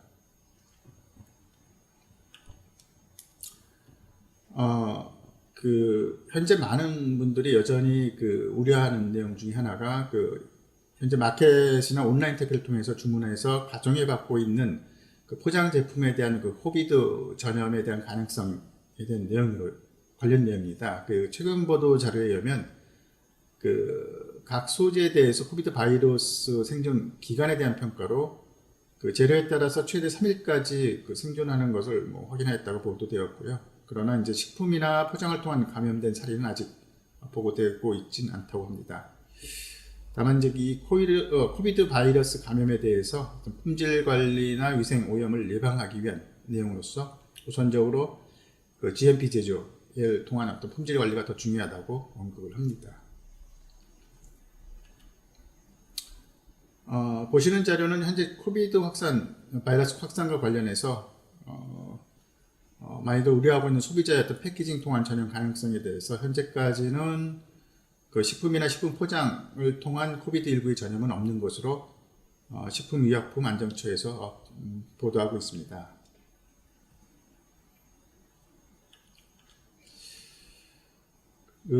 앞서 이미 언급한 그 코비드 시대의 어떤 사회 시대를 반영했을 때 그 스마트 기능을 가진 어떤 패키징이 산업체의 수요와 요구들이 급격히 증가된다고 볼 수 있겠고요. 특히 그 포장 제조나 개발 관련 쪽의 어떤 기술자 및 연구자분들은 이미 뭐 10여 년 전부터 스마트 패키징에 대한 어떤 용어 및 기술에 대해서 이미 많이들 익숙해진 상태에 있고 현장에서 또 개발된 스마트 패키징 제품들이 많이 활용되고 있습니다. 그러나 이제 여전히 그 스마트 패키징의 의미나 표현이 그 아래 그 써 있는 용어처럼 그 다양한 형태로 그 표현이 되고 또 중복도 사용되고 있는 상황입니다. 즉 사용 대상에 따른 어떤 소비자나 또는 뭐 제조자, 유통업자의 관점이 약간씩은 차이가 있고요. 그 다음에 그 대상 제품인 그 전자식품, 제약, 뭐 생활용품, 뭐 가전 이런 제품에 따라서도 차이를 좀 보이고 있습니다. 그리고 또 품질 개선 쪽, 또 정보, 또 인식 이런 기능적 비중이 있을 수 있고요. 또는 국가 간의 관심을 가지는 영역 부분에 따라서도 그 스마트 패키징의 의미나 기술 분류가 약간씩은 차이를 가지고 구별하고 있습니다. 예로 중국과 인도 같은 경우에는 스마트 패키징의 어떤 개념을 주로 이제 유통 시스템 중점으로 이제 보고 있고요. 유럽이나 일본 같은 경우에는 어떤 품질에 대한 어떤 개선이나 안전성에 대한 어떤 높은 중요도를 가지고 스마트 패키징을 고려하고 있습니다. 현재 스마트 패키징에 대한 큰 의미는 뭐 포장을 사용하는 사용자나 아니면 대상, 기능, 지역 특징에 따라서 뭐 중요도에 따라서 임의대로 조금 구분해서 언급을 좀 하고 있고요. 다만 중요한 부분은 이제 각 이러한 그 분류에서 각 스마트 패키징의 어떤 품질 평가의 어떤 시험법이 어떤 표준화된 규격화된 어떤 기준이 있어야 어떤 스마트 패키징에 대한 제품에 대한 어떤 신뢰성이 좀 확보된다고 볼 수 있겠습니다. 뭐 각 분야 연구자들에 따라서 약간은 차이가 있겠지만은 제가 스마트 패키징의 어떤 첨단 패키징의 어떤 최근 기술 통합 의미로 보고 좀 분류를 해봤습니다. 최근 스마트 코딩 회사에서 분류한 그 스마트 패키징의 어떤 내용을 기반으로 해서요. 크게 품질 개선에 직접 영향을 주는 어떤 능동형, 그 액티브 형태, 또 환경과 제품의 상태를 지시나 센서로 인지하게 하는 지능형, 그리고 기존의 이제 지능형 역할의 어떤 정보 전달 기능 내용들이 최근에 그 3월 인터넷이나 광대한 데이터를 제공해주는 어떤 기술이 확대됨에 따라서 이 부분을 하나의 디지털 커넥티드 패키징으로 해서 크게 세 분류로 구분을 했습니다. 조금 더 디테일하게 좀 말씀을 드리면 뭐 스마트 패키징 기술은 뭐 능동형 패키징으로 볼 때는 뭐 주로 가스나 수분, 뭐 이런 항균 항산화 활성 물질의 어떤 적용으로 해서 제품의 품질과 안전성을 개선하는 걸 기본 내용으로 좀 할 수 있고요. 앞서 말씀드린 것 같이 지능형 같은 경우에는 뭐 온도 변화나 신선도 정도를 확인할 수 있는 어떤 지식의 또는 뭐 미생물이나 부패 가스를 감지하는 센서 등을 고려할 수 있습니다. 또한 그 지능형 센서의 어떤 개념으로 해서 뭐 QR코드나 RFID, NFC 칩 같은 것들이 어떤 무선 모바일 장비 기반의 어떤 사물 인터넷으로 정보 활용을 증대한 내용을 해서 디지털 커넥티드 패키징 기능으로 구분할 수 있습니다. 그래서 앞서 설명드린 것 같이 기능성이나 나노, 바이오 소재 개념도 연관되어 있었기 때문에 이러한 융합된 기술이 최근에 굉장히 많이 증가되고 있는 추세입니다. 그 스미스 파이러의 그 Future of the Active Intelligent Packaging이 그 작년 그 보도 자료에 따르면은 글로벌 스마트 패키징 시장이 2018년 기준으로 해서 약 5.7 빌리언 달러, 하나로 약 6조 원 정도 규모고요. 매년 한 5.9% 성장률을 보여서 코비드 이후인 2023년도에는 약 7.6 빌리언 달러, 약 하나로 한 8조 원 규모 성장으로 크게 성장되리라고 예상을 하고 있습니다. 그 중에 그 능동형 패키징에서 볼 때 그 가스 흡착하고 그 항균 항산의 패키징 기술 연구가 한 70% 이상을 차지한다고 볼 수 있겠고요. 그 코비드 이후에도 이러한 기술 개발이 더 커질 것으로 전망이 됩니다. 또한 최근에 그 유통의 어떤 그 온라인 또는 가정 택배의 어떤 개념의 어떤 내용이 중요함에 따라서 특히 온도에 민감한 신선도 관리가 중요한 부분에 그 온도 조절 단열 포장의 그 내용들이 빠른 급성장을 좀 보이고 있는 것으로 예상이 됩니다. 마찬가지로 지능형과 커넥티드 패키징으로서 전자회로 칩 부분인 센서와 RFID 안테나 통신 기술이 빠르게 성장될 것으로 예상이 되고 있습니다. 이 표는 그 2010년부터 2020년까지 스마트 패키징 연구 논문에 관련 내용입니다. 그래서 이 연구 논문을 통해서 어떤 주로 연구자나 기술자들이 최근에 어떤 관심 분야에 대한 내용을 좀 파악을 할 수 있는데요. 2015년에 이 500편 내외인 연구 발표, 스마트 패키징 연구 발표가 2020년도에는 약 2,300편 이상으로 계속 급속하게 이제 가파른 증가세를 보이고 있습니다. 마찬가지로 2020년도에 그 능동형 패키징 부분 쪽을 보면 주로 그 미국이나 중국, 스페인, 이탈리아, 유럽 쪽에서 많이 보고된 내용들이 있습니다. 이 내용은 이미 앞서서 능동형 패키징에 대해서 간단하게 설명을 한 내용들이고요. 다들 아시겠지만은 산소 수분 제거 또는 항균, 항산화 방출의 어떤 내용들입니다. 그래서 자세한 기능이 오른쪽 자료의 내용으로 언급이 되어 있습니다.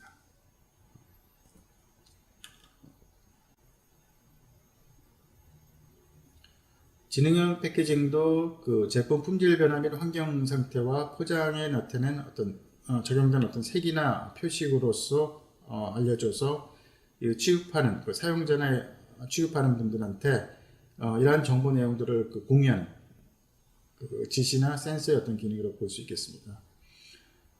표에서 보시는 것 같이 세부 내용은 주로 이제 온도나 습도, 부패 상태를 알려주는 역할의 기능으로 볼 수 있겠습니다.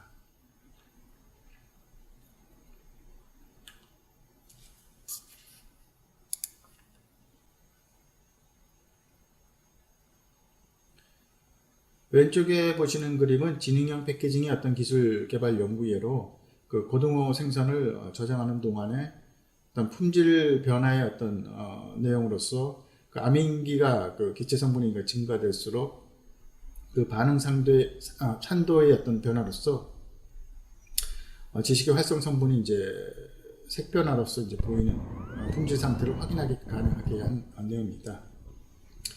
여기에 적용되고 있는 지식의 색소 같은 경우에는 이제 안토시아닌, 천연 안토시아닌 색소로 이제 기본 베이스로 적용된 내용입니다. 또한 오른쪽에 보시는 육제품의 어떤 유해 부패 박테리아가 증가될수록 바이오 센서에 감지하는 반응 정도의 차이로서 그 제품의 어떤 부패 정도를 확인하게 하는 바이오 센서의 예시라고 볼 수 있겠습니다. 커넥티드 디지털 패키징도 그 현재 포장 제품의 그 많은 정보 전달 기능을 가지는 클라우드 기반 형태의 실시간 분석 추적 기능이 가능하고요. 보시는 것 같이 블루투스나 RFID, NFC 주파 칩 시스템을 활용해서 패키징의 어떤 물류 운송의 여러 가지 환경 상태를 실시간으로 원격 모니터링해서 관리하는 시스템으로 볼 수 있겠습니다. 이러한 그 종합 시스템 어떤 관리는 제품 품질을 관리할 뿐만 아니라 여기서 발생되고 있는 여러 가지 환경 쓰레기 내용들을 좀 감소시킬 뿐만 아니라 소비자의 어떤 안전성을 확보할 수 있는 어떤 여건들을 제공해 줍니다.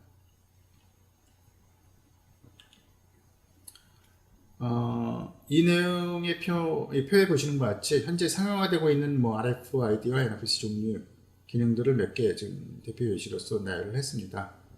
온도, 습도, 가스, pH 민감한 제품이나 기능에 따라서 오른쪽에 보시면 RF 센서 칩의 다양한 그 소재들이 패키징에 활용된다고 볼 수 있겠습니다.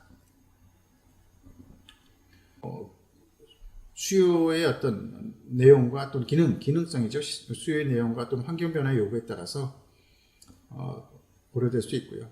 현재 나노 바이오 소재 기반의 어떤 기능 연구가 집중적으로 되고 있습니다. 또한 패키징 관점의 어떤 제품을 고려할 때 직접 도착하는 1차 포장과 또는 저장과 유통의 어떤 중심이 2차 포장의 어떤 내용으로 해서 저희가 핵심 기술 개발을 좀 중점적으로 보고 있습니다. 이거는 나노 소재에 대한 내용으로서 스마트 패키징에서 앞서 설명드렸던 여러 기능성, 물성 개선, 환경 특성, 센서, 바이오, 분해 여러 가지의 어떤 내용으로 부여를 하고 적용되고 있습니다. 요거는 능동용 패키징에서 고려되고 있는 나노 소재들의 예시고요. 보시는 것 같이 보통 능동용 패키징에 쓰이는 나노 소재는 금속, 유기, 무기, 고분자, 요소 기반 어떤 소재들로 다양하게 쓰이고 있습니다. 지능형 패키징도 앞서 이미 설명드린 내용과 같이 다양한 어떤 기능과 특성을 고려해서 나노 소재들이 적용되고 있고요. 특히 온도, 시간, 이런 센서의 어떤 개념으로 해서 적용되고 있습니다. 각각 적용된 예시는 지금 보시는 표에 좀 설명이 되어 있습니다. 앞서 설명드리는 이러한 나노 소재에 대한 수요가 예전보다는 훨씬 더 많이 증가되고 있고요. 그리고 다양한 기능 분야에서 거의 모든 분야에 쓰인다고 볼 수가 있겠습니다. 그래서 이에 반면에 여전히 식품이나 의약품 제품에 패키징 나노 소재에 대한 어떤 안전성 논란 여지는 여전히 좀 있다고 볼 수 있겠고요. 특히 대량 생산이나 장기 사용에 대한 어떤 건강에 끼치는 영향에 대한 안전성은 계속 인지를 좀 해야 된다고 볼 수 있겠습니다. 마찬가지로 또 환경 오염에 대한 내용도 이슈도 또 가지고 있기 때문에 여기에 대한 어떤 주의도 또 필요하다고 볼 수 있겠습니다. 현재 지금 지속 가능 사회에서 요구하는 친환경 소재들도 스마트 패키징의 어떤 기술 개발과 어떤 적용 연구가 계속 이루어지고 있고요. 보시는 바와 같이 천연에서 얻어진 소재와 또는 자연 소재에서 합성된 합성 화합물 또는 미생물 반응에서 얻어진 소재들로 이렇게 크게 구분이 되고요. 각각의 바이오 소재들도 마찬가지로 스마트 패키징의 어떤 기능을 부여하기 위해서 다양하게 활용되고 있다고 볼 수 있겠습니다. 이거는 스마트 패키징의 바이오 고분자의 항균성 특성의 어떤 고려 적용 예시로서 좀 설명을 합니다. 보시는 것 같이 다양한 형태의 천연이나 합성 소재들이 기능성 부여를 위해서 사용되고 있는 예시입니다. 이 그래프는 현재 왼쪽에 보시면 PLA와 pH 현재 사용되고 있는 대표적인 바이오 소재 중에 하나고요. 보시는 것 같이 그 석유계 부분자보다 훨씬 이산화탄소 배출하고 에너지 절감이 크다는 것을 확인할 수 있습니다.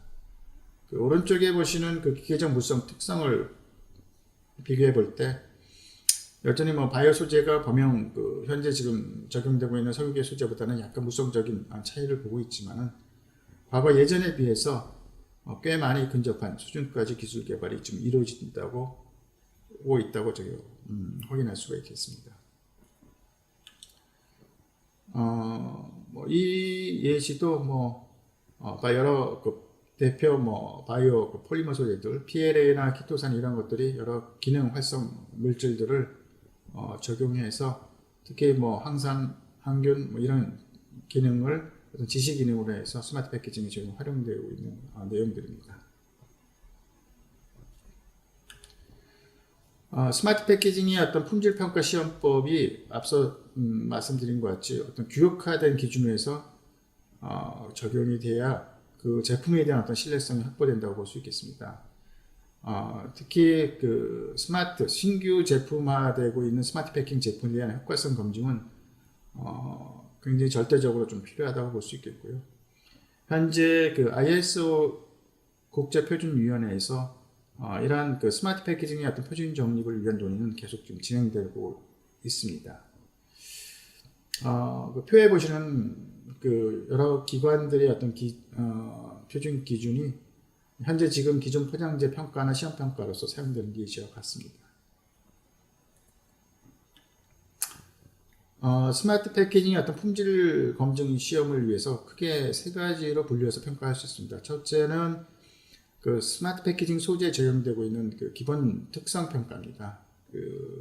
다 아시겠지만은 포장의 어떤 기본 시험 평가라고 볼 수 있겠고요. 둘째는 각각의 어떤 그 기능성 효과를 가질 수 있는 평가 내용으로 해서 그 스마트 패키징이 갖고 있는 기능을 그 효과적인 효율적으로 평가하는 내용이라고 볼 수 있겠습니다. 그 다음에 마지막은 이러한 스마트 패키징을 제품화 시켜서 제품에 적용하기 위한 현재 적용 평가 또는 가속 평가라서 어떤 스마트 패키징에 대한 어떤 효과성을 입증하는 평가라고 볼 수 있겠습니다. 보시는 이 내용은 그 미국의 한 업체가 스마트 패키징을 검증한 요건을 제시한 예로서 자사 제품에 대해서 수송 품질 평가로 ISTA나 ASTM 시험 방법의 어떤 품질 기준을 좀 설정해서 자체적으로 평가 검증을 한다는 내용입니다. 그만큼 본인 자사 제품의 어떤 품질 확보에 대한 어떤 신뢰감을 제공한다고 안내를 하고 있습니다. 이와 함께 그 스마트 패키징을 제품화하기 위한 또 검증 내용으로서 어떤 기술적 부분 이외에도 하나의 그 마켓 시장이나 어떤 재정, 경제적 또는 사회 환경적 측면에서도 검증 항목으로서 수행한 연구 내용입니다. 오른쪽 그 세부 평가는 그 왼쪽에 있는 4개 측면에 대해서 각 세부적으로 구분해서 중요성 인지를 평가한 내용이라고 볼 수 될 것 같고요. 마찬가지로 스마트 패키징에 대한 어떤 조사 내용으로서 보시면 건강, 환경, 진보, 기술의 중요성이 역시 높은 고려사항이라고 알 수 있습니다. 결국 그 스마트 패키징 기술은 첨단 기술의 어떤 그 패키징 융합 기술의 어떤 가공 기술의 어떤 중요한 총집합이라고 볼 수가 있겠고요. 그 중에서 그 나노 소재와 바이오 소재의 어떤 활용은 앞으로 더욱더 증가되리라고 볼 수 있겠습니다. 마찬가지로 그 무선 통신이나 네트워크 기술에 대한 어떤 접목에 대한 스마트 패키징 활용은 또한 중요한 부분에 자리 잡아서 급성장하리라고 봅니다. 그 스마트 패키징의 그 전망은 그 다양한 종류의 제품과 마켓 시장으로 확대될 것으로 또 보고 있고요. 이에 대한 적절한 스마트 패키징 기술의 개발이 또 필요하다고 볼 수 있겠습니다. 또 이를 위해서 그 좀 더 정확하고 정밀한 그 효과 검증이 또 필요할 것이라 보고 있고요. 앞서 이미 말씀드린 것과 같이 나노 소재나 어떤 다른 그 신소재의 어떤 그 포장 적용의 어떤 기능성 적용에 대한 어떤 안전성 확보에 대한 내용도 절대적으로 또 필요하다고 볼 수 있겠습니다. 마찬가지로 환경의 어떤 규제나 제약에 대한 내용도 같이 고려를 해야 되는 거고요. 결국 최종적으로 어떤 상품화를 위해서는 또 비용 문제, 또 생산성 문제도 같이 고민할 문제라고 볼 수 있겠습니다. 예, 지금까지 그 코비드 영향에 따른 어떤 스마트 패키징에 대한 전반적 내용을 좀 말씀드렸습니다. 끝까지 경청해 주셔서 감사합니다. 감사합니다.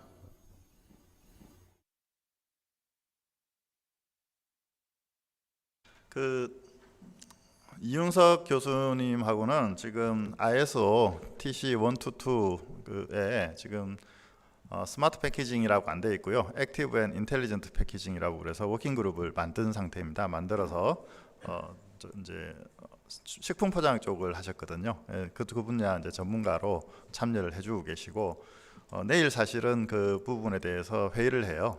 이제 전문가 회의를 하고 15일 날 그 또 국제회의 두 번째 이제 국제회의를 합니다. 국제회의를 하면서 표준을 만들어 가는데 말씀하신 것처럼 소재에 대한 안전성이라든지 환경 문제가 이제 걸려 있고요. 그리고 거기에 대해서 밸리데이션, 이게 기능을 하는지 안 하는지에 대한 밸리데이션 부분들이 걸려 있고, 마지막으로 이거 그러면 평가를 어떻게 할 것인지 하는 부분이 또 걸려 있습니다. 그래서 하다 보니까 엄청나게 폭이 넓어져 가지고 고생을 하고 있습니다.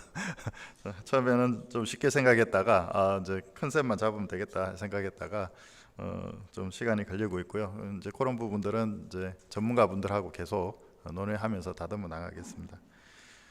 그 다음으로 ICT 융합 콜드체인 식품의 신선도 모니터링 부분인데 한식연의 김병삼 박사님께서 나오셔서 발표를 하시겠습니다. 김병삼 박사님은 그 이쪽 분야에 아주 선구적인 그 역할을 많이 하셨고요.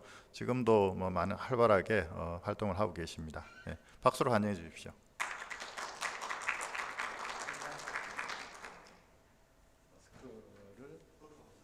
벗고 해도 문제가 없습니까?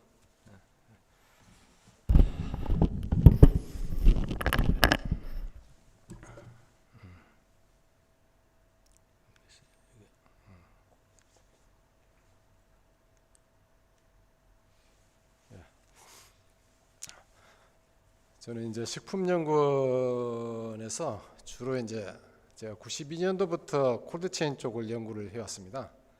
그래서 어떻게 보면 지금 이제 30년째 콜드체인 쪽 연구를 했고, 특히 이제 콜드체인 쪽에서는 이제 92년도에 특히 농산물 쪽에 이제 콜드체인 하는 것은 그때 처음이라고 보면 돼요.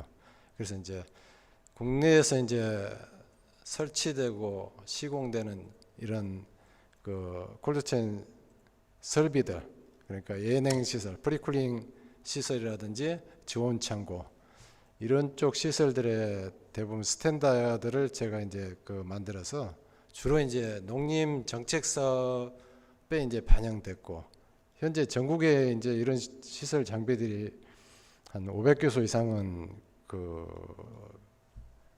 보급이 돼 있다고 보면 됩니다. 이제 제가 콜드체인 연구하면서 이제 중간에 이제 2010년도부터 이제 특별히 이제 또 연구를 시작한 게 하나 있는데, 그 분야가 이제 그때 이제 우리 스마트폰이 이제 굉장히 국제 시장에서 각광을 받았잖아요. 그래서 이제 그 IoT 기술을 이제 우리 식품 유통 기술하고 접목을 해가지고, 사실 이제 우리나라 식품 유통 기술이 이제 그 NTRM에서 보면은 국제 수준, 선진국 수준의 한 70% 정도 수준 이렇게 이제 보고 있거든요. 그래서 이제 우리도 세계 탑이 되는 이런 식품 유통 기술을 하나 정도는 가졌으면 좋겠다 해서 고민하다가 이제 이게 포커싱을 이제 IoT 쪽으로 제가 한 거죠. 우리나라가 스마트폰 최고고 IT 강국이라 하고, 그래서 그렇다면 이 IT 기술을 식품 유통에 접목을 하면 이 분야 기술만큼은 그래도 세계에서 탑으로 갈 수 있지 않겠냐 해서 이제 2010년도부터 이제 그 유비쿼터스 푸드 시스템이라 해가지고 이제 대형 프로젝트를 시작했고, 이제 현재까지도 이 분야 이제 그 리서치를 계속 해오고 있습니다. 사실 이제 최근 들어서는 이제 코비드 19 때문에 사실은 콜드체인이 굉장히 이제 활발하게 활발하게 전개가 되고 있는 것 같아요. 그래서 심지어 냉장 창고 업체 같은 경우도 지금같이 호황이 없답니다. 여기저기서 물류 창고들 다 짓고, 그리고 특히 이제 비대면 물류들, 마켓컬리라든지 이런 이제 전부 택배를 하다 보니까 이 신선도가 문제가 되고, 그래서 이제 콜드체인이 생각보다 빨리 이게 그 확산이 된 것 같아요. 그런데 사실 이게 확산되는 거는 좋고 비대면 택배가 되는 게 이제 반가운 일인데, 저는 아침마다 그 대문 열고 나가면은 참 앞집에 이 택배 박스 한 3개, 4개씩 쌓여 있는데 뭐 쿠팡, 마켓컬리 해가지고 이거 참 고민이에요.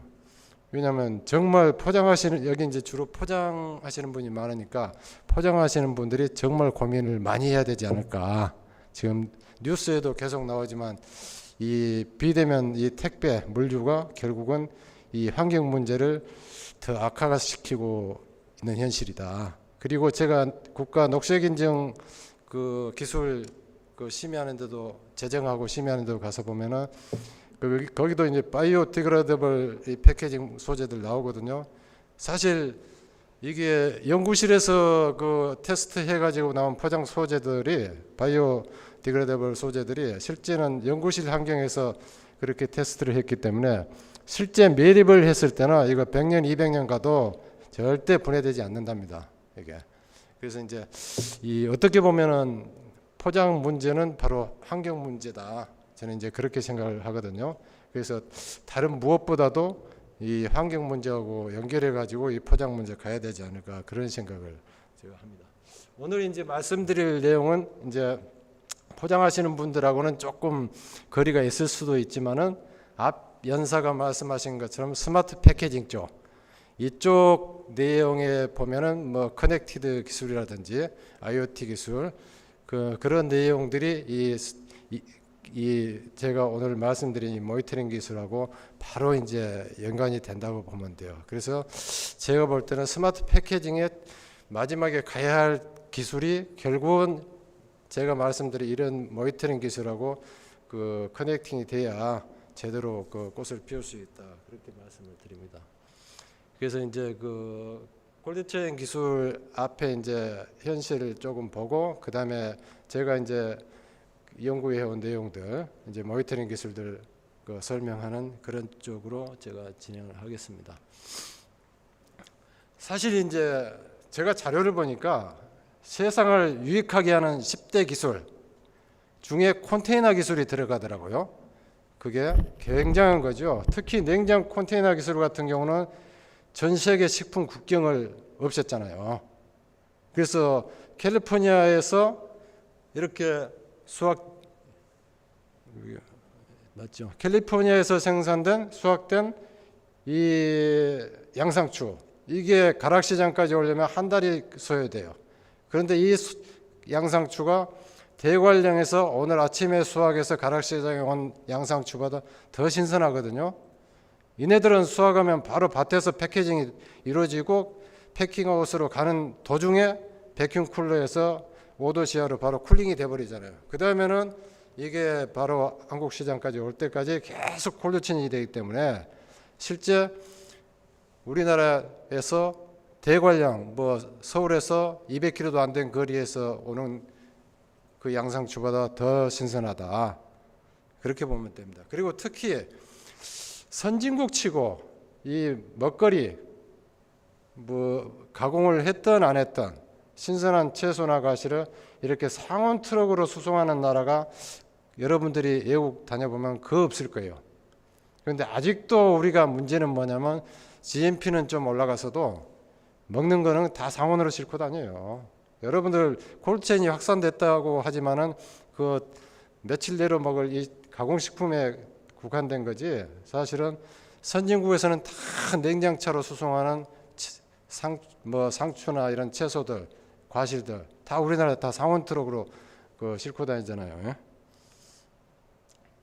최근 들어서는 이제 굉장히 이제 식품 종류가 다양해지잖아요. 이렇게 이제 바로 먹을 수 있는 샐러드 같은 경우, 이제 프레시컷, 이제 프루덴 베이터블이라고 하는데, 이런 채소나 이제 조각과일, 그리고 요즘 많이 젊은 사람들 집에서 쓰죠. 이제 HMR이라든지 밀키트, 그리고 냉동식품들 전부, 그리고 학교급식 식재료들, 이게 콜드체인 기반이 이제 인프라가 없으면은 사실 유통을 할 수가 없는 사실이거든요. 이제 외국 자료들도 보면은 조금 오래된 뭐 통계치지만은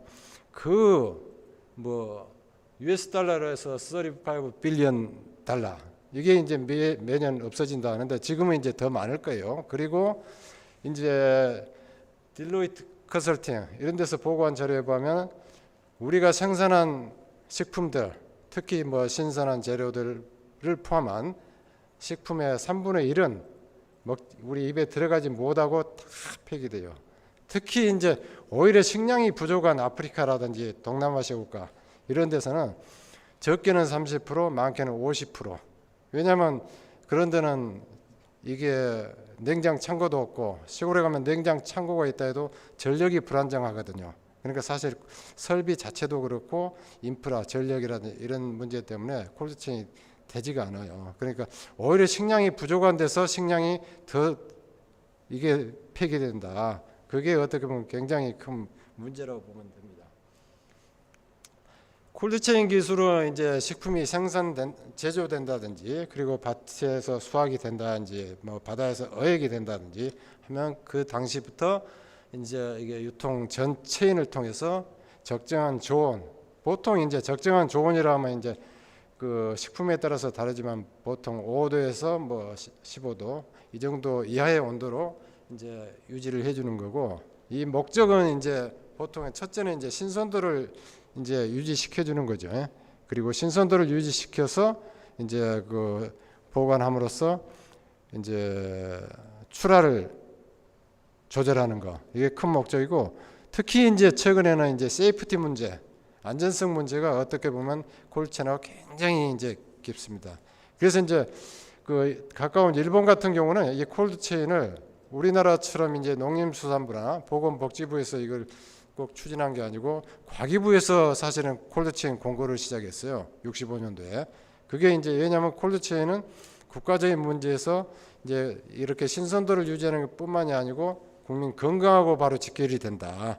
그리고 콜드체인 자체가 뭐 폐기물을 줄일 수도 있고 여러 가지 그 재반 관련되는 문제가 많거든요. 그래서 과기부에서 돈을 투자해 가지고 처음에 콜드체인을 시작한 게 일본 같은 경우는 그 시작이다. 그렇게 말씀을 드리고, 이제 유통 프로세스는 사실 이렇게 대부분 식품들이 이와 같은 형태로 유통이 될 거예요. 생산되고 제조되면은 패킹이 돼가지고 이제 저온 창고에 일시 보관이 되거나 저장이 됐다가 이제 물류센터를 거쳐서 판매장 오고, 그리고 가정까지 오는 거. 그리고 이제 보통 냉장식품 같은 경우는 이제 국가에 따라서 이제 좀 차이는 있지만 보통 권장하는 유통 온도가 이제 특히 유럽 국가들 이쪽으로 오면 4도까지 내려가고, 4도는 이제 보통 보면 식중독균을 일으키는 크로스든 보투리눔균, 그게 이제 생육 환기 온도가 4도거든요. 그래서 이제 보통 독일이라든지 유럽 쪽에 슈퍼마켓 가면 그 냉장 쇼케이스가 보통 4도를 설정하고 있어요. 그리고 이제 일본이라든지 이쪽으로 오면 조금 그게 이제 그 완화돼 있고, 우리나라 같은 경우에는 이제 교육부라든지 이런 쪽에서 이제 학교급식 재료들 이런 게 공급해 주는 게 온도가 보통 10도. 여러분들 우유를 사도 마켓에서 자세히 봐보면 유통기한이 그 뭐 7일이다 10일이다 하면 그 0도에서 10도씩 보관하게 되는데 그 10도를 기준으로 해서 그 유통기한이 그 냉장식품은 그 나옵니다. 그렇지만 사실 이 권장 온도가 실제 전 유통 체인을 보면은 제대로 잘 안 지켜지는 경우가 더 많다고 보면 돼요. 이제 신선한 이 채소나 과실 같은 경우는 보통 서플라이 체인이 이렇게 이제 될 거예요. 이제 수확이 되면은 이게 보통 이제 뭐 기본적으로는 우리는 이제 프리쿨링을 많이 안 해요. 프리쿨링을 하는 게 주로 버섯이나 제일 많이 하는 건 딸기. 특히 딸기 같은 경우는 이 프리쿨링을 하기 때문에 과거에는 가까운 일본 덜 익은 딸기를 수확해서 가까운 일본으로 수확했는데 지금은 잘 익은 딸기를 수확해가지고 동남아, 싱가포르, 특히 중국 가면은 샤인머스켓 이게 한 송이에 뭐 10만 원 이렇게 한대요. 이렇게 우리나라의 3배 그래도 없어서 못 판대요. 그래서 지금 샤인머스켓 수출하는데 제일 그 비중을 많이 차지하는 나라가 중국. 그래서 이제 보통 이 프리쿨링을 해가지고 하거나 그 다음에는 이제 세니테이션이나 보통 이제 훈증 처리 이제 이런 게 이루어지고 그 다음에는 이제 MA 패키징이나 MH 패키징 이런 게 이루어져서 이제 그 다음에 콜드체인 인프라에서 이게 유통이 되게 되겠죠. 이 과정 중에 이제 지금 최근에는 이제 그 IoT 기술이 들어가서 이제 그 환경 정보, 온도나 습도를 이제 모니터링하는 거 그런 게 이제 서포트되고 그리고 이제 트레이서빌리티 이런 게 이제 그 이어지는 거고. 그런데 실제 우리가 경기도의 가장 큰 급식센터에서 실제 그러면 신선한 급식 재료들이 제대로 유통이 되고 있냐? 왜냐하면 교육부에서 원하는 이게 까매지나? 교육부에서 요구하는 것은 학교에 도착했을 때 신선 식재료들은 무조건 10도씨 이하 품원이 그렇게 요구되는데 실제 우리가 데이터로그를 포장상자에 삽입해가지고 추적을 해보면은 그 10도를 맞추기 위해서 심지어 냉장 트럭을 영하 10도 정도로 맞춰갖고 합니다. 영상 10도를 맞추기 위해서. 그래도 냉기 온도는 영상 5도, 10도 이하 되는데 실제 품목 같은 경우는 영상 15도를 넘어요. 왜냐? 미국 같은 경우는 아까 말씀드린 것처럼 양상치 같은 게 전부 프리쿨링 한 다음 그 다음에 냉장 이 수송 이게 이제 제대로 된 그건데 우리는 산지에서 프리쿨링을 전혀 안 한 상태에서 그 다음 단계가 이루어지거든요. 그러니까 지금 미국 영어로 된 책 특히 뭐 선진국에서 말하는 신선식품의 콜드체인하고 국내에서 이거는 완전히 다르다. 그래서 이제 미국에 가서 샐러드 같은 유통기한을 마켓에서 보면은 그게 2주예요. 그런데 국내에서 보면은 단 3일입니다. 72시간. 왜냐? 재료를 수확해서 프리쿨링을 거치지 않고 그냥 깨끗한 공장에서 그냥 가공만 해서 이렇게 가기 때문에 그런 문제가 있거든요. 그래서 이제 특히 이제 이런 문제는 실제 이제 기존의 TMS 그 이제 냉장 수배송 관리 시스템이 주로 이제 물류 차원에서 이제 이루어지고 냉기를 기반으로 하거든. 품원 기반으로 가야 되는데 그런 문제가 있고 이런 데이터로그도 마찬가지예요. 전부 실제 수배송 과정 중에는 이 데이터로그가 어떤 관제를 할 수는 없잖아요. 다 이제 수송이 이루어지고 난 다음에 컴퓨터에 꼽아서 이제 인터페이스 연결해가지고 데이터 뺐을 때만 알 수가 있고. 그리고 이제 이런 템퍼처 라벨 같은 경우도 사실 이제 어떤 설정 온도 이상이나 이하로 갔을 때 색깔이 변하는 이런 굉장히 편리하게 쓸 수 있는 재료인데 이제 문제는 뭐냐? 어느 단계에서 그 유통 단계에 그 템퍼처 히스토리가 이제 로깅이 되지 않는다는 거 이제 그런 게 이제 문제고 이제 이런 TTI 같은 경우도 마찬가지입니다. 다양한 TTI가 어떻게 보면 굉장히 이게 매력적으로 이제 보이지만 실제는 이게 완전히 품질이 변한 다음에만 그 상태를 알지 그 변하기 전까지 그 히스토리를 알 수가 없다. 이제 최근 들어서 이제 2000년대 2010년도 전후부터 이제 나오게 된 게 이런 그 좀 지능형 태그거든요. 이 카드 모양의 왼쪽에 있는 태그가 미국의 그 인프라탭이라는 회사에서 나온 태그인데 아마 이게 단지 온도만 로깅해 주는 게 아니고 식품의 신선도 그리고 이 안에는 식품 셀프 라이프를 예측할 수 있는 알고리즘이 탑재가 되어 있어요. 그리고 RF 센서 태그하고 그래서 환경 온도, 유통 환경 온도를 받아서 자체적으로 연산해 가지고 그 칼라 변화로서 식품 신선도를 알려주는 그런 기능입니다. 그리고 이제 오른쪽에 있는 두 개는 지금 바로 IoT 기술을 이용해서 이제 그 환경 정보를 이제 서비스하는 그런 플랫폼들이 이제 되겠습니다. 사실 이제 지금부터 이제 우리가 이제 개발한 그 기술들 이제 설명을 드리겠는데 여러분들이 이제 시장에 가서 식품을 산다 하면은 소비자 조사를 그 바이어들이 조사했을 때 가장 소비자가 신경 쓰는 게 첫째가 신선도래요. 일단 그다음에 뭐 가격 뭐 이런 게 있는데 신선도. 근데 사실은 포장 뜯어보지 않고 개봉해서 냄새 안 맡아보면 상태 모르잖아요. 그리고 이 식품이 어떤 온도로 이렇게 여기까지 왔는지 그걸 모른다. 그래서 어떻게 하면 이 포장을 뜯지 않고도 이 식품의 유통 온도 이력을 알고 그리고 이 포장 식품의 신선도를 바로 알 수 있을까? 이제 그런 그 목적에서 이 기술을 개발한 겁니다. 그래서 이제 우리가 이제 식품연구원의 이런 품질 예측 시스템, 이 웹 서버를 저희가 이제 구축을 했어요. 그래서 이 웹 서버에는 식품 품질을 예측할 수 있는 우리가 독자적으로 개발한 예측 알고리즘을 여러 개를 탑재를 해놨고, 이 알고리즘이 탑재가 돼 있어서 이제 식품이 생산돼서 포장이 패키징 된 다음에 거기에 QR 코드, 개체 식품에는 QR 코드, 그리고 포장 단위에는 포장이나 팔레트 단위에는 RF 센서 태그를 부착을 하면 각자 매핑이 돼 가지고 유통 중에는 이 환경 정보를 실시간 웹 서버로 통신망을 통해서 보내줍니다. 그러면 이 받은 온도 정보를 탑재된 알고리즘이 연산을 해가지고 바로 뭐 핸드헬드나 스마트폰으로 QR 코드를 스캔만 하면 바로 신선도 정보를 이렇게 알려줄 수 있게 그런 시스템이 되겠습니다. 그래서 이 포장을 뜯지 않고도 내용물의 신선도하고 이 식품의 유통 이력이나 생산 이력 등을 전부 우리가 제가 이제 개발할 당시는 2초라 했는데 지금은 이제 5G 시대니까 그거 1초 정도라고 보면 돼요. 바로 이제 스캔하면 바로 이게 전부 다 뜨게 이제 해놨어요. 그래서 이제 이런 웹 서버가 있고 여기 이제 핵심은 어떻게 보면 IoT 기술, IoT 업체들인지 IT 업체들이 할 수 없는 게 이제 식품 품질 예측 알고리즘. 어떻게 보면 이 시스템의 이제 두뇌라고 할 수 있죠. 그게 핵심인데 그 이제 예측 알고리즘은 이제 다양한 단계를 거쳐서 우리가 개발을 해요. 아마 이 기술은 아까 이제 우리하고 이제 유사한 기술이 이제 아까 그 인프라탭 미국 인프라탭의 그 카드형 태그 거기에 이제 이런 기술이 들어가 있고 거기에 이제 컨설팅하는 사람이 세계적으로 유명한 그 미국의 닥터 라부자라는 사람이 컨설팅해갖고 그 태그가 나온 거예요. 그런데 이 우리가 개발한 이 알고리즘들은 거기에 못지 않다고 생각해요, 저희들이. 그래서 이제 환경 인자들 분석하고 각 식품마다 품질 그 인자들을 다 분석해서 어떤 인자가 이 온도에 지배적으로 그 매칭이 되느냐 하는 그런 품질 지표를 선정하고 이 품질 지표를 대상으로서 수많은 실험을 거쳐서 데이터를 축적함으로써 이제 수학적인 알고리즘을 만들어내는 거예요.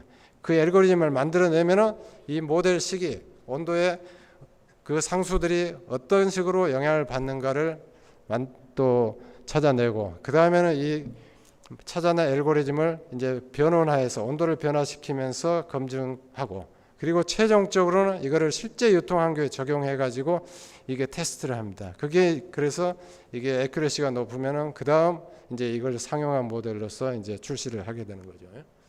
그래서 이제 예를 들어서 이제 이런 게 있어요. 예를 들어서 이 우유가 앞으로 그러면 어느 정도 이 온도에 유통하면 그 먹을 수 있겠는가? 잔존 유통 기한이 어느 정도인가? 왜냐하면 식품은 그 포장지에 표시되어 있는 제조 일자나 유통 기한이 중요한 게 아니고 이 우유가 몇 도에 보관을 하고 있느냐. 심지어 우유 같은 경우는 여러분들 5도씨에 보관하면 50일 동안 두고 먹어도 상관없고 김치에 넣고 먹으면은 제가 볼 땐 석 달 두고 먹어도 전혀 상관이 없습니다. 그래서 이런 이와 같이 MKT 온도라 해가지고 이런 온도를 이용해서 잔여 유통기한을 환산하고 이런 알고리즘이 이제 이 안에 탑재가 되어 있거든요. 그리고 이제 다양한 식품에 대해서 저기 N수만큼 저희들이 데이터를 그 실험에서 축적을 한 거예요. 그래서 이런 식품들에 대해서 이렇게 다양한 수학적인 예측 알고리즘을 저희들이 가지고 있고 시간이 없으니까 빨리 넘어가겠습니다. 실제 이제 유통 환경에서 김치 같으면 예를 들어서 제조해서 뭐 그 판매장까지 쭉 이걸 유통을 시키면서 측정한 데이터하고 알고리즘하고 비교를 해보는 겁니다. 그래서 애큐리시 팩터로서 이걸 검증하는 건데 1.0 이내로 상당히 그 재현성이 좋다는 것을 알고 있습니다. 그래서 이제 실제 유통 환경에서는 이렇게 패키징 단계에서 그 개체에는 QR 코드 그리고 패키징에는 그 RF 센서 태그 팔레트 단위도 좋고 이렇게 부착하면 어느 단계든지 뭐 마트에서는 키오스크 그리고 스마트폰이나 헬드만 있으면 바로 이런 오른쪽 밑에 있는 이런 정보들을 다 알 수가 있어요. 그래서 이렇게 QR 코드는 바로 스캔하면 현재 이 우유에는 초기에 세균이 20마리였는데 지금은 몇 마리로 증식이 되어 있다. 이거를 우리가 알 수가 있다는 거예요, 지금. 그리고 산도가 얼마인지. 여기에는 아무 센서도 없지만 그렇게 이제 가능합니다. 그래서 이렇게 우유 같으면 참 계란 같은 경우는 이렇게 시장에 가서 이렇게 스캔만 딱 하면은 야, 이 계란을 가지고 집에 가서 주부들이 후라이를 하면은 어떤 모양의 후라이가 나올 거다. 그거 예측이 된다는 거예요. 왜냐하면 계란은 이제 아주 갓 나은 계란은 이게 노른자가 동그랗게 서 있죠. 흰자도 그렇고 신선도가 떨어지면 노른자가 퍼져버립니다. 신선도 퍼지고. 그러니까 이제 바로 그거를 계란을 깨지 않아도 이제 예측을 할 수가 있다. 그래서 이런 데이터들은 이제 전부 비주얼하게도 볼 수 있지만 이렇게 디지털 데이터가 전부 이제 클라우드에 다 저장이 돼서 나중에 빅데이터 해가지고 이제 그 관리를 매니지먼트하는데 이용할 수 있다. 그래서 이제 경기도 친환경급식센터에서는 이 기술을 적용을 우리가 해가지고 어떻게 보면 이런 기술은 그 실제 현재의 모니터링 것도 중요하지만은 이 식품 사고가 일어나기 전에 사전에 예방을 하는, 왜냐하면 이 데이터가 계속 로깅돼서 남아 있잖아요. 그러니까 나중에 누가 잘못한지 책임 소재가 따르니까 각 유통 단계의 사람들이 알아서 사전에 잘 하게 된다는 거. 그게 오히려 더 이점이라고 보면 돼요. 이렇게 이제 실시간 그 경기도 같은 경우 그 관제하는 그런 모습입니다. 그래서 이제 이거를 이제 업데이트 지금 계속 하고 있는데 지금 이제 ICBM, 그러니까 IoT 클라우드 빅데이터 모바일 이렇게 해가지고 ICBM을 하죠. 이걸 이제 우리가 더 이제 플랫폼을 지금 계속 그 업그레이드 해가고, 지금은 이제 또 유통 월마트가 이제 그 거래되는 모든 식재료들을 지금 그 블록체인 기술을 이용해서 다 관리를 한다 하잖아요. 그래서 이제 유통 중에 식품의 뭐 생산 이력이라는 유통 이력, 입연조 이런 걸 이제 대비하기 위해서 이제 우리가 가지고 있는 이 유푸드 스마트 품질 모니터링 시스템, 예측 알고리즘에 이 블록체인 기술을 이용해서 생산 단계, 가공 단계, 유통 단계, 판매 단계, 그리고 뭐 소비자가 원하는 건강 정보라든지, 그리고 각 기관의 인증 정보 이런 거를 서로 상호 두 플랫폼이 연계시킬 수 있는 이런 기술들을 저희들이 이제 계속 개발하고 있고, 그래서 이 기술은 사실은 이렇게 식품뿐만이 아니고 뭐 급식재료, 화장품, 의약품, 그리고 이제 최근 백신 같은 경우 종종 뭐 물백신이라는 얘기도 나오잖아요. 사실은 QR코드 붙여갖고 이 기술 이용하면 현재 액티비티가 어느 정도 남아 있다. 뭐 혈액도 그렇고 그렇게 할 수도 있거든요. 이제 이렇게 이제 저희들이 확대해 가고 있습니다. 시간이 없으니까 제가 빨리 마쳤습니다. 예.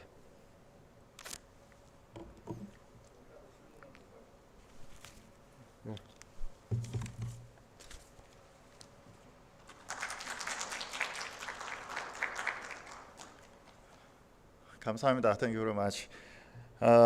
이제 마지막 시간인데요. 마지막 시간은 식품용 스마트 패키징과 패키지 디자인 트렌드에 대해서 그 전주대 이진영 교수님께서 발표를 하시겠습니다. 이진영 교수님 준비되셨나요? 예. 지금 시간이 조금 지나서 한 5분만 좀 줄여주시면 한 25분 정도.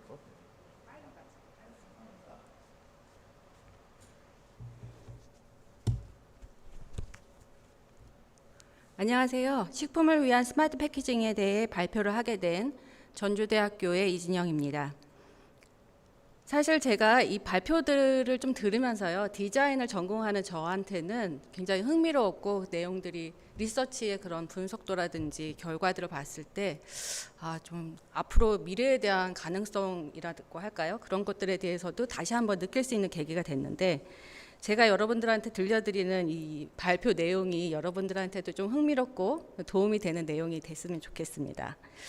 현대인들의 식생활에 있어서 무엇보다 뭐 건강의 기능성이라든지 아니면 편의성이라든지 휴대성이라든지 친밀성이라든지 이런 것들을 요구하고 있다고 합니다. 그런데 이러한 기능들 중에서 가장 중요한 것이 무엇이냐고 묻는다면 바로 안전성이 아닐까 싶은데요. 그래서 저는 오늘 음식의 위생적 안전성을 보장할 수 있으면서도 미래의 신포장 기술로도 각광을 받고 있는 스마트 패키징을 중심으로 최근 디자인 트렌드, 패키지 디자인 트렌드도 함께 소개해드리는 시간을 갖도록 하겠습니다.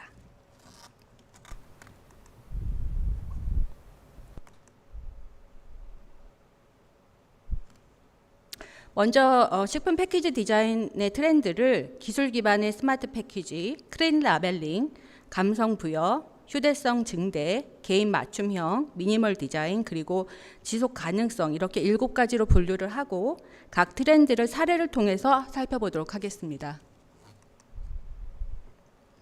패키지 디자인 트렌드 중 가장 첫 번째는 기술 기반의 스마트 패키지입니다. 2018년 7월 미국의 식품기술학회에서는 식품의 그런 보관을 넘어서 품질을 유지하고 식품 안전을 책임지면서 소비자와 소통할 수 있는 스마트 패키징 혹은 커넥티드 패키징이라고 하지요. 이런 새로운 포장법을 논의했었는데요. 이 포장법이 바로 액티브 패키징과 인텔리전트 패키징이었습니다. 액티브 패키징은 제품 보호나 브랜드 표시뿐만 아니라 수분 조절과 같은 기능을 부여해서 미생물의 성장과 식품 오염을 감소시킴으로써 식품 품질의 수명을 연장시킵니다. 즉 제품과 화학적 또는 생물학적으로 상호작용을 합니다. 반면에 인텔리전트 패키징은 제품과 직접 상호작용을 하지는 않습니다. 대신에 센서 기술과 데이터 캐리어를 장착해서 식품의 상태를 모니터링하고 식품의 상태를 비롯한 기타 데이터에 대한 정보를 식품 가공업체라든지 소매업체라든지 소비자에게 전달합니다. 즉 액티브 패키징이 식품들을 안전하고 신선하게 유통하도록 고안된 반면에 인텔리전트 패키징은 식품 신선도에 관해서 소비자들과 소통하는 기술로서 음식물 쓰레기를 줄인다든지 혹은 에너지를 감소시키는 그런 역할을 하기도 합니다. 사실 국내에서 개발된 액티브 패키징을 좀 제가 자료 조사를 해봤는데 그렇게 많지는 않더라고요. 그런데 이제 목재 폐기물로 만든 이 NCC 코팅제 같은 경우에는 우리가 알루미늄 호일 같은 거를 대신할 수 있다라고 하고요. 또 식물성 항균 오일 필름 이런 것들이 있는데 이거는 정약나무 싹에 추출을 해서 그 안에 있는 그 천연 항생제들을 필름에 추가를 해서 나중에 그 곰팡이를 억제시킨다든지 하는 역할을 하도록 만든 그런 필름입니다. 사실 이 유형들은 단가 문제로 아직은 활발하게 적용되고 있지는 않습니다. 액티브 패키징의 첫 번째 사례는 약품에 적용된 액티브 실 마개와 액티브 블리스터 캡슐 포장입니다. 액티브 실 마개는 가스와 습기 제거 유도제가 뚜껑 안에 내장되어 있어서 통 안에 든 제품의 변화를 방지하도록 하고 있습니다.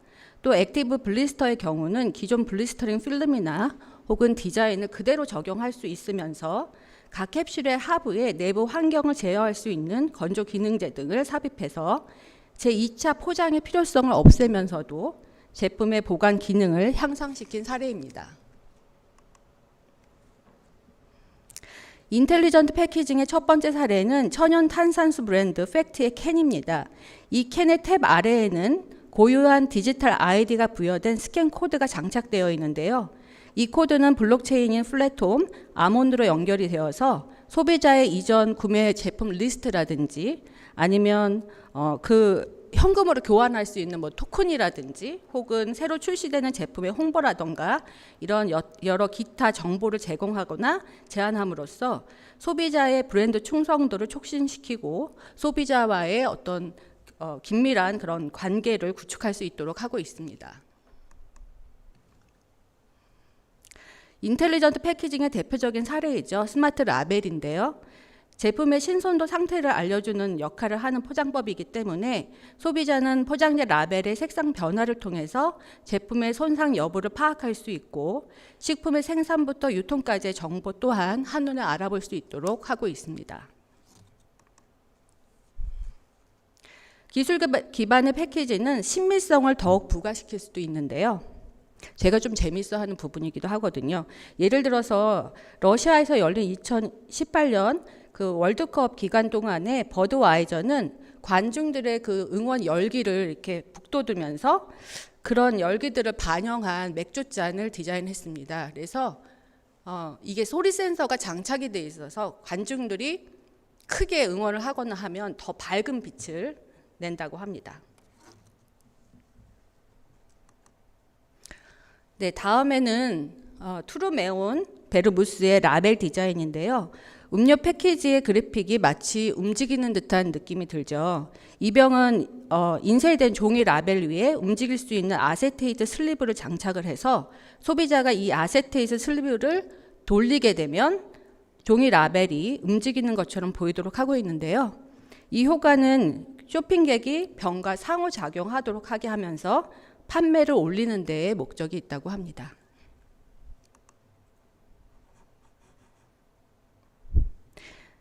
몰슨 쿠어스사의 사 같은 경우에는 이제 맥주를 만드는 회사잖아요. 이 회사에서는 나라별로 선호하는 맥주 음용 온도에서 색상이 변하는 맥주병 라벨을 개발했습니다. 그래서 미국과 유럽에서는 4도씨, 그리고 중국에서는 5에서 7도씨에서 콜드 표시와 함께 배경으로 되어 있는 산이 푸른색으로 이렇게 변화하도록 표시를 주어서 사람들한테 최적의 온도를 확인하고 맥주를 음용할 수 있도록 정보를 제공한 사례라고 할 수 있습니다. 네, 이번에는 NFC 태그의 적용 사례의 비디오를 보도록 하겠습니다.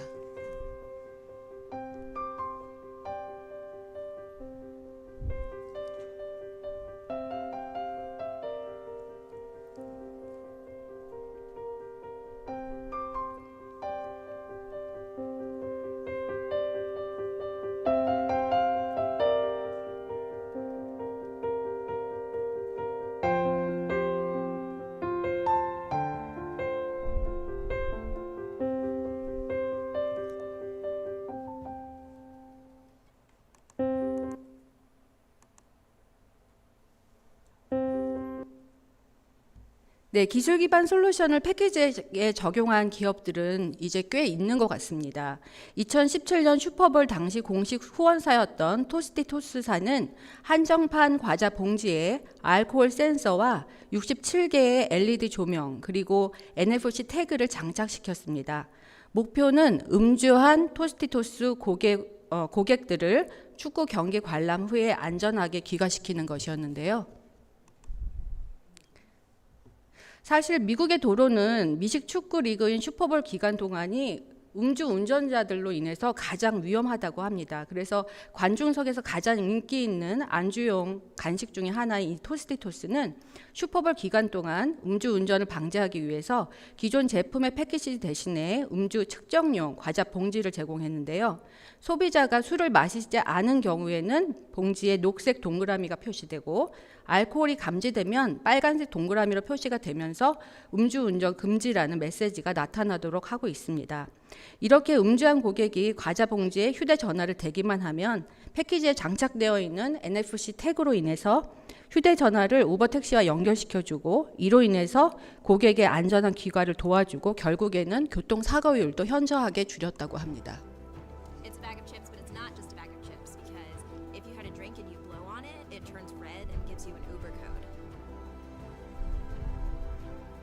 그러니까 술 취한 경우에만, 그러니까 음주를 한 경우에만 저렇게 되게 되면 바로 우버 택시하고 연결을 해주는 거죠.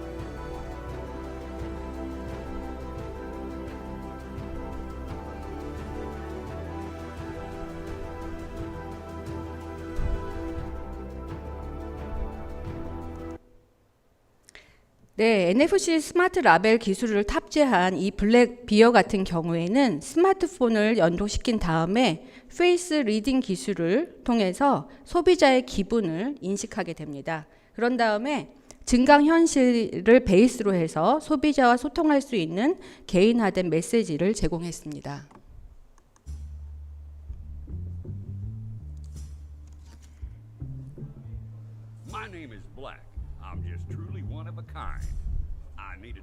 그래서 왜 기분이 안 좋니? 라고 얘기하면서 이제 이 사람하고 소통할 수 있는 어떤 메시지를 주는 거죠.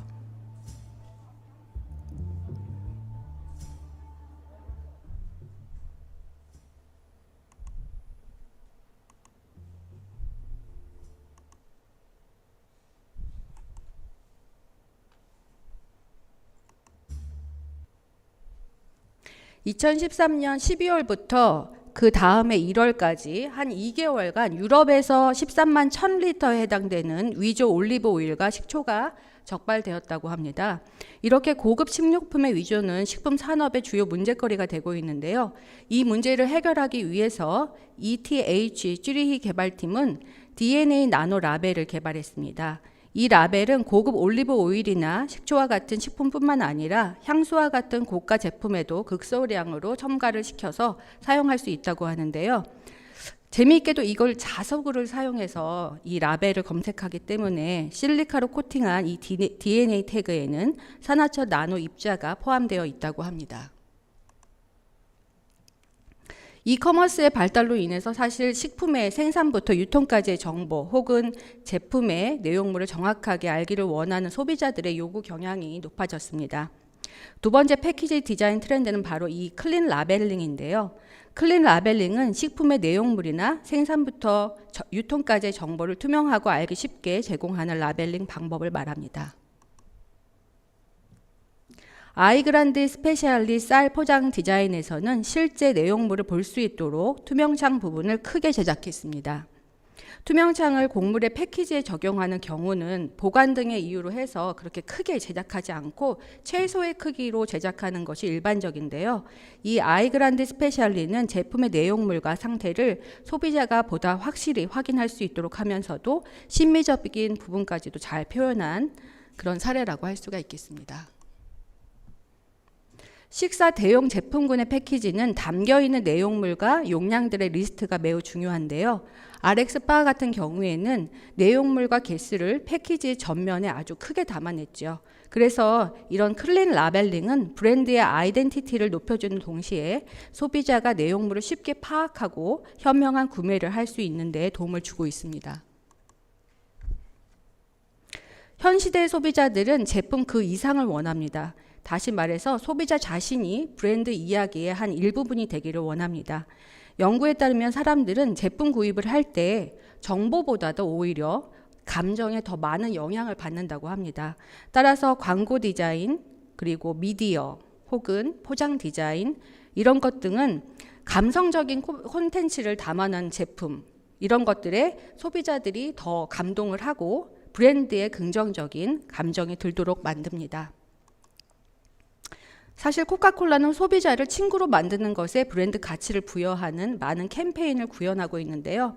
요즘은 브랜드와 그 가치를 직접 소비자에게 알리기보다는 감성 브랜드 전략으로 소비자의 마음을 감동시켜서 고객과 충성도 높은 관계를 형성하는 데 더 집중합니다.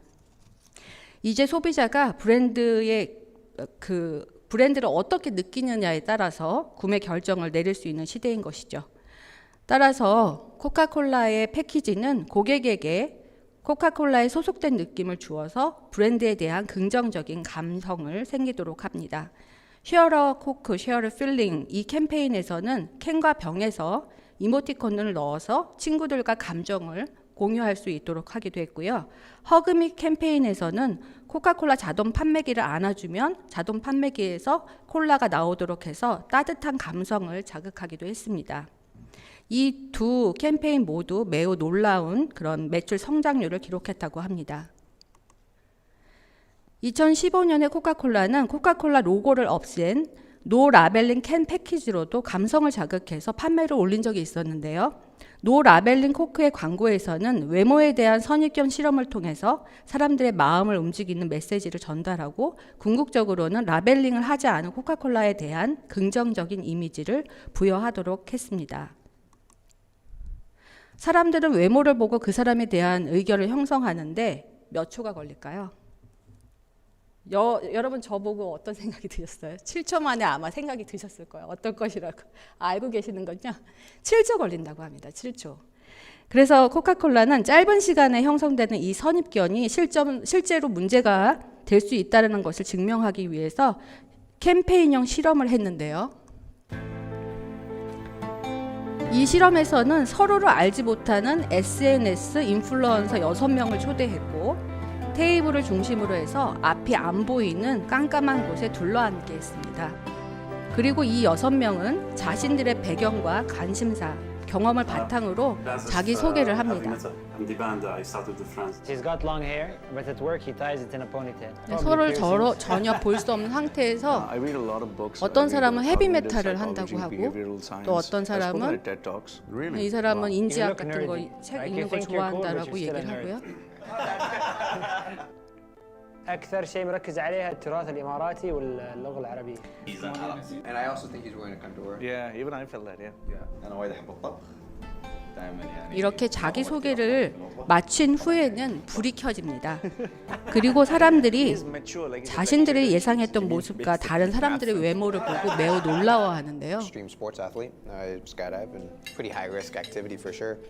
예를 들어서 이 사람 같은 경우에는 액티비티한 운동 같은 거를 엄청 좋아한다고 얘기를 해요. 그리고 스쿠버 다이빙 전문가라고 얘기를 하거든요. 근데 불이 켜지고 봤더니 이 사람은 사실 휠체어를 타는 그런 장애인이었습니다. 그리고 이제 제일 중요한 거는 이 코카콜라가 어떻게 본인들의 것을 강조하느냐가 달려있잖아요. 이렇게 슬로건을 완벽하게 전달하기 위해서 코카콜라는 라벨은 사람을 위한 것이 아니라 캔을 위한 것이다. 깡통을 위한 것이다. 라고 쓰여진 라벨이 없는 코카콜라 캔을 각 참가자에게 주면서 광고는 마무리됩니다.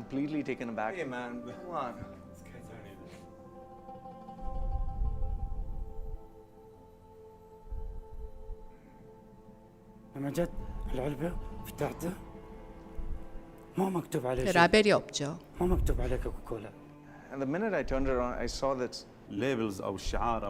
라벨은 캔을 위한 거다, 사람을 위한 것이 아니다라고 쓰여져 있죠. 사람들은 여기에서 이제 감정이 느껴지는 거죠. 사실 이 SNS 캠페인용 비디오는 라마단을 중심으로 실험을 진행했었지만 전 세계인의 공감을 불러일으켰고 결과적으로 코카콜라 소비를 51%나 증대시켰다고 합니다.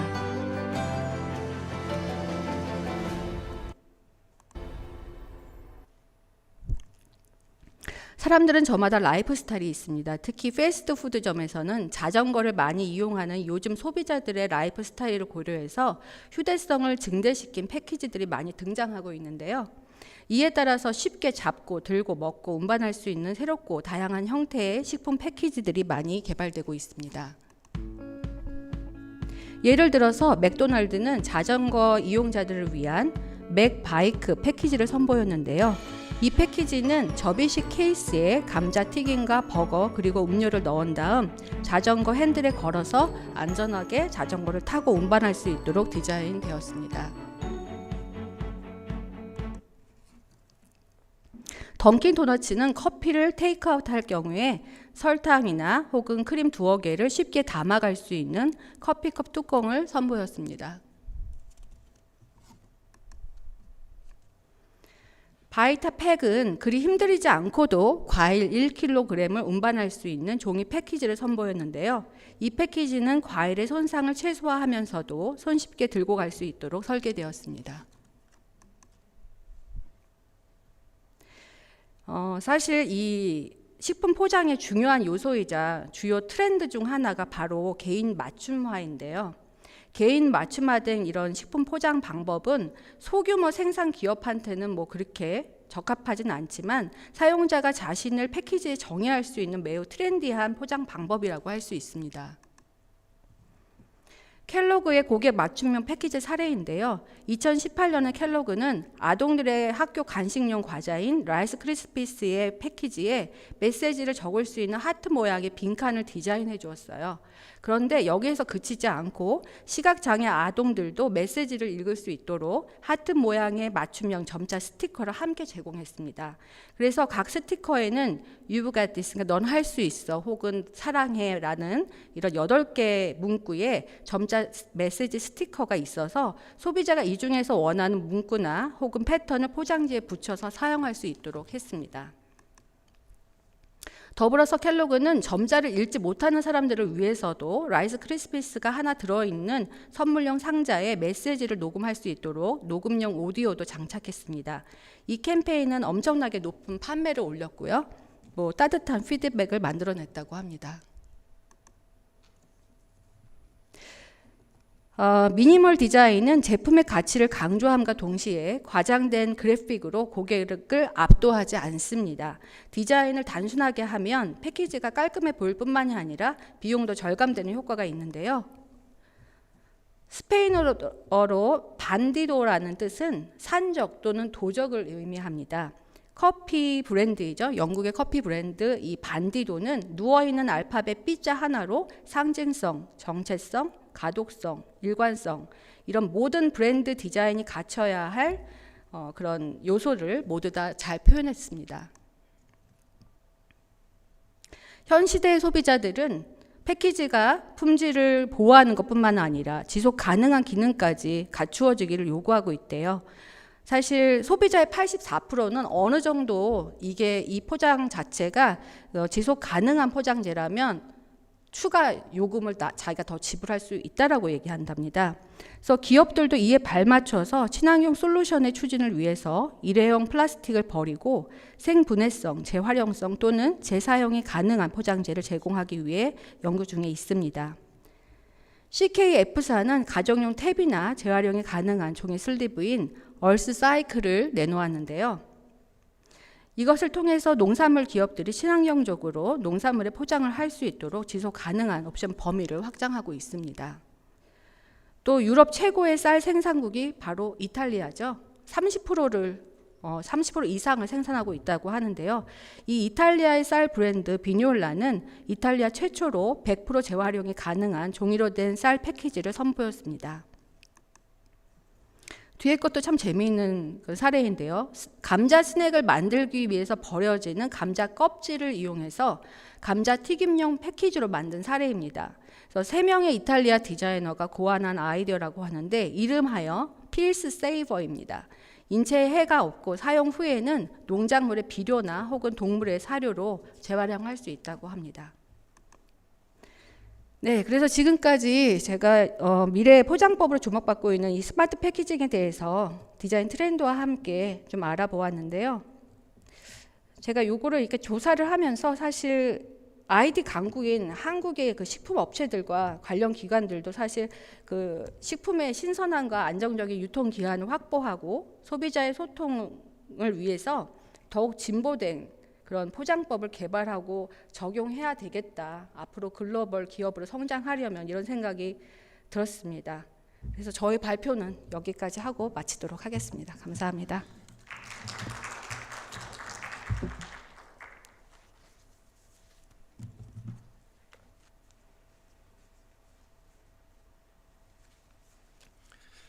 네, 교수님 감사합니다. 조금 시간이 있었으면 질문도 받고 이럴 건데 전반적으로 좀 늦어졌습니다. 좀 뒤쳐져서 바로 토론으로 이렇게 하도록 하겠습니다. 토론은 저희가 이제 저를 포함해서 3명이 이제 하겠습니다. 정현모 교수님께서 나와 주시고요. 물류 쪽하고 완충 포장 과제에 대해서 좀 설명해 주시고 노진수 교수님이 스마트 패키징 기술에 대해서 말씀해 주시고 제가 이제 표준화 추진하고 있는 부분에 대해서 이야기를 하겠습니다. 그리고 이혜성 학장님께서 전체적인 총평을 해주시면 되겠습니다.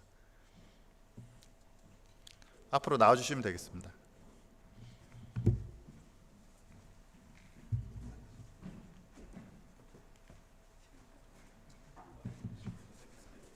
자연스럽게 마스크 좀 띄어서 앉고 마스크는 벗고.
존재합니다.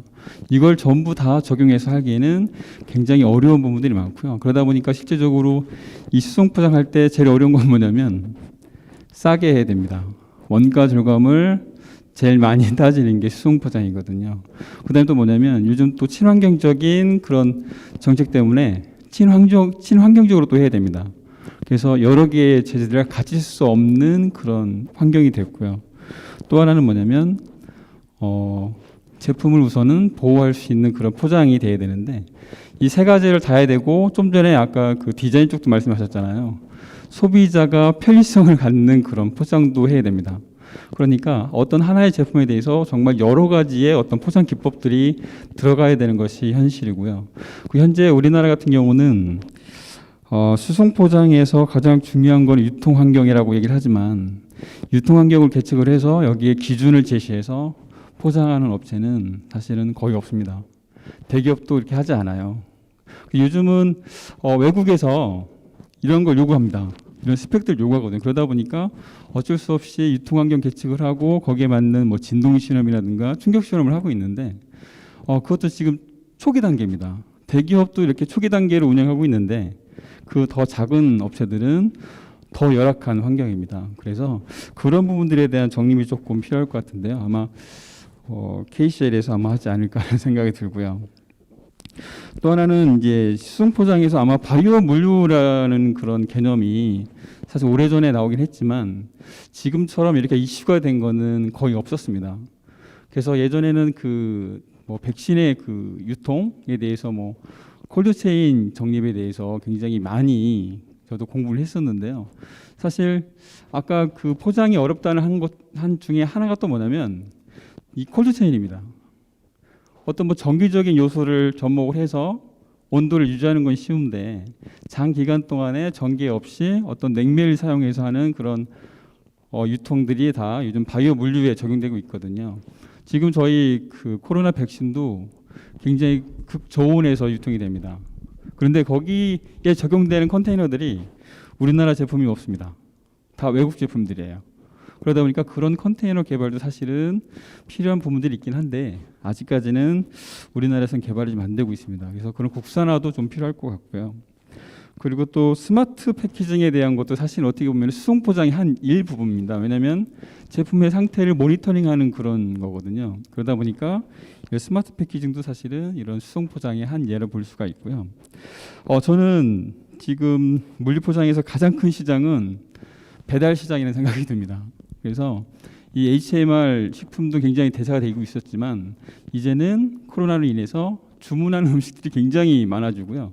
거기에 대한 배달 음식을 포장하는 용기라든지 이런 것들이 과연 친환경적으로 어떻게 개발이 되고 적용이 되고 있는지 이런 것들이 어떻게 보면 수송 포장의 주가 되지 않을까라는 생각이 듭니다. 네, 여기까지.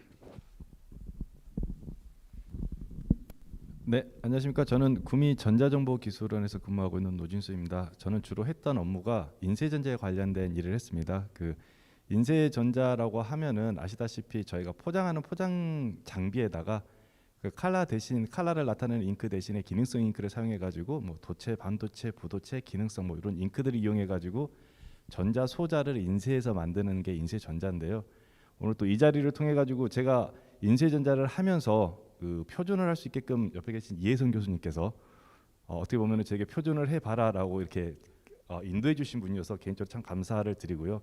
또 인쇄전자를 하면서 제가 그 인쇄전자를 하지 않고 오늘 스마트 패키징 관련된 행사에 나올 수 있었던 이유는 김종경 박사님께서 이 스마트 패키징을 또 알려주셔가지고 김종경 박사님을 터득 해서 인쇄전자 기반으로 스마트 패키징까지 확장해서 올 수 있지 않았나 그렇게 생각을 합니다. 그래서 두 분께 감사하다는 말씀 먼저 전해드리고요.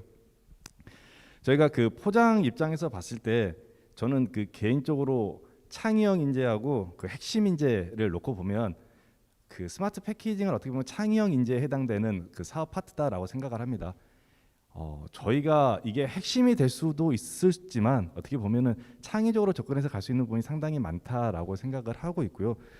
현재 이제 스마트 패키징 인쇄전자 쪽에서 바라봤을 때 스마트 패키징을 접근하는 게 크게 어떻게 보면은 세 가지 정도로 이루어지고 있습니다. 기존에 이제 사용했던 인쇄전자를 넘어서서요. 요즘은 3D 프린터 플러스 거기에다가 이제 인쇄전자, 그래서 3DP, 3D 프린티드 일렉트로닉스라는 용어를 쓰고 있고요. 즉 어떤 스마트 라벨을 만들어서 붙이는 게 아니고 제품 자체에다가 뭔가를 어떤, 그러니까 디자인 자유도가 높은 거죠. 어떤 곡면에든지 우리가 원하는 부분의 잉크들을 바로 프린팅해가지고 원하는 라벨을 만들 수 있는 이 3D PE 형태의 접근들이 많이 이루어지고 있는 상황입니다. 근데 아직까지는 상당히 넘어가야 될 길은 많이 있다라고 생각을 합니다. 그리고 또 하나가 지금 이제 그 이루어지고 있는 게 라스트 마일에 대해서 고민을 많이 하고 계신 것 같습니다. 결국은 물류 유통 쪽에서 제일 마지막 단에서 소비자한테 제품을 배달해주기 위해서 필요한 부분이 라스트 마일인데 거기에 적합한 포장은 뭐가 있는지라는 거에 대한 고민을 상당히 많이 하고 있고요. 그래서 그 부분에 대해서 스마트 패키징이 나아가야 될 부분에 대해서 상당히 많이 고민을 하고 있는 상황입니다. 그리고 뭐 또 하나는 뭐 규제 관련된 내용이 있는데 요거는 오늘 조금 적합하지 않아서 그래서 그 세 가지 정도가 현재 많이 관심을 갖고 이루어지고 있다라고 보시면 될 것 같고요. 그런데 이제 스마트 패키징 쪽에서 오늘 이윤석 교수님이나 김병삼 박사님이나 이진영 교수님께서 제가 드리고자 하는 말씀을 다 들으셨습니다. 그래서 이 스마트 패키징만 놓고는 특별히 제가 드릴 수 있는 말씀은 없는데요. 그럼에도 불구하고 스마트 패키징에서 가장 현재 문제가 되고 있는 거는 가격이 문제가 되고 있다라고 같이 말씀을 해주셨고요. 저도 거기에 대해서 전적으로 동의를 하고 있고요. 또 하나는 기술적인 차별성, 즉 초격차에 해당되는 기술이 현재 필요한 상황입니다. 저희가 스마트 패키징을 가지고 아무리 싼 가격으로 좋은 제품을 만들더라도 그 기술에 대한 배려가 없으면 중국이 됐던 어느 국가가 됐던 훨씬 더 싼 가격에 만들어서 들어오게 되면 저희 입장에서는 큰 메리트가 없다라는 생각이 들어서 우선 기술적 차별성에 대해서 많이 생각을 하고 있는 것 같습니다. 그리고 아까 전에 그 마지막으로 드리고 싶은 말씀 중에 하나가 기술의 방향성인데요. 지금 현재 스마트 패키징의 방향성에서는 단순하게 어떤 스마트 라벨, 스마트 태그만을 집중해서 하지 않고요. 거기 플러스 스마트 선반을 꼭 붙여서 가고 있습니다. 그래서 스마트 라벨만 가지고 부족한 부분들을 현재로서는 스마트 선반에서 보충해주는 부분들이 있어서 이 두 가지를 접목해서 가는 방향으로 기술이 발전되고 있다라고 보시면 될 것 같고요. 스마트 패키징으로 돈을 버는 부분은 뭐 하이테크놀로지는 아닌 것 같습니다. 지금 현재로서는 제가 창의 인재 말씀드렸다시피 정말로 저희 아이디어가 접목해서 갈 수 있을 만한 그런 부분에 상용화되는 아이템들이 많이 나오고 있어서 좀 그런 부분에 대해서 조금 더 고민해 보면 좋을 것 같습니다. 네, 감사합니다.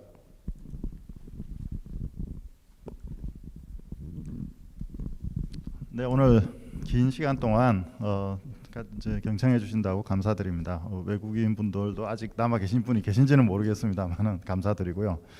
그 스마트 패키징 노진수 박사님도 말씀해 주시고 정 교수님도 말씀을 해 주셨는데 그 제가 봤을 때 지금 아주 좋은 타이밍이 아닌가 생각을 합니다. 콜드 체인이 뭐 우리나라에 없었던 게 아니잖아요. 김병삼 박사님 말씀하셨다시피 20년, 30년 전에도 콜드 체인이라는 게 있었는데 안 된 거는 결국은 그만한 가치를 평가를 못 받았기 때문에 그런데 지금 점차 좋은 그 아이템 중에 정 교수님 말씀하셨다시피 이 배달이라든지 비대면이라든지 디지털 리테일이라든지 무인 사업장이라든지 이런 것들이 다 보면 그 지금 이런 스마트 패키징하고 관련성이 없을 수가 없는 그런 아이템들입니다. 금방 노진수 박사님 스마트 선반 이야기 하셨지만은 제가 하고 있는 표준화 사업 중에서 중요한 것 중에 하나가 무인 사업장이고 그리고 무인 판매대입니다. 무인 점포들이 많이 나올 겁니다. 앞으로 계속 나올 겁니다. 그러면 거기에 대한 그 운영에 대해서 비용을 얼마나 줄이느냐가 중요한 거지 태그 가격은 아무것도 아닙니다. 인건비가 계속 올라가는 상황에서는 그 정도는 아무것도 아닐 상황이 생기고요. 그리고 배달 같은 경우도 점차적으로 일회용이라든지 쓰레기 문제를 우리가 좌시할 수가 없기 때문에 회수해서 재사용한다든지 그럼 그게 하나의 자산이거든요. 자산 관리하려고 그러면 태그가 없으면 쉽지 않을 것이고 또 그게 손으로 하지 않고 어차피 자동화될 것이고 로봇이 한다든지 뭐 여러 가지 부분들이 있습니다. 이걸 연결해 주는 게 저희가 이제 패키징이고 또 패키징을 좀 뭐랄까 단순화시킨다고 그러면 용기, 수단 그 도구가 되는 거죠. 그래서 그런 쪽으로 계속 갈 거라고 보고 있기 때문에 준비를 하고 있는 게 제가 표준화 작업을 하고 있습니다. 이거를 우리가 먼저 작업을 해놔야 용어라든지 어떤 발을 먼저 점을 찍어 놔야지 ISO에서 표준을 하나 만들면 이거는 논문이나 특허하고는 다릅니다.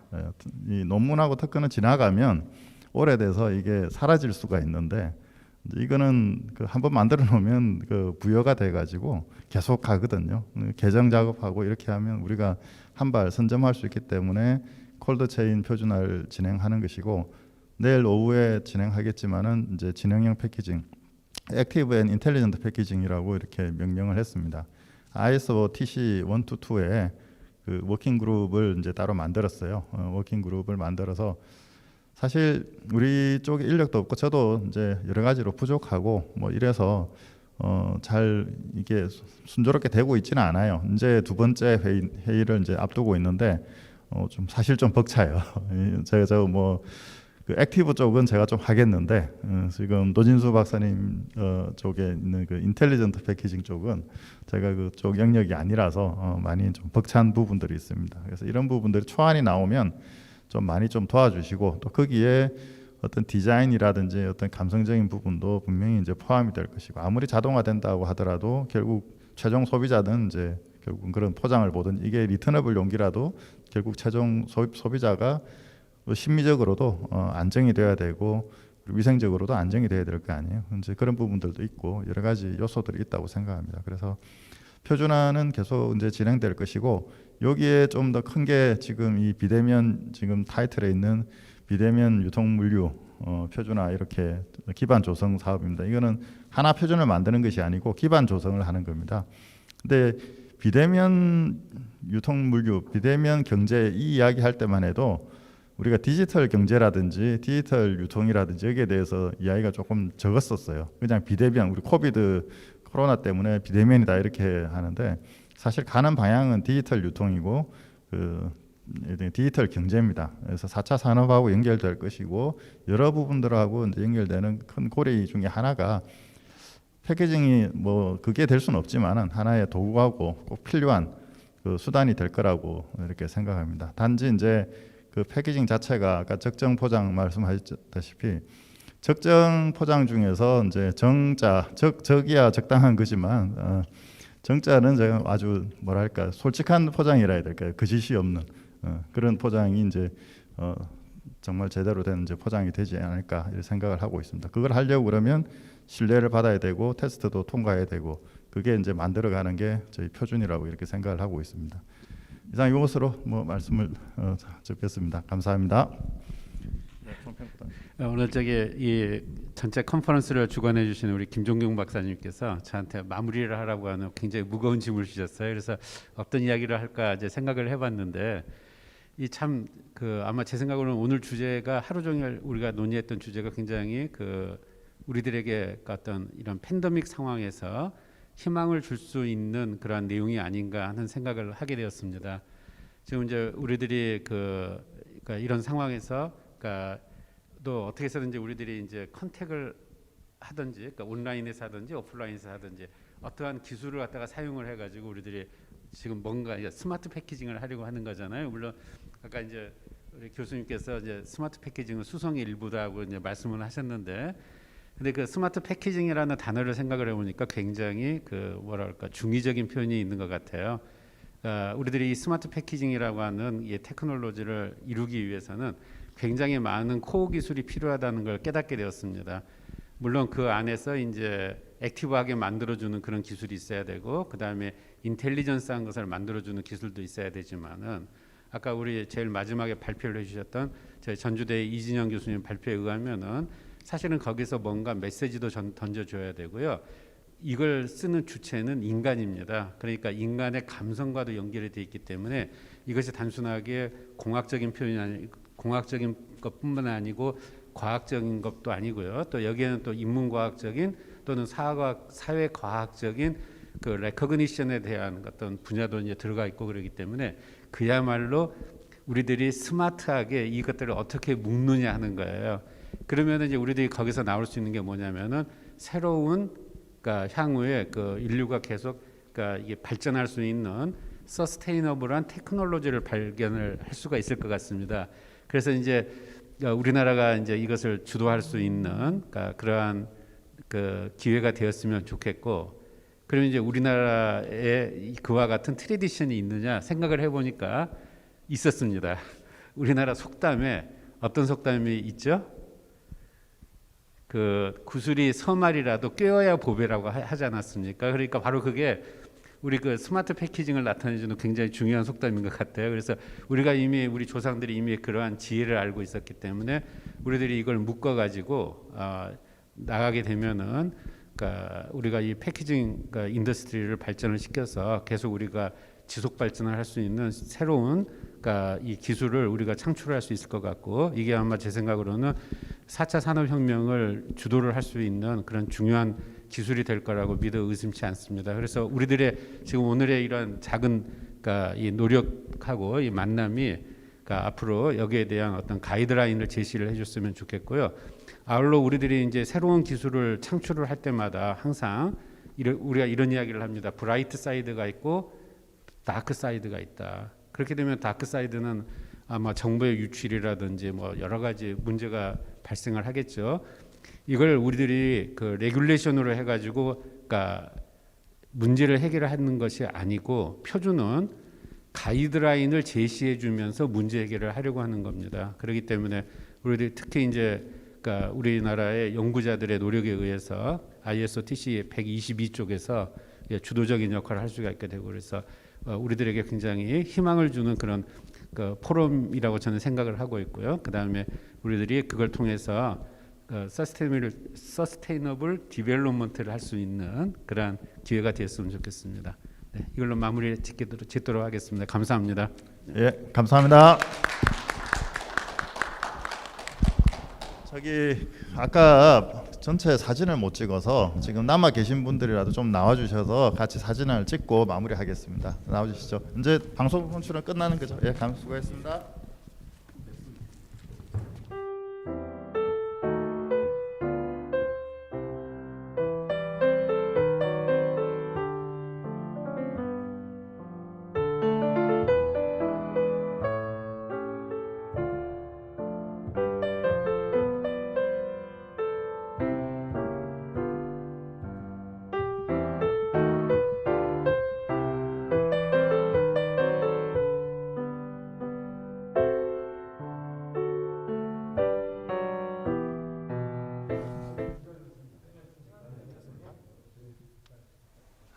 I thank you everyone for participating in this event. I think it's been go through very successfully. I thank you very much. I know you have some problem with the Korean language, so next time I will prepare more English speakers, and I think I recommend you to learn some Korean if you can help. Thank you very much.